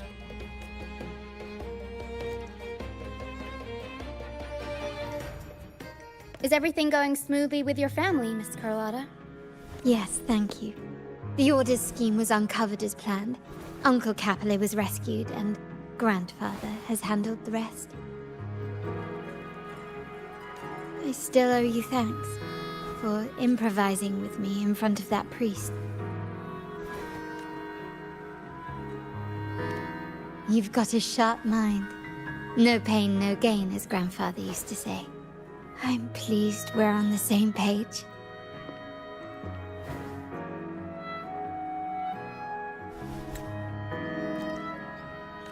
Your kindness is much appreciated. The Montellis won't forget this. In return, I'll share everything I know. I believe you've noticed that the Order has been undermining the family under the guise of its doctrines. Alienation, monopolization, just a few tricks up their sleeve. Their true motives, however, run deeper.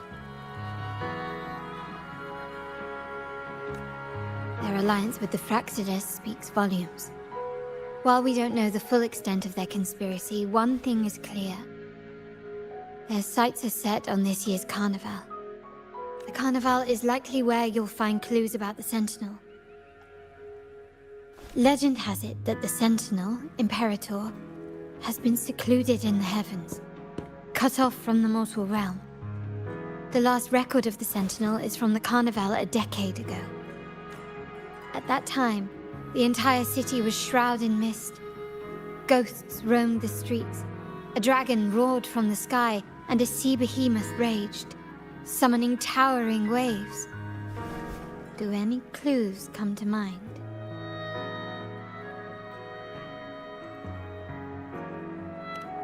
The mist might be coming from the remnant clouds in the Nimbus Sanctum. Lorelei has the power to purify and control them, but the Fraxidus interfered.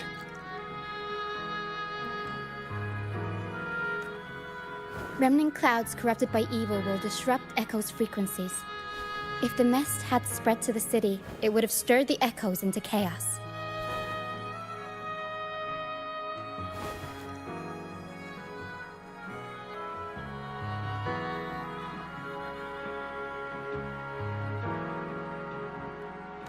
We are lucky that you and Zani, along with that acolyte, awakened Lorelei in time. You prevented the mist from spreading and averted the wave-worn. The Fraxidus must still be licking their wounds. At that time, the entire city was shrouded in mist. Ghosts roamed the streets. A dragon... The Montelli traders used Lycoris in experiments to turn echoes back into tacit discords. If they were successful, the ghosts seen 10 years ago may have also been created this way.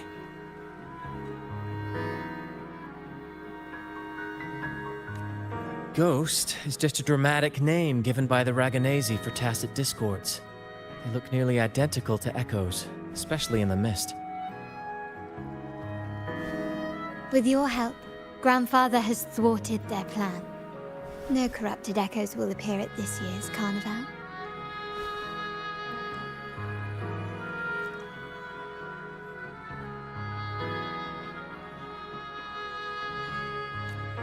At that time, the entire city was shrouded in mist. Ghosts roamed the streets. A dragon roared from the sky, and a sea behemoth raged. The Order has allied with the Fraxidus to control the dragon. From what I saw when I connected with its frequency, they might be planning to command it to attack Raguna during the Carnival. After the Tacit Discords took over this isle, the Order used them as an excuse to forbid any entry. It might be their way of concealing the dragon's existence. But without the Lycoris, the Dragon of Dirge is now off the table. At that time, the entire city was shrouded in mist. The remnant clouds spreading, experiments to turn echoes, and the dragon's manipulation. The Order plans to recreate these disasters at this year's ceremony. The Order and the Fraxidus are allies. To prevent the Carnival's sabotage, we must stop them. But what is their motive? The Primus called it a divine punishment, and took the opportunity to appear as a savior. A perfect way to build legitimacy.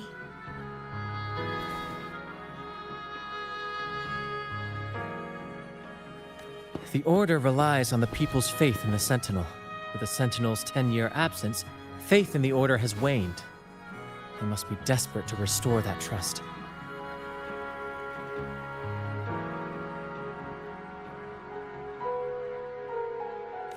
It is for this reason that the Order has been forced to revive the festival. Let's consider the implications.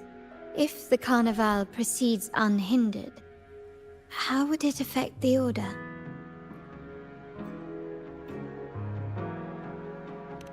The current Primus claims to be the Enlightened One, the Sentinel's Resonator. However, based on the prophecy we found in the ruins, this role is meant for the young maiden who is destined to heed the divine oracles during the Carnival. The Carnival is the only time humans can directly communicate with the Sentinel. Normally, it's the Primus who conveys the Sentinel's words. A successful Carnival offers a chance for citizens to meet the Sentinel in person. But for the Primus, and possibly the Order, it poses a threat if they've been fabricating the oracles. To sabotage it while still maintaining their authority, they partnered with the Fraxidus will cause chaos during the Carnival, and the Order will swoop in as the saviors, restoring public trust just as they did before. So far, you've helped us crush 3 of their schemes. but one remains.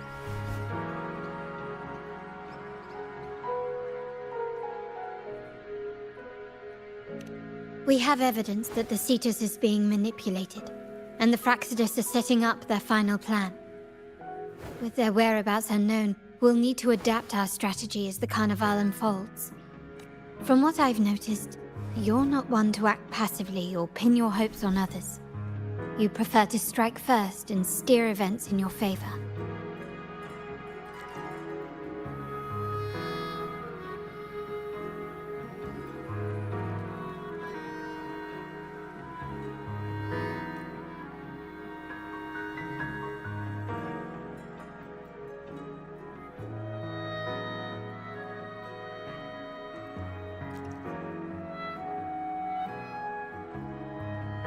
Winning the laurel might give you the chance to talk with the Sentinel. The Sentinel's resonator may also be present, so... Our aim has always been clear. To restore the Carnival to its former glory. If the Divine truly exists, would they wish to see their people living without freedom? Or witness a festival twisted into a tool for tyrants?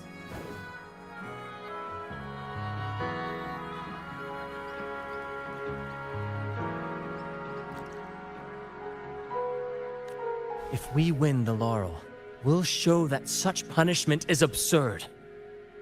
But if that's truly their design, we shall break those divine shackles ourselves. Whether divinity exists or not, we will fight for Raguna's freedom, where everyone has the right to live and pursue a future of their own choosing. The Montellis share this vision. Only in a free society can a fair and open market thrive. However, the troop alone is too weak. The family is under close watch and our enemy hides in the shadows. We need your strength to find our way forward. Thank you. I'm pleased we've reached an agreement once more.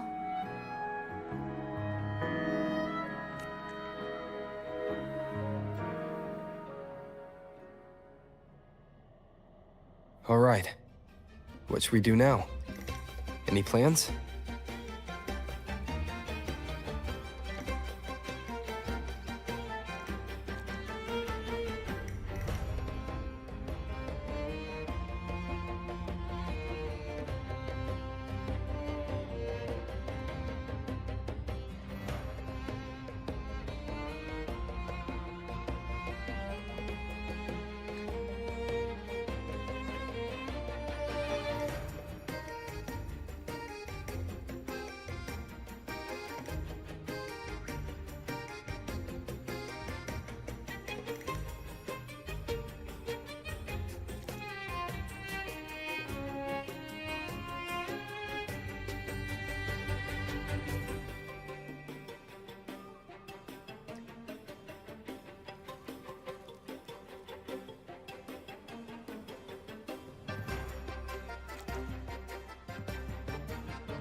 Since the Order intends to sabotage the Carnival and incite chaos amongst the guests, confronting them directly only plays into their hands. You've seen the troops' unique approach to combat, haven't you? That's precisely why we're allies with them. We will turn any disturbances into a theatrical performance. I can see our friend here is still a bit confused. No worries, my dear boy. We'll have a quick rehearsal before the Carnival begins. Speaking of which, Ms. Carlotta, would you honor us by joining our performance? Me? I do have some stage experience, though I must confess I may be a bit out of practice.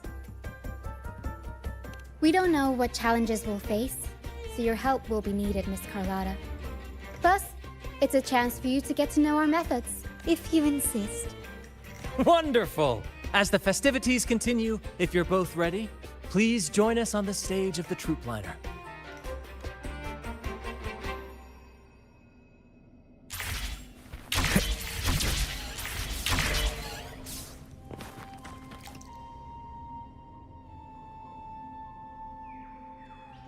Our rehearsals are rather straightforward. No scripts, just pure intuition and our senses guiding us. That's what makes Commedia Improviso truly come alive.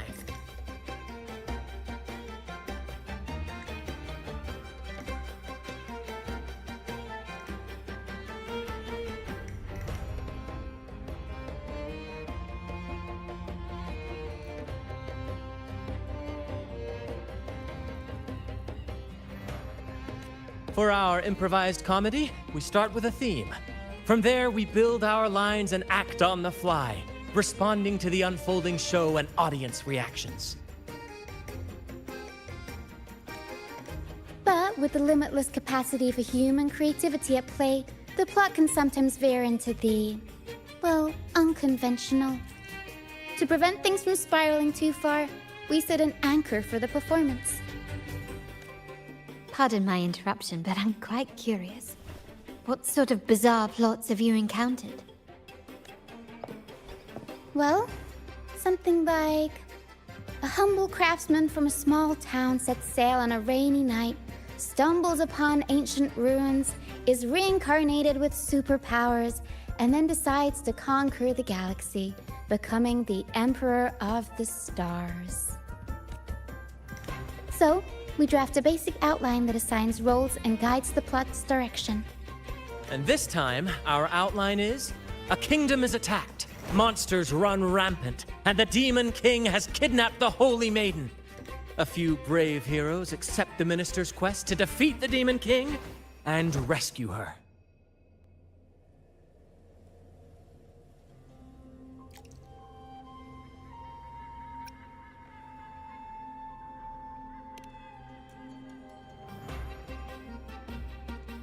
This outline holds special meaning. We want to pay tribute to the play once performed by the Blessed Maiden herself, which was also about a hero facing a Demon King.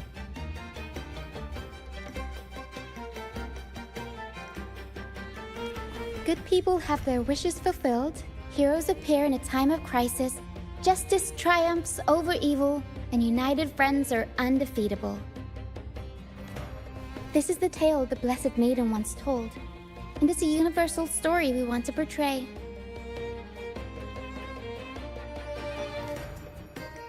To me, the world is a stage, and performing is much like combat. Coordinated movements, quick thinking, sharp reflexes, and, above all, trust in your allies.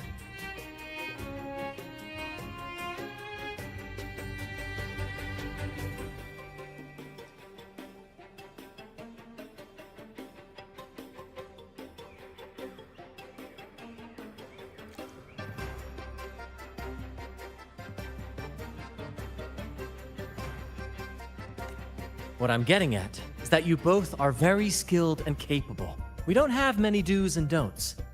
So relax and express yourselves freely on stage.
This rehearsal is to help you get familiar with basic stage movements, techniques, and the troupe style, and to build good rapport.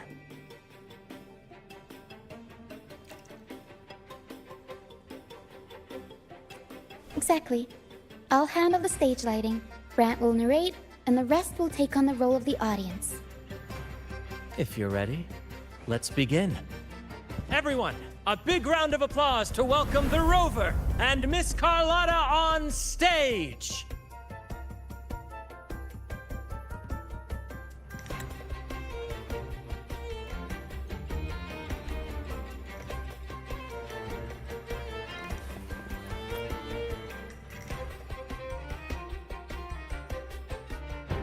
All right, next I'll spin the prologue of our tale, setting the scene for how our brave heroes first crossed paths.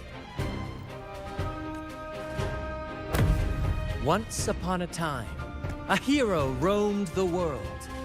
Undaunted by the lack of a divine vessel, he embarked on a perilous journey across tempestuous seas.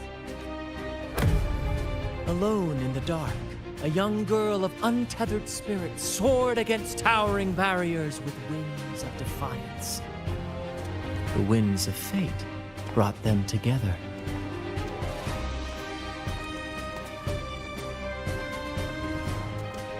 As the world teetered on the brink of absolute darkness, they found solace in each other's gaze.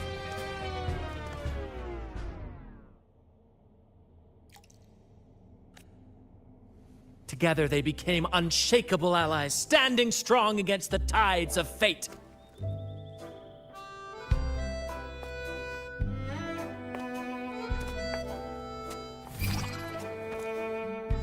Even if light were to fade from the world and the stars cease to shine, they would still blaze like the sun forever.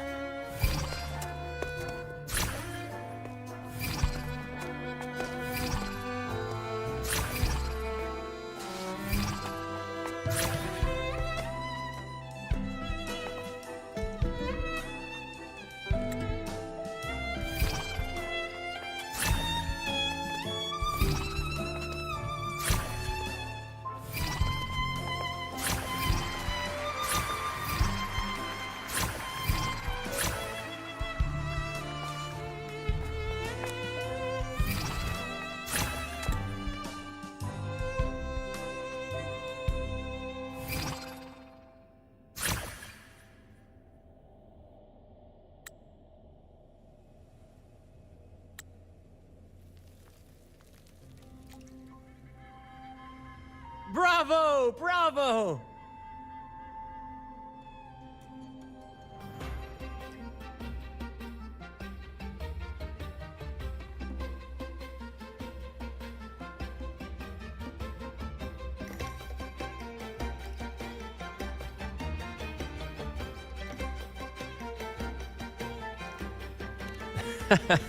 Seeing your chemistry, I decided to take a little creative liberty with the story. Anyway, it didn't stray too far from the outline, right?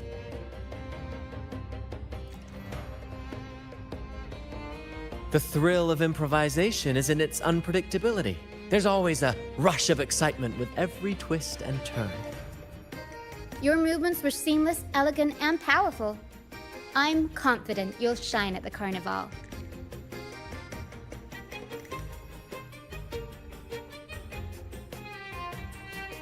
Thank you. It was all thanks to you. You inspired me and kept my spirits high.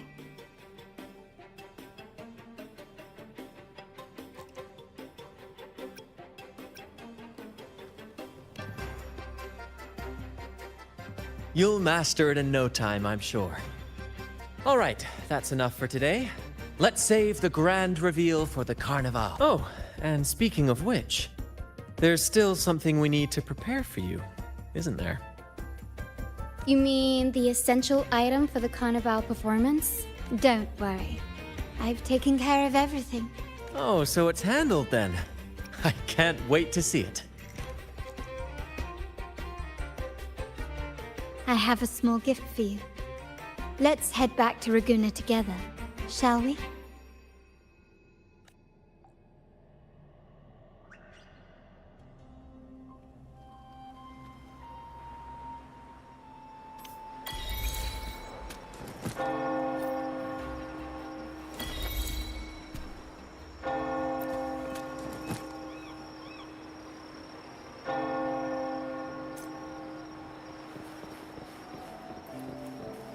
way. Please, follow me. Where are we going? Please allow me to keep that a secret for now. I wouldn't want to spoil the surprise. But here's a hint. You've been there before.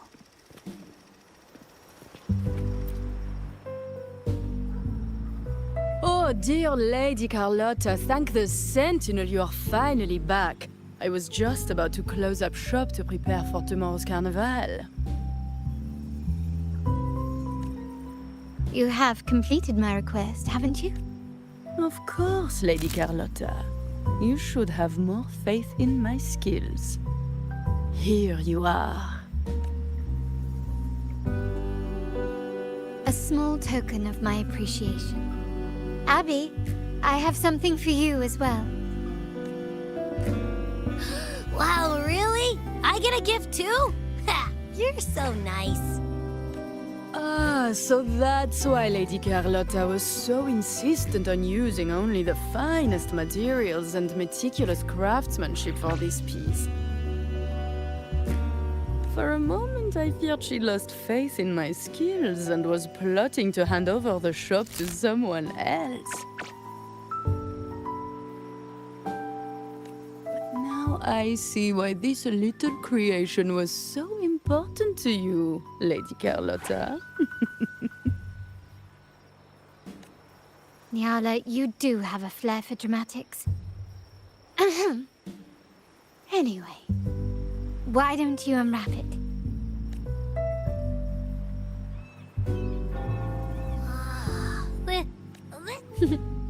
I took the liberty of having Nyala custom make this mask based on my impression of you.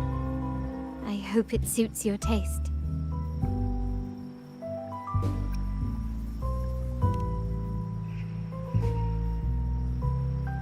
The Montelli family shares its wealth and opportunities freely, but I see your stage lying beyond the cutthroat games of power and fortune, towards a world that's far more boundless and free.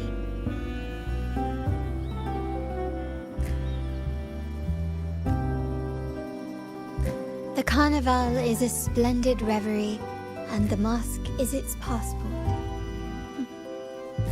May it help you navigate the Carnival with ease, and let you enjoy it to your heart's content.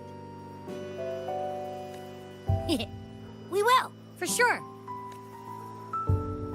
May I take a bit more of your time?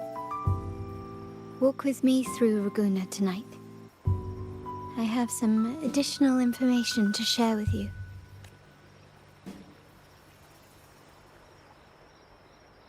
Raguna.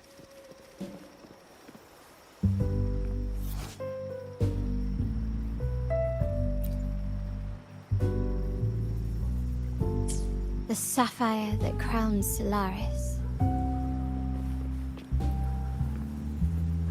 The waters of Raguna serve as a mirror, reflecting the countless faces of this city, much like our own reflections. The people of Raguna possess a temperament akin to the tides, ever-changing. There was a time when the currents swept us into the jaws of uncharted waters, where relentless storms and voracious waves awaited. But after weathering such trials, they revealed to us a hidden gem. The shores themselves.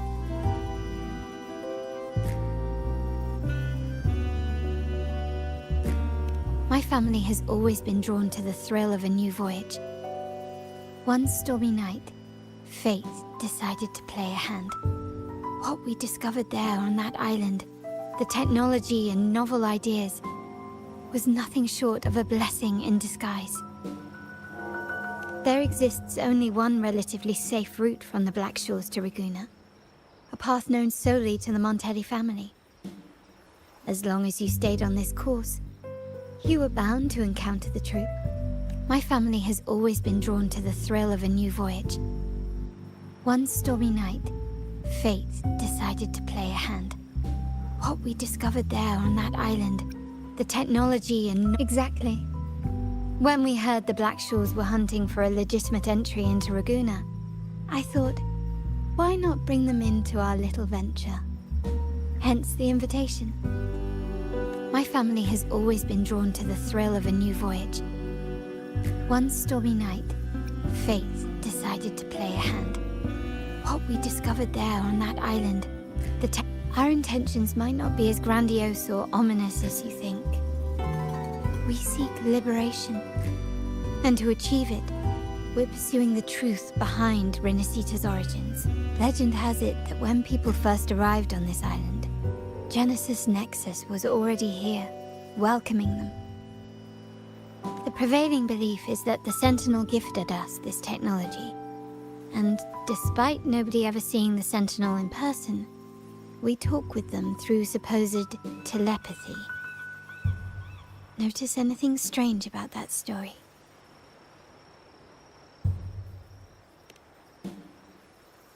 Terminals conjure up echoes, and the Genesis Nexus allows the Raganazi access to common echoes. If the Genesis Nexus was present when the first settlers arrived, who built it? And really, if no one's ever laid eyes on the Sentinel, how can we be so sure that statue really represents them? It seems to me the Order might have spun us a tale, hiding the true origins behind their grand myths.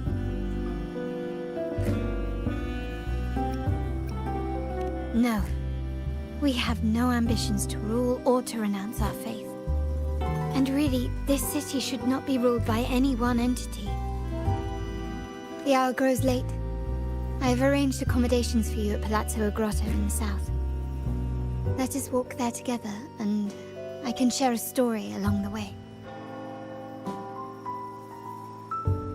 Think of it as a bedtime tale. I learned it from the troupe. It's about Fleur de Lis, the Blessed Maiden.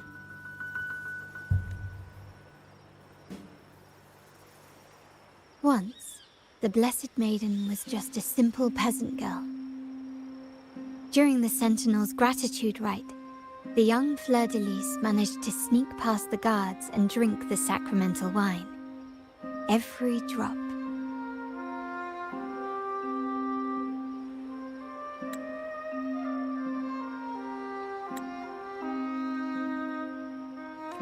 Perhaps it was the intoxicating wine in Eglatown, or simply her lack of experience with spirits. But she soon found herself quite drunk. Swaying on her feet, she ascended the ceremony's grand platform, lifted her threadbare dress, and began a rather ungainly dance.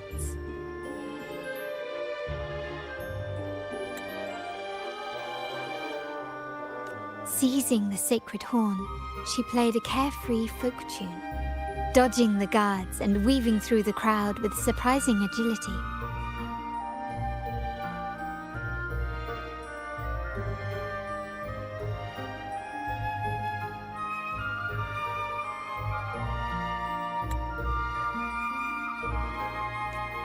Remarkably, the crowd, as if drawn by an unseen force, followed her lead, transforming the solemn ceremony into a wild parade of cheers and revelry. Naturally, the Order was less than pleased. The pilgrim sale did not yet exist, so Fleur de Lis faced 3 days of confinement. During that time, she used her prison walls as a canvas.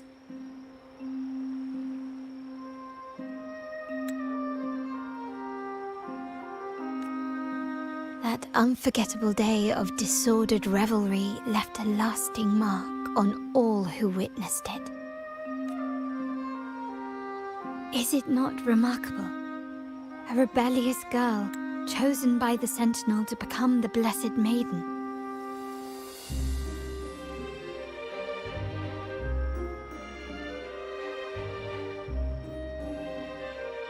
If the Sentinel indeed permitted such a girl to serve as their spokesperson, it suggests that all this joyous revelry is not something they Perhaps they too enjoy poetry, painting, tears, Laughter, romantic tales of nights, and dancing amidst crowds. Much like ourselves.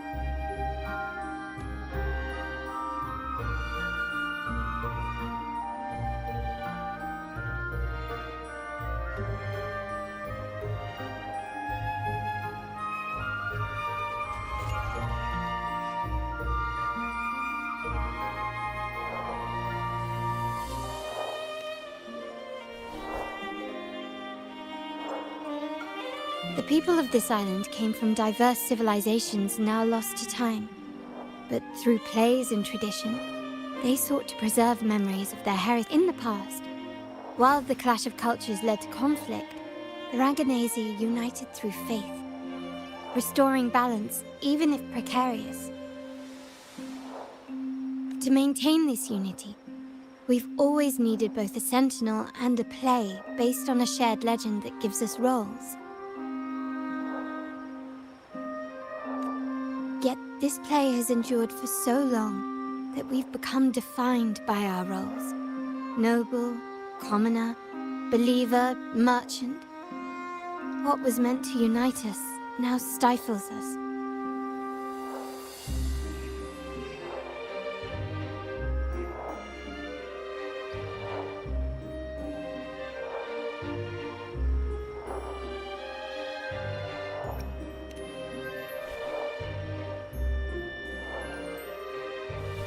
Now, we yearn for a day when we can truly set aside our titles and positions, express our true selves, and join together in celebration.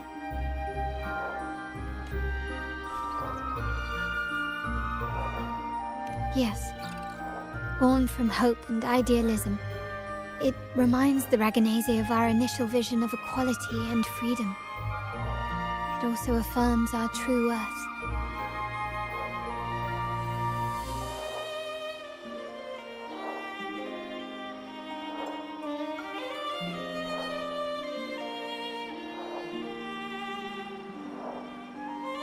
While the Order's true intentions remain unclear, we are certain their influence has already eroded the very foundations of our society. People revere the divine figure the Order has constructed, yet they also live in fear of punishment.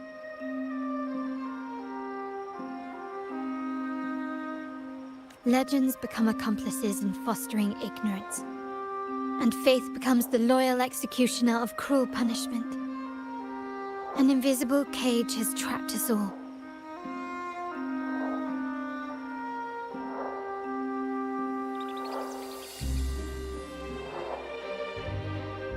Speaking of freedom within a cage is absurd. Fear and ignorance are our foremost enemies. This year's carnival will spark a flame fierce enough to burn down that cage.